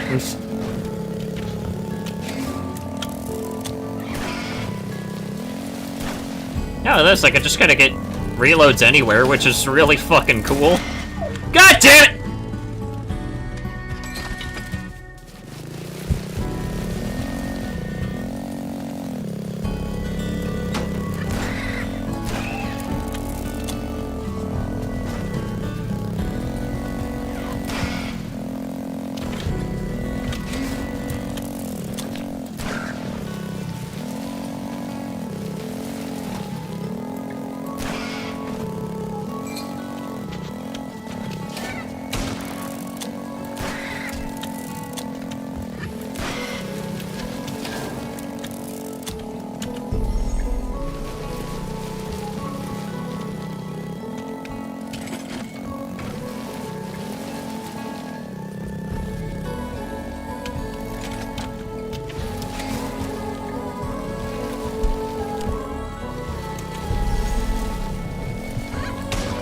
Nice aim, dingus!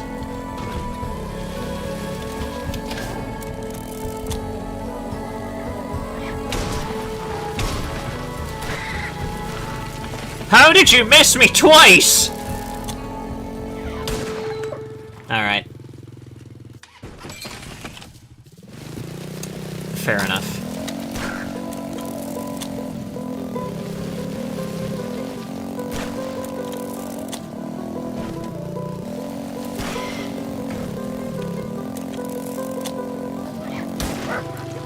What the fuck, game?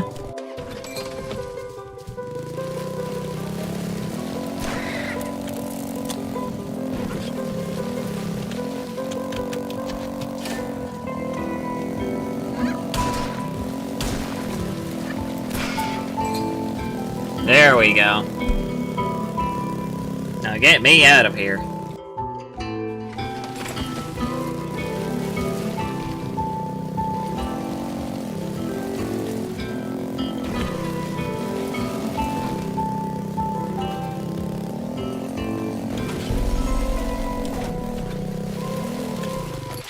So hang on, let me, which one is it? There it is. To the north of where waves die. Okay, I'm pretty sure I will know who it is that I'm looking for when I see them.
Nope, and nope.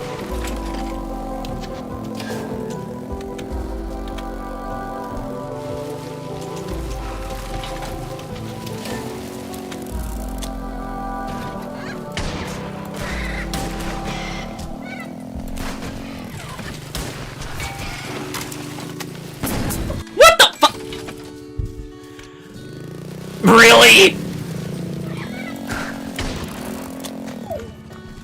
Okay, game. Okay, game.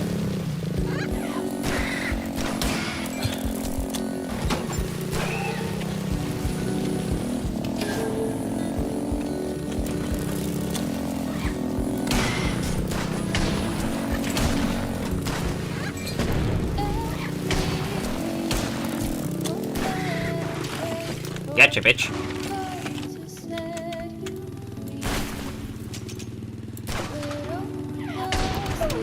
Oh, fuck!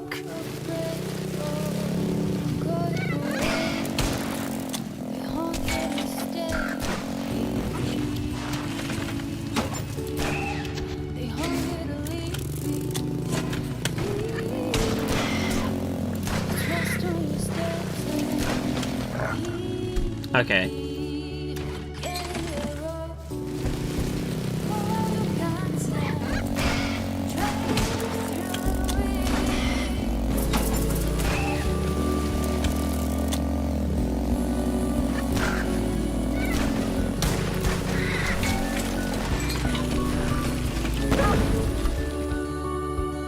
Okay, game.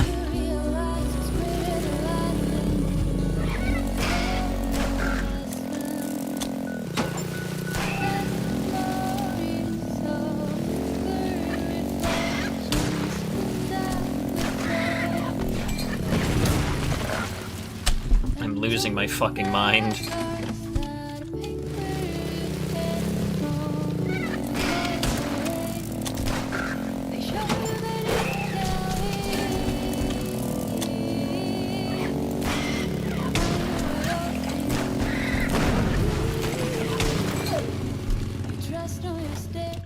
I'm losing my... Good.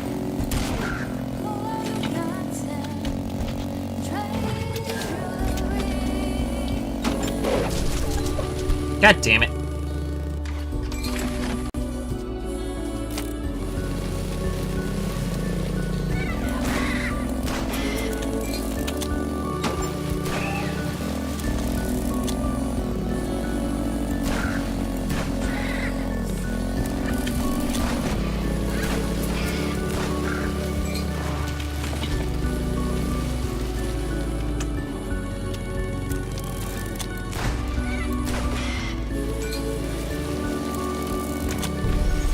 Holy shit!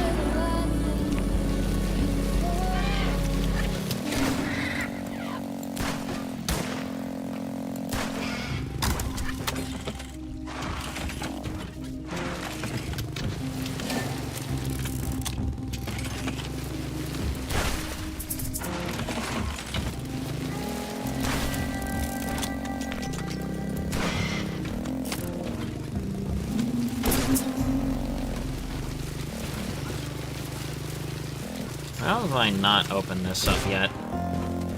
There we go. That solves that problem now.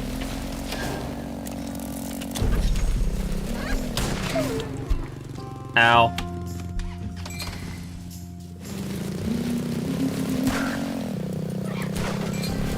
How the fuck?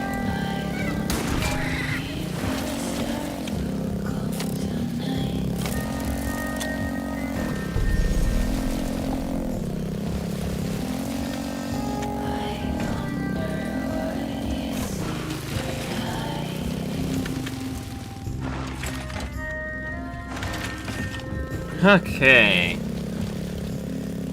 Here we go.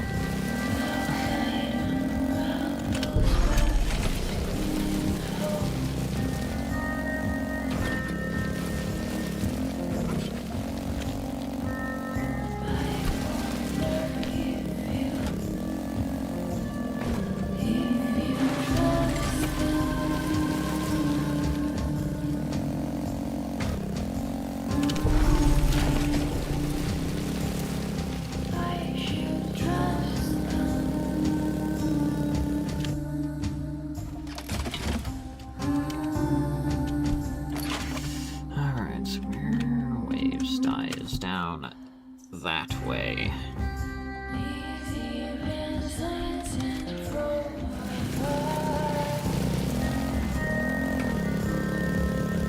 That should be easy enough to find.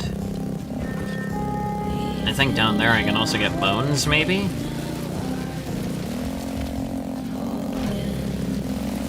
Which is what I need for this revolver upgrade.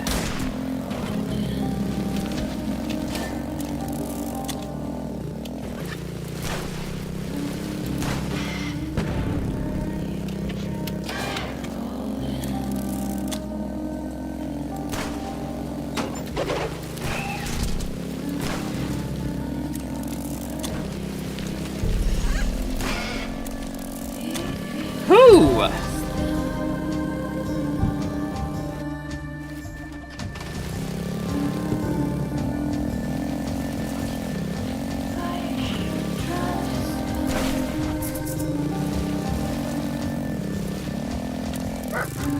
Ow, alright.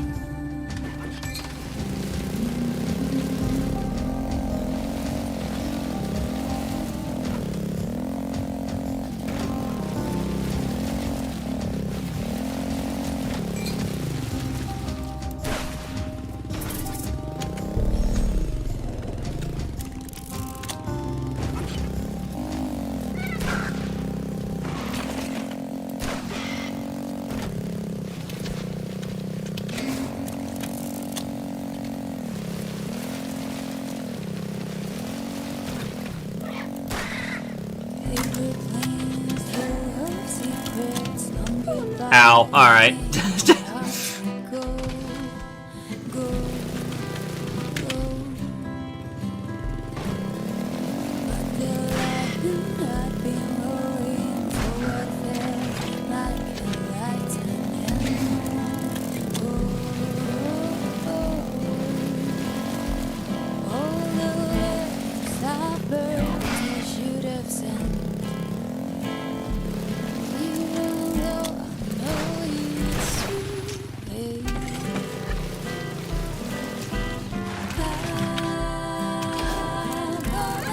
Nope.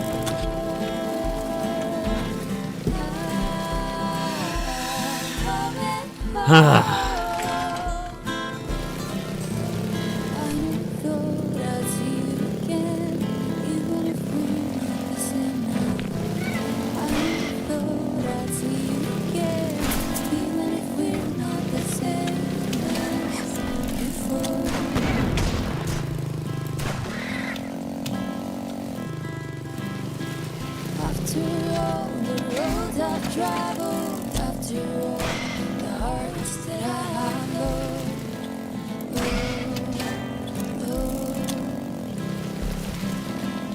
I know I sound like a coward when I swear there's no heart like yours. Oh, the letters have burned I should have sent. Oh, whoever that is dead. Not too late.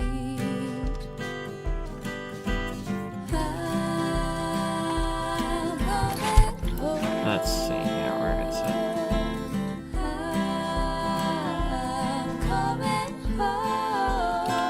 To the north of where waves die. Alright.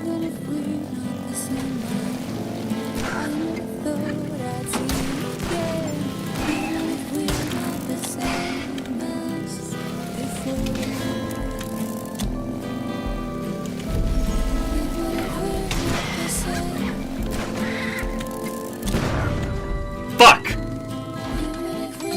I'm dead.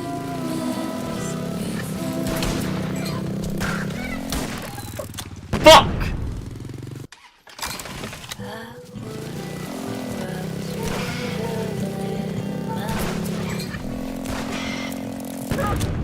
Oh my god!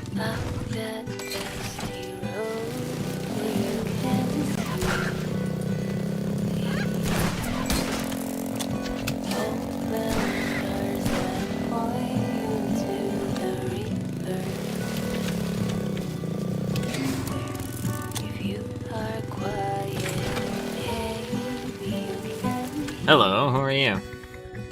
You traveler, help me. My daughter lay disappeared yesterday. I've searched everywhere except a nearby spot to the east because it's full of birds. Ever since my wife died, she's my only joy in life. She was wearing a pale green dress when I last saw her. Please, she's just a little girl. Okay. God damn! Where does this send me? All the way back here.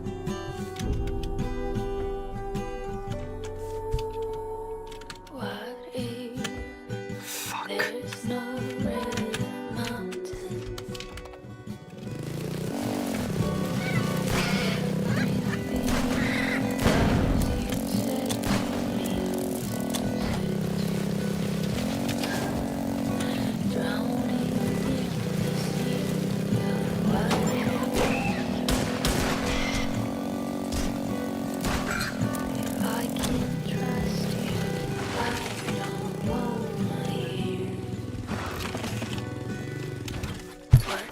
Where would that fucking musician be?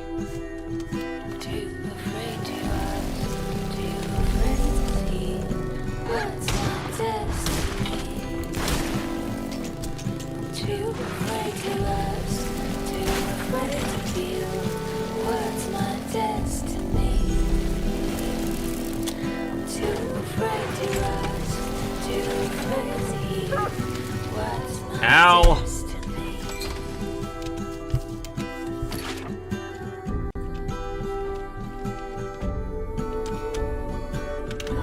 Oh wait, maybe up there. Hang on.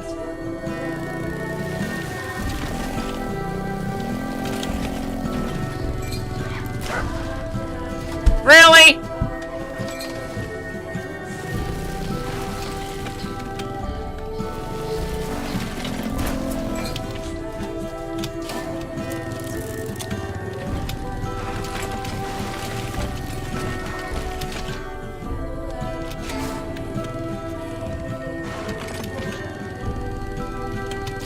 Huh.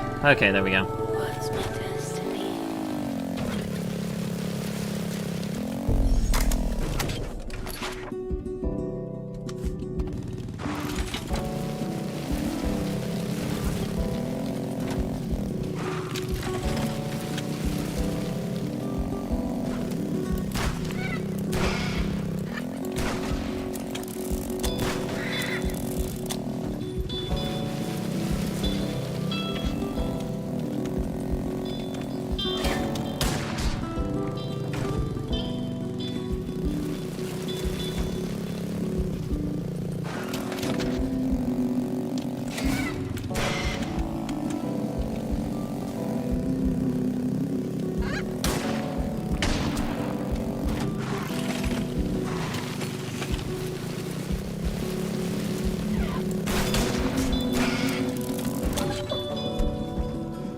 Okay, game.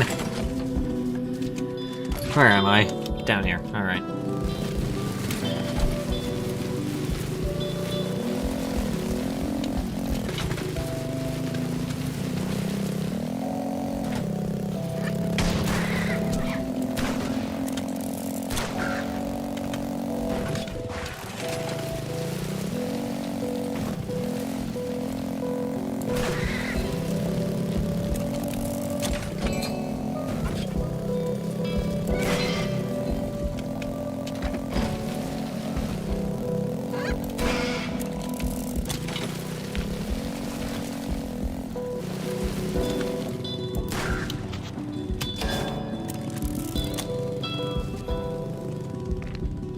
There you are.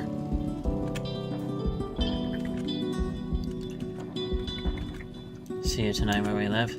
Happily. There we go. Now we're getting the band all together.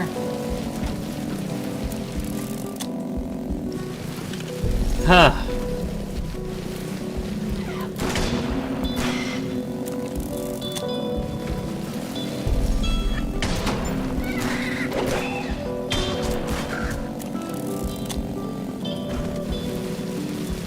Alright, so somewhere over in this direction.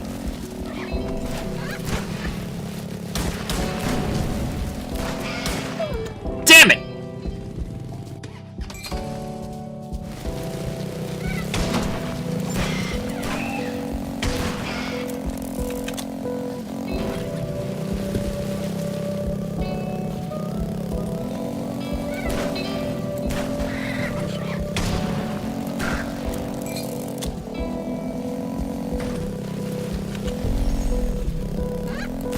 Nope.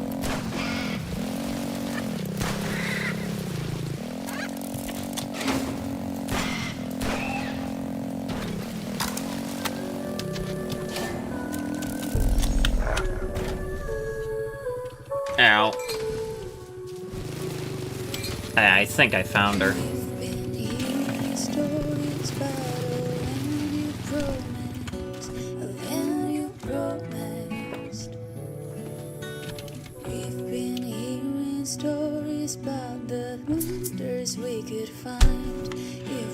Fuck, I wish I could unread it. That's unfortunate. Yeah, I had a feeling that I might have already found her.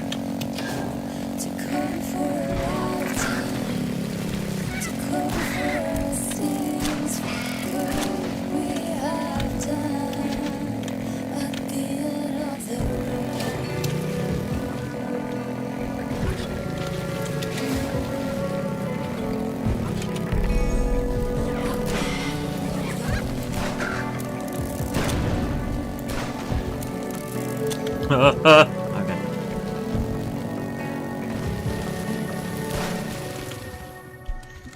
He's been shot dead. Oh no, my poor little girl. Who did it, Traveler? Was it the birds? Tell me. Birds shot her, yes. But you killed her. Do I need to read her diary to you? The reason she fled from you? Please don't kill me. She was my only joy in life. I don't even think I could. Well, alright. Damn it! Alright, fair enough.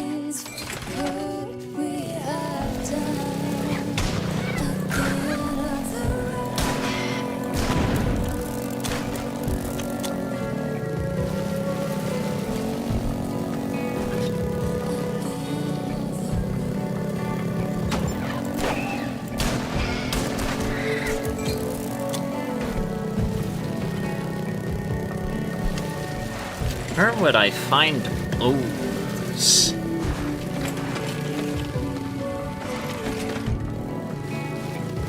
I've forgotten where to find bones.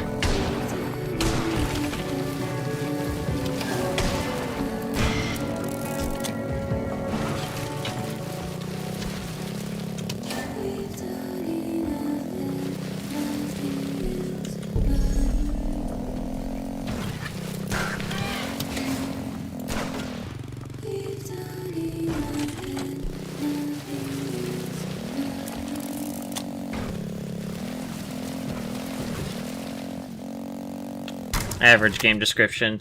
Seemed like a notebook with some final words. Laika's description. Fuck!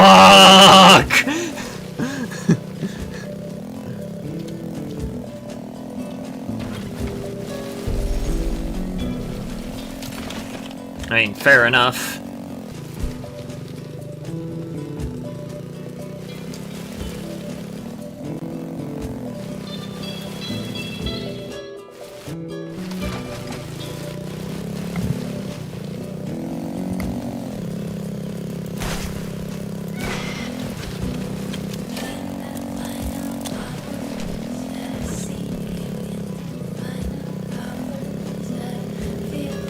No, it's okay to where rocks bleed. Fuck, right, okay, yeah, hang on. Where's that? That's, no,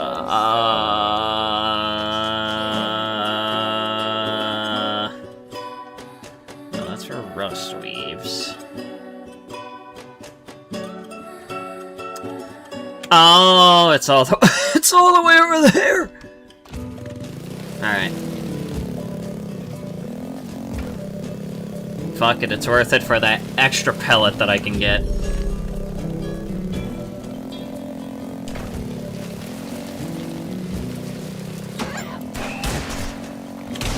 Get fucked, birds. No, no, no.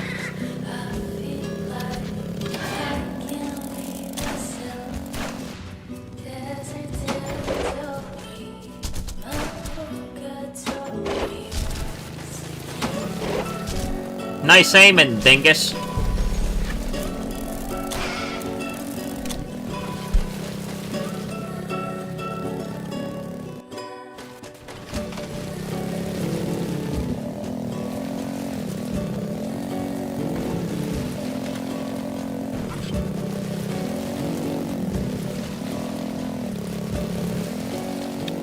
Cool.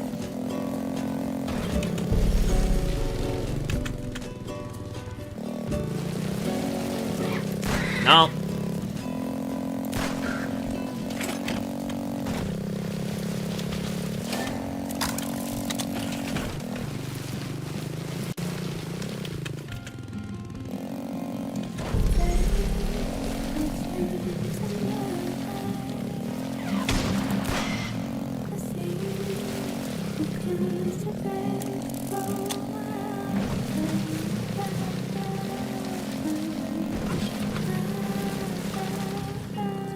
Alright, over this way.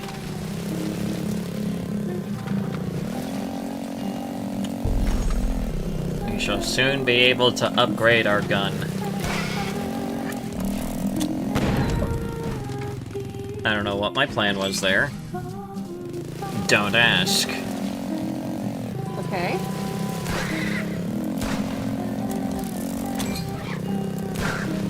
It was a calculated effort. The only problem is that I'm bad at math.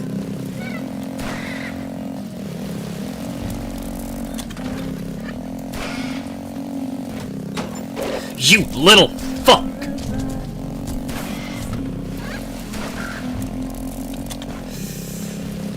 God, I hate those guys in the box.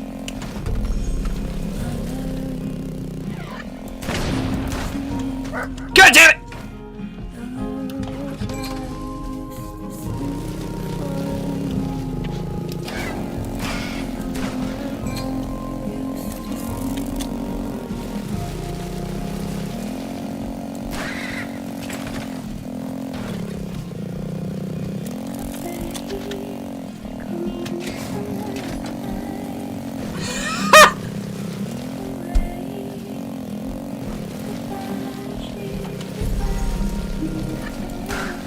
This dash ability is way too fucking good.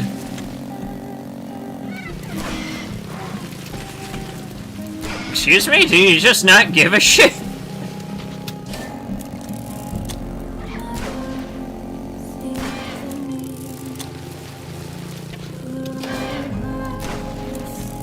You did just know that fighting me is useless.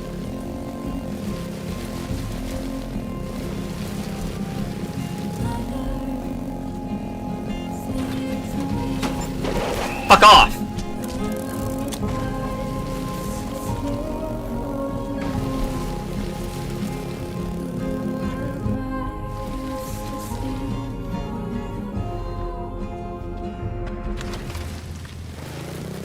Alright, here we are.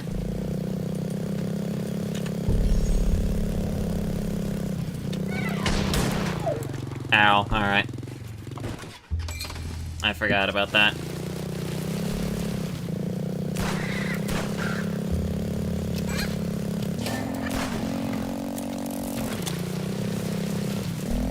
I'm surprised that that even worked. That was...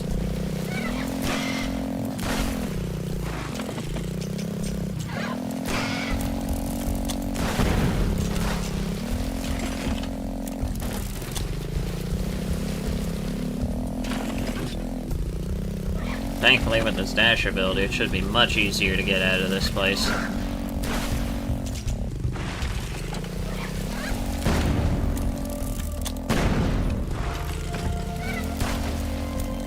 Ha!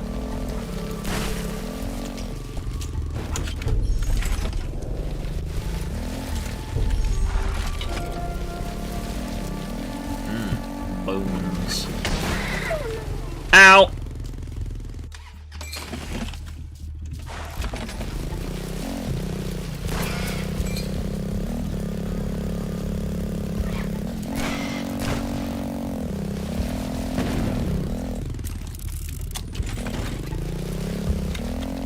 Oh.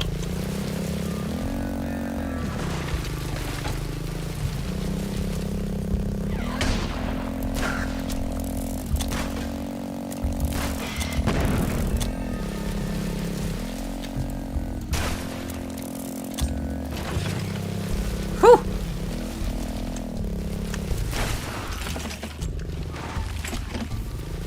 I almost missed those.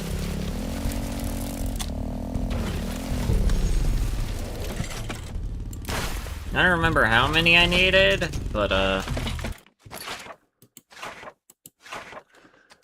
many bones do I have? 42? I'll go up to 50 and see if that's enough.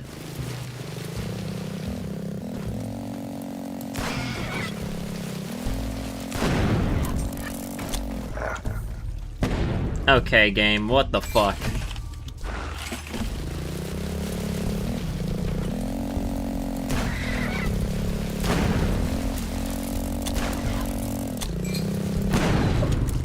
Okay.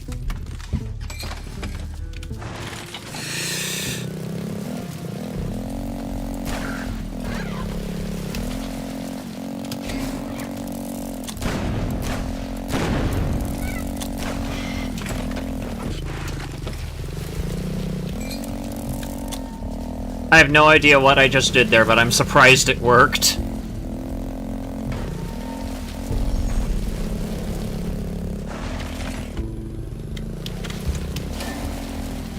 I can go all the way over here if I wanted to.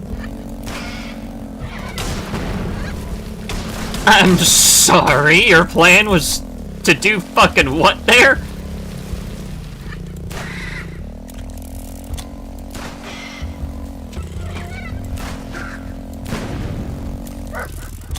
Ow.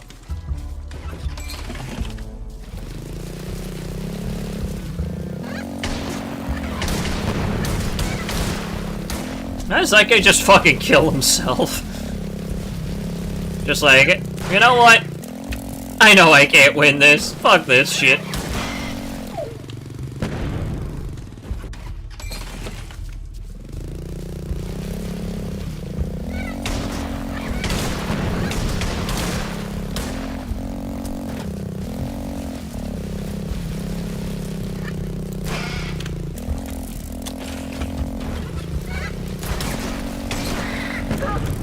God damn it.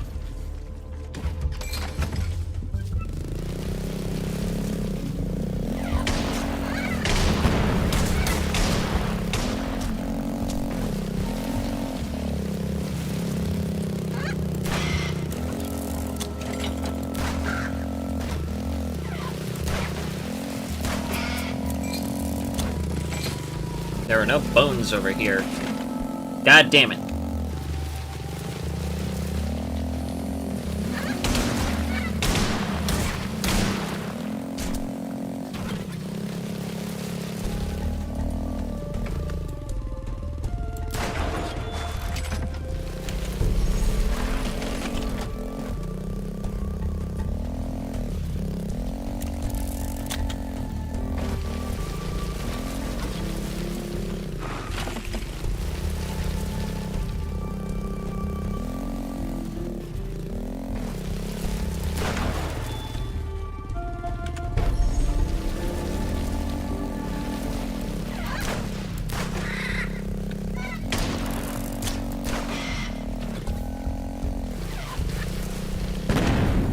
That's some real nice aiming there, dingus.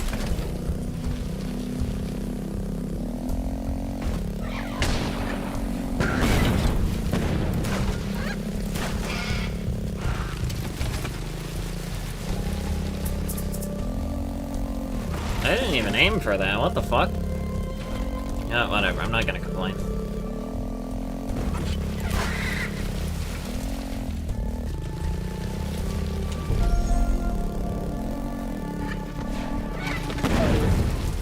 I didn't have any bullets.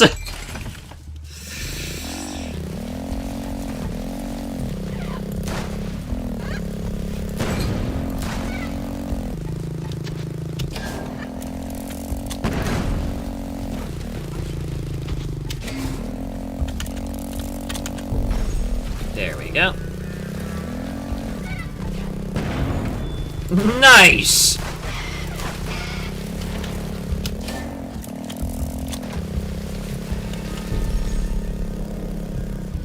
Ooh, what the fuck was that?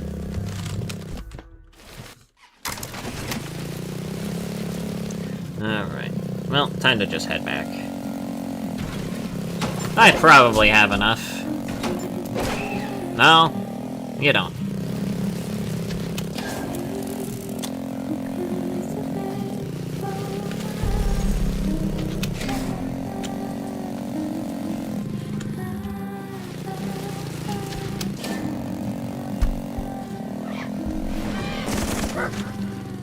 I forgot about that guy.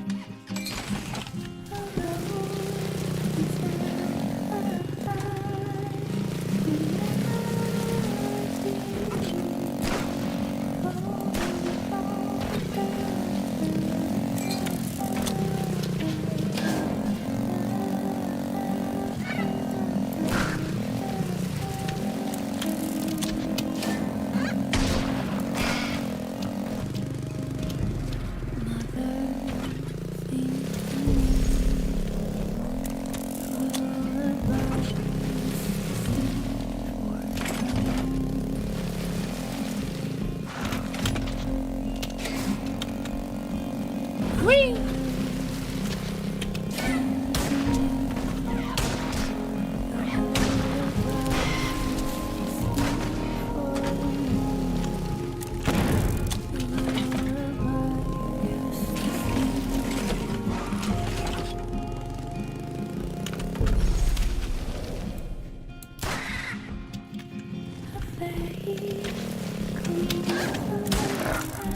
Okay, game.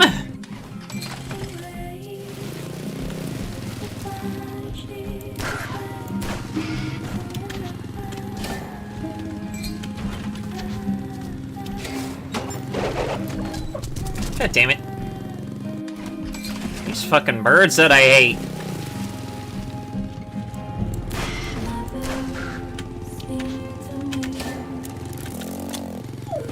Ow, alright.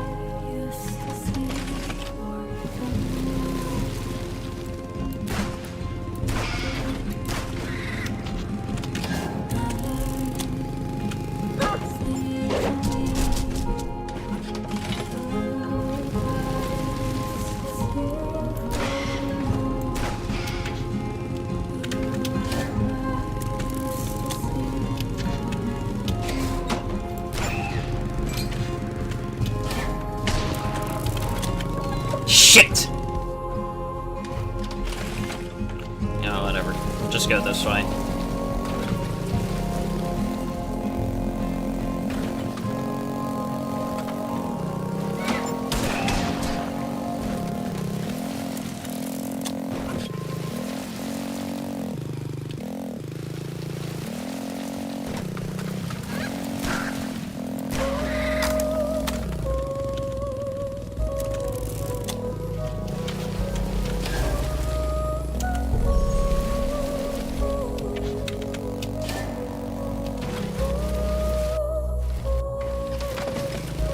Alrighty, time to head home.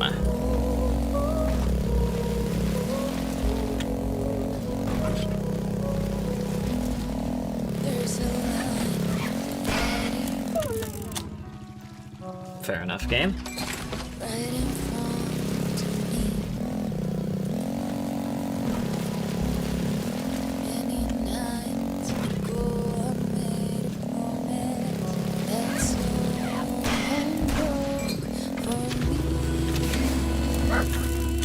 God! Just...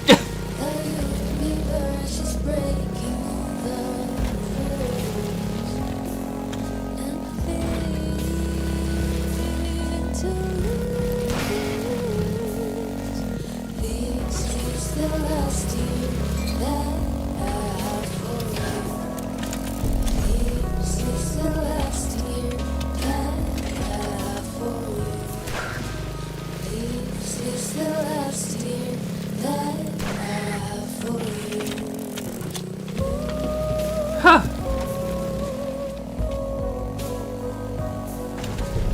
Alrighty. Not where I want to go. There we go.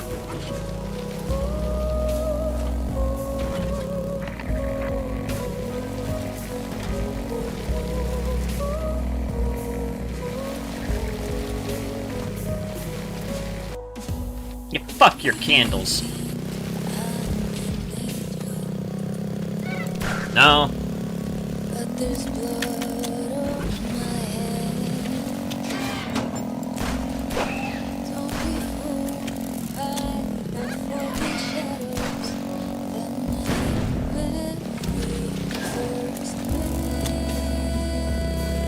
I choose to spend another secret night with you.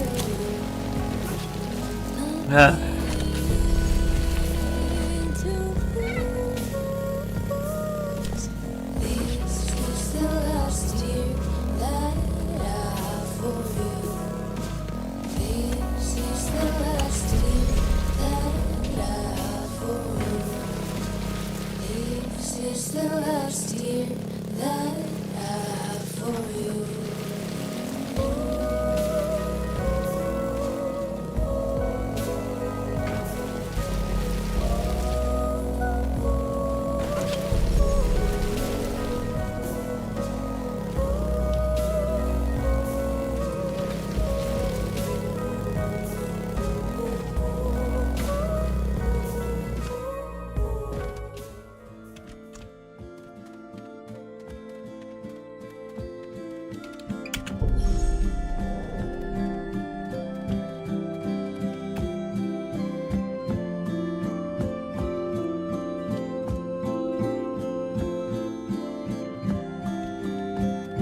Hell yes.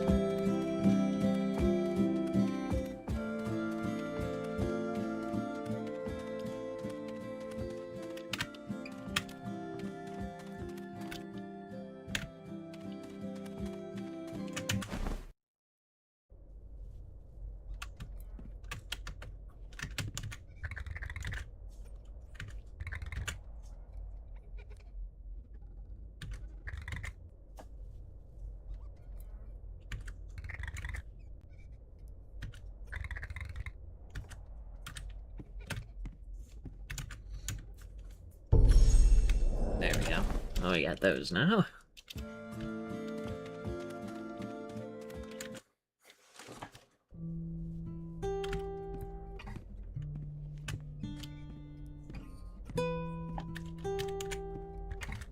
As expected, the pendant isn't where you taught me how to shoot. I'm not responsible for what you did with it after I gave it to you. For the last time, Mother, you never... Never mind. I guess we'll just have to accept that the pendant is lost forever. Such a shame, Ava. I should have given it to your mother. You just called me Ava? And can't a granny call a granddaughter by her name? Mother, I'm Laika. Oh. Are you alright? It's not the first time. Sometimes my memories fight each other, and the winner devours the loser. Look for the pendant by your daughter's bone memorials, Laika. Now get the fuck out of here. Sure, whatever. I found him, honey. You're home now, Poochie. You can't join your dad for now, but my mommy will kill all the birds in a jiffy. And then I'll bring you to the sacred place myself. Funerary friend's word.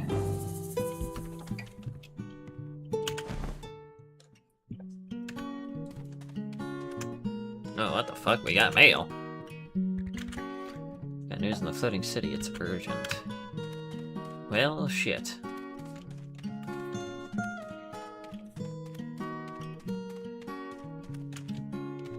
First, let me just... Please tell me I have enough. I do!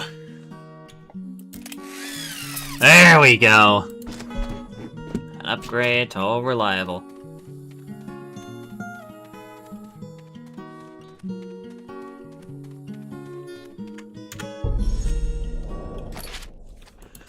And we will call it there for today's stream. Oop. Game. Oh, there we go. Whomst is pinging me? I swear to God.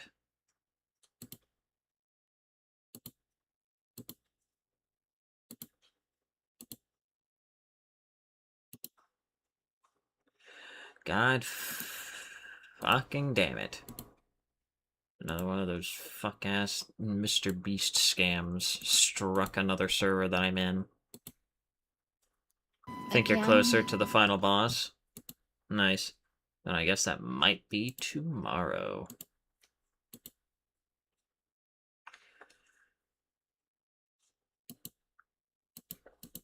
Or, not tomorrow, but I guess next time.